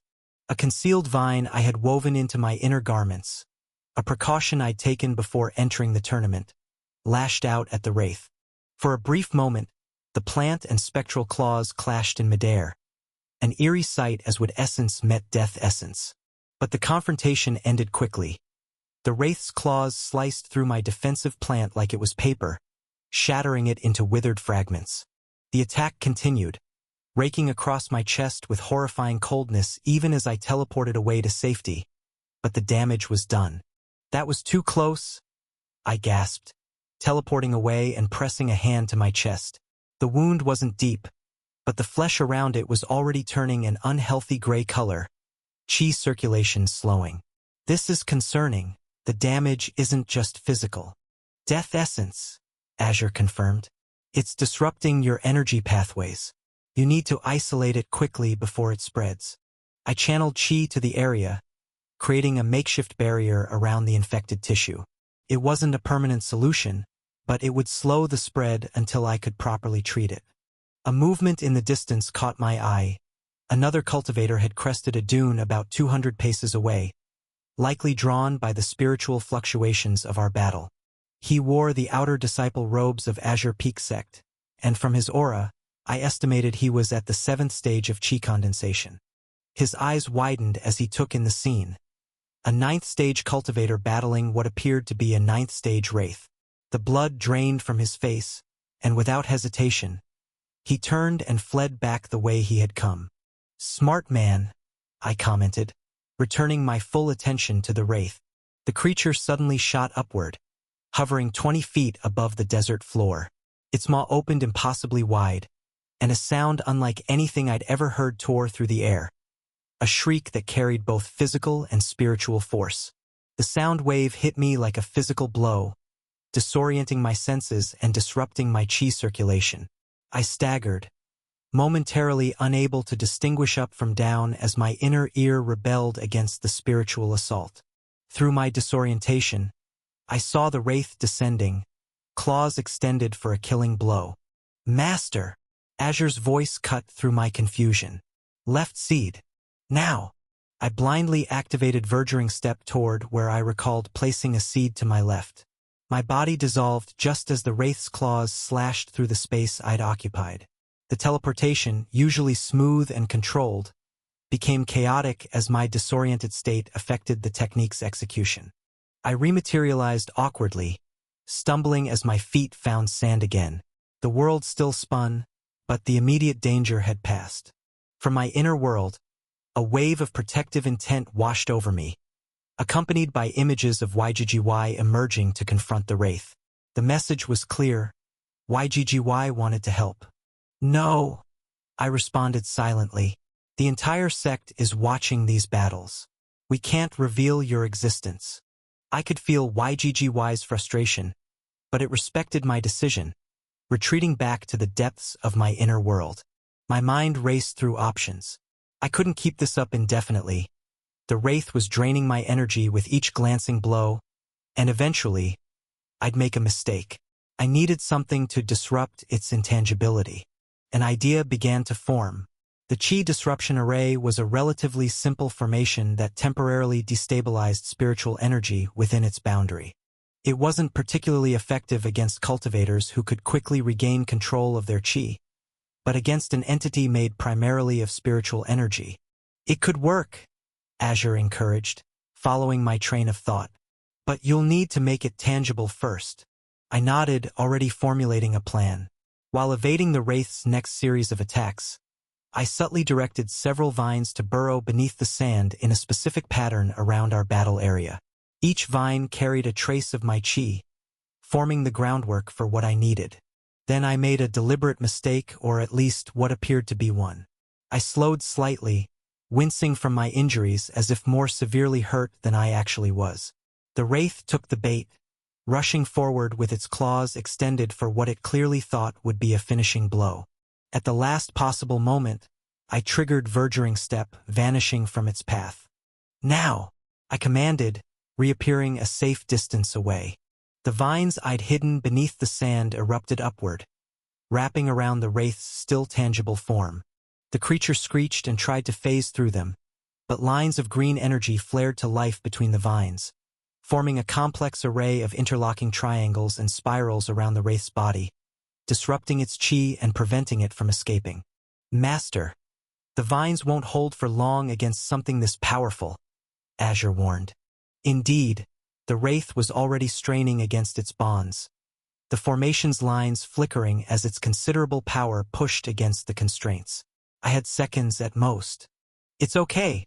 I only need a moment," I replied, teleporting directly in front of the trapped wraith, while channeling chi into my palm for a fatal phantom strike.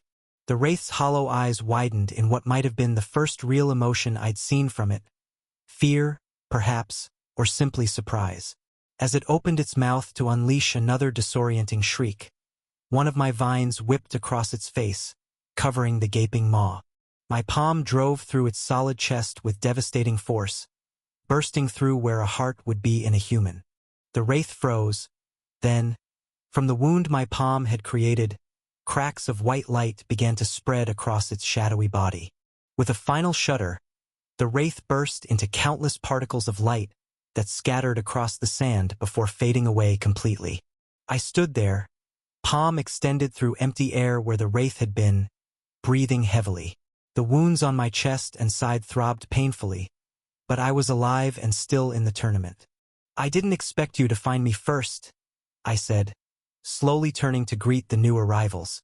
Ku Hong gripped the armrests of his cushioned seat, his knuckles white as he watched his son face the writhing shadow that had emerged from the desert sand.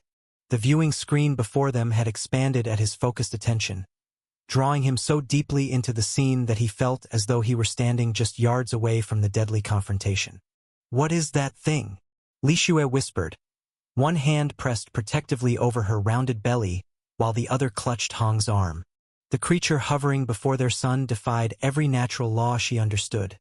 A being of pure shadow and malice that seemed to drink in the sickly light of the fallen realm. "A wraith," Lu Chen answered softly, his young face grave as he watched the spiritual entity circle Ku'in with predatory patience. "They're formed from the consciousness of beings who died with extreme regret. In a death realm like this, they're dangerous," Hong finished grimly, watching as the wraith suddenly lunged forward with impossible speed. What happened next should have been too fast for mortal eyes to follow. Hong had seen cultivators spar during festival demonstrations back in his younger days when he had visited the major cities. The cultivators' movements were blurs of motion that left him dizzy trying to track them. But the tournament screens were clearly designed with mortal spectators in mind. Every detail was crystal clear. The way Keyin's body dissolved into particles of green light, the precise timing of his teleportation, the look of cold calculation in his eyes as he rematerialized behind his opponent. "He's so fast," Li Xue breathed, wonder mixing with fear in her voice. "I can barely believe that's our son." Hong nodded mutely, transfixed by the deadly dance unfolding before them. Each exchange between Ku'in and the wraith was captured in perfect clarity. The writhing tendrils of shadow that lashed out like whips, the vines that erupted from nowhere to entangle the creature, the way the wraith could become intangible at will to avoid attacks. When the wraith's claws raked across Kuyin's chest, both parents gasped in unison. Hong half rose from his seat as he saw the gray discoloration spreading around the wound, his paternal instincts screaming at him to help his child despite the impossible distance between them. "He's hurt," Li Xue said urgently, as if Lu Chan or the other spectators around them could somehow intervene. "That creature poisoned him." "Death essence," Lu Chan explained quietly, though his own hands were clenched tightly in his lap. "It disrupts qi circulation. But Brother Ku is containing it. See how he's channeling energy around the wound? He knows what he's doing." Hong wanted to take comfort in those words, but watching his son battle for his life against a creature of nightmares was unlike anything he'd ever experienced. In the village, the worst dangers were wild animals or bandits, threats that could be understood, fought with steel and strength. This was something beyond mortal comprehension, a battle between forces that shouldn't exist. The wraith's shriek nearly made both parents cover their ears, even transmitted through the viewing screen. They watched in horror as Ku'in staggered, clearly disoriented by the spiritual attack. The creature descended with claws extended for what looked like a killing blow. "No!" Li Xue cried out, her voice lost in the gasps and exclamations of other spectators who had been drawn to the dramatic confrontation. But Ku'in vanished again, that impossible green light carrying him to safety just as the wraith's claws swept through empty air. Hong found himself holding his breath as his son began setting some kind of trap, vines burrowing beneath the sand in patterns too complex for him to follow. "What's he doing?" Hong asked, leaning forward as if proximity to the screen could help him understand his son's strategy. "Formation work," Lu Chan said with growing excitement. "He's using his vines to create an array. If he can disrupt the wraith's intangibility." The trap sprung with devastating precision. Vines erupted from the sand, wrapping around the suddenly tangible wraith as lines of green energy flared between them. Ku'in teleported directly in front of the trapped creature, his palm driving through its chest with such force that Hong could almost feel the impact. "Stolen content alert. This content belongs on Royal Road. Report any occurrences." The wraith exploded into particles of light that scattered across the desert like dying stars. Hong sagged back in his seat, only now realizing he'd been holding his breath for the entire final exchange. Around them, other spectators were murmuring appreciatively about the technique and strategy displayed, but Hong heard none of it. All he could see was his son standing alone in that desolate landscape, injured but victorious. "He did it," Li Xue whispered, tears of relief streaming down her cheeks. "Our boy actually defeated that monster." A ninth-stage wraith, Lu Chen added with clear admiration. Brother Ke's combat abilities have grown incredible since his spar with Rocky.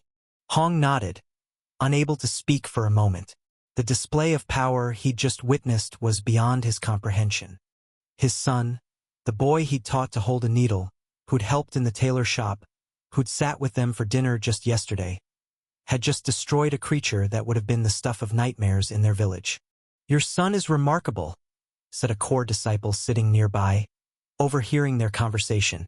"Most ninth-stage cultivators, including myself, would struggle against a wraith of that caliber. To win alone while injured, that takes exceptional skill." The compliment warmed Hong's heart, but it also highlighted just how dangerous the world Ku'in now inhabited truly was. Every battle could be his last, and there would always be another enemy, another challenge, another test that could claim their son's life. I stood there, palm extended through empty air where the wraith had been, breathing heavily. The wounds on my chest and side throbbed painfully, but I was alive and still in the tournament. "I didn't expect you to find me first," I said, slowly turning to greet the new arrivals.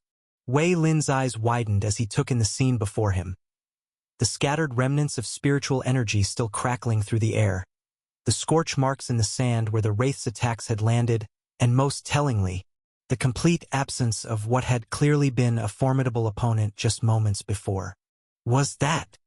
Wei Lin began, his voice trailing off as his spiritual sense swept the area, picking up the lingering traces of death essence. "A ninth-stage wraith?"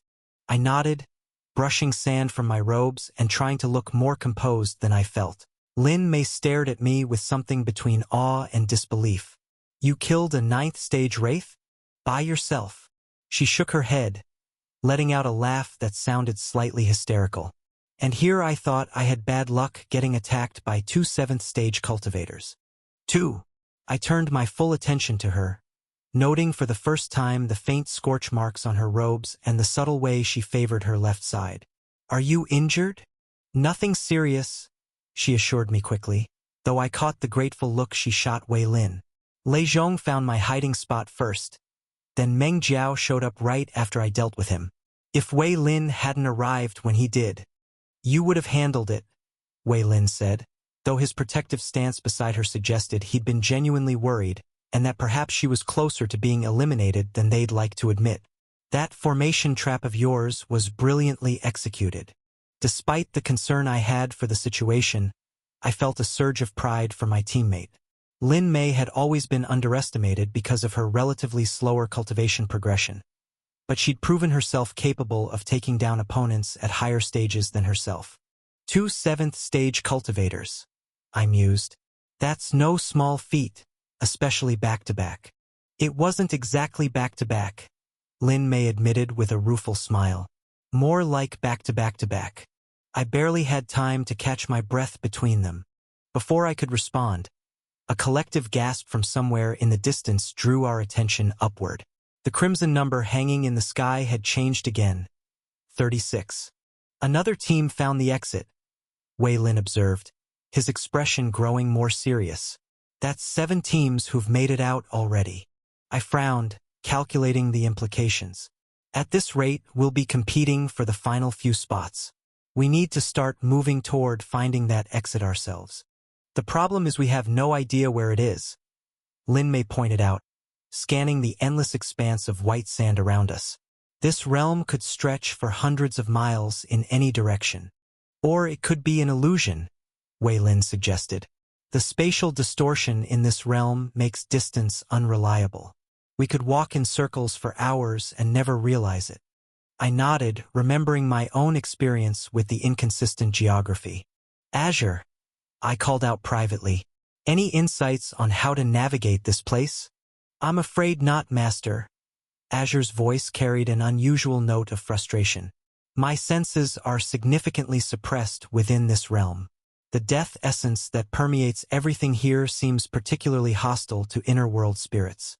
You'll need to rely on conventional methods to find the exit." That was concerning. Azure's guidance had become something I'd grown accustomed to relying on, especially in unfamiliar situations. The fact that even he was being suppressed by this realm's nature spoke to just how thoroughly Ancestor Tian had understood the Tao of Death. "Any ideas on how to track down this exit?" I asked, turning back to my teammates. Wei Lin's expression grew thoughtful. "Actually, I might have a way."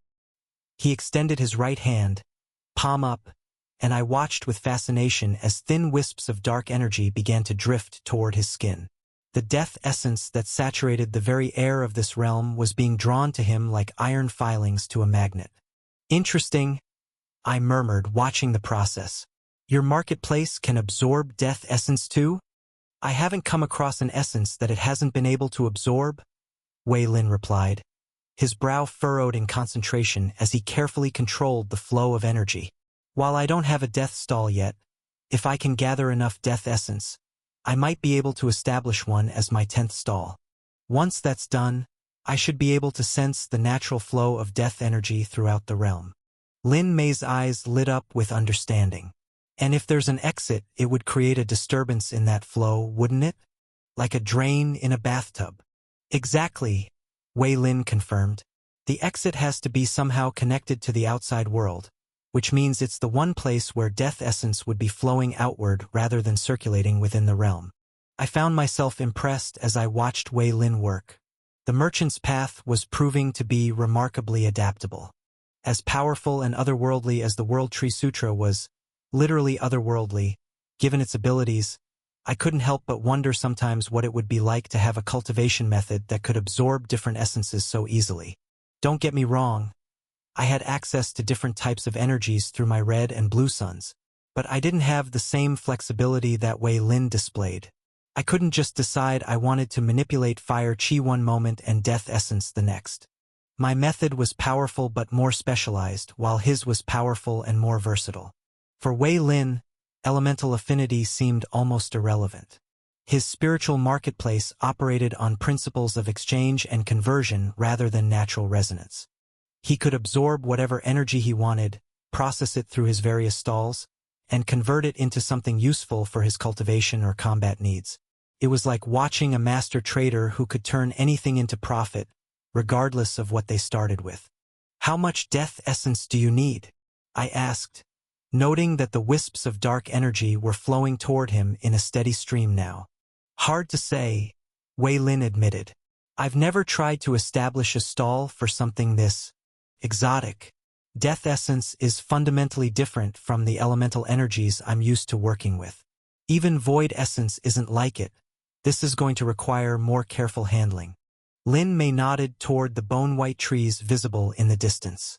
"If you need more death essence, wouldn't it be more efficient to hunt down some of the realm's inhabitants? The Wraith Queen fought probably contained more death essence than you could absorb from the ambient air in hours. Unfortunately, that particular opportunity has passed," I explained, gesturing to where the wraith had disappeared. "When it died, its essence was immediately reclaimed by the realm itself. This place doesn't waste its resources. That's why we need a living source," Wei Lin added. "Something we can drain properly before the realm reclaims what's rightfully its own." "That's not a bad idea," I agreed. "We need to keep moving anyway. And if we encounter other teams..." Before Wei Lin could respond, the number in the sky shifted again. 35. Another team had found the exit. "If we encounter any lone cultivators or weak teams," Wei Lin continued, his voice taking on the cold calculation I'd rarely heard, "we should eliminate them." The words hung in the air between us for a moment. It was a practical assessment, but the casual way he'd said it seemed a little off, not like the Wei Lin I knew. Perhaps he wanted access to the elemental chamber more than I realized. "Agreed," I said after a moment's consideration. "Our team has the highest cultivation levels, but if our luck is bad enough, we could still be eliminated. Better to reduce the competition while we have the chance." Lin Mei looked uncomfortable with the discussion, but she nodded as well. She'd already proven she could make the hard choices when necessary. "All right then," I said, orienting myself toward the forest of bone-white trees. "Let's move out. We'll hunt whatever inhabitants we can find to help Wei Lin establish his death stall, and eliminate any competitors we encounter along the way." Before we could set off, Wei Lin's sharp eyes noticed the gray discoloration around the wounds on my chest.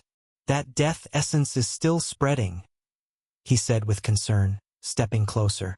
May I support the creativity of authors by visiting Royal Road for this novel and more? I nodded, and Wei Lin placed his palm directly over the worst of the gray-tinged flesh. Almost immediately, I felt the cold, creeping sensation begin to recede as he drew the foreign energy out of my system through his skin. Thank you, I said with genuine relief, watching the unhealthy gray color fade from around the wounds. That was getting uncomfortable. This isn't healing, Wei Lin clarified as he pulled his hand away, wisps of dark energy still clinging to his fingers before being absorbed into his cultivation base. I'm just removing the death chi so it doesn't continue corrupting your energy pathways. He reached into his storage ring and produced a small jade bottle. This should help with the actual injury, he said, offering me a pill that glowed with a soft golden light. I accepted it gratefully and swallowed it without hesitation. A warm energy spread through my chest, and I watched as the claw marks began to close, new flesh knitting together at a visible rate. Within moments, only faint pink lines remained where the wraith had torn through my robes and skin. Thanks again, I said, rolling my shoulders to test the healed area. Now I won't have to worry about reopening those wounds in our next fight. As we began walking across the sand, I felt a strange sensation from deep within my inner world. The Genesis seed was responding to something, its roots seeming to pulse with interest as they extended deeper into the soil of my spiritual realm. There was an almost predatory hunger in the way it was reacting, like a plant that had caught the scent of particularly rich fertilizer. But it wasn't just hunger. Through my connection to the seed, I could feel something else forming. A link. The world tree was tasting this realm, sampling its essence and establishing a connection that went beyond mere proximity. I kept walking, not wanting to alarm my teammates, but inwardly I was fascinated by what I was sensing. The link was subtle but growing stronger with each step. It wasn't a physical connection. I wasn't actually bringing any part of the fallen realm into my inner world. Instead, it was more like coordinates being recorded, a spiritual map being drawn. If I wanted to, I could world walk here. Not physically, but my soul could return to this realm whenever I chose, regardless of whether the sect maintained their portal or not. The Genesis seed was essentially claiming this place as territory it could access. The implications were staggering. This was a genuine death realm, created by a civilization realm cultivator who had mastered the Tao of death itself. The resources here, the opportunities for understanding death essence, the sheer power that could be gained from annexing even a portion of such a realm. But even as the possibilities raced through my mind, cooler logic prevailed. This realm was under the sect's control and clearly monitored. Unlike the Starhaven realm, which existed in some forgotten corner of dimensional space with no one to claim it, the Fallen realm was practically the sect's backyard. Attempting to annex it would be like trying to steal the sect master's personal cultivation chamber. Beyond the political complications and likelihood of being killed, there was the question of how a death realm would affect my inner world. The World Tree Sutra was fundamentally about growth and life. Introducing death essence on such a massive scale could potentially corrupt the entire foundation of my cultivation. At best, it might create some kind of balance between life and death energies. At worst, it could poison everything I'd built. No, I decided. The connection was useful, having access to a death realm could prove valuable in the future, but I wouldn't attempt anything more ambitious than that. At least not yet. The numbers dropping fast, Lin Mei observed, drawing my attention back to our immediate situation. Indeed, while I'd been lost in thought about the Genesis seed's connection to the realm, we'd covered perhaps half a mile of ground. The bone-white forest was much closer now, its twisted branches reaching toward the sickly sky like grasping fingers. 33 slots left, Wei Lin sighed. We need to find that exit soon. I was about to respond when the sand beneath our feet exploded upward without warning. One moment we were walking across stable ground. The next we were engulfed in a whirlwind of white particles that blinded and disoriented us. I barely had time to raise my arm to shield my eyes before walls of compacted sand had already shot up around us, solidifying with shocking speed. What? Lin Mei's exclamation was cut short as she stumbled backward, the ground still trembling beneath our feet. I extended my spiritual sense outward, but the technique had already completed its formation. Not a formation, I said grimly, blinking sand from my eyes. Someone's technique, and they're fast. The prison had formed so quickly we hadn't even had a chance to attempt escape. Now we stood trapped within a perfect dome of densely packed sand, roughly 10 feet in diameter with walls that curved overhead to seal us incompletely. There was no way up, no way out, we were entombed. And then the walls began to move inward with horrifying speed. It's shrinking, Lin Mei gasped as the curved walls contracted rapidly around us.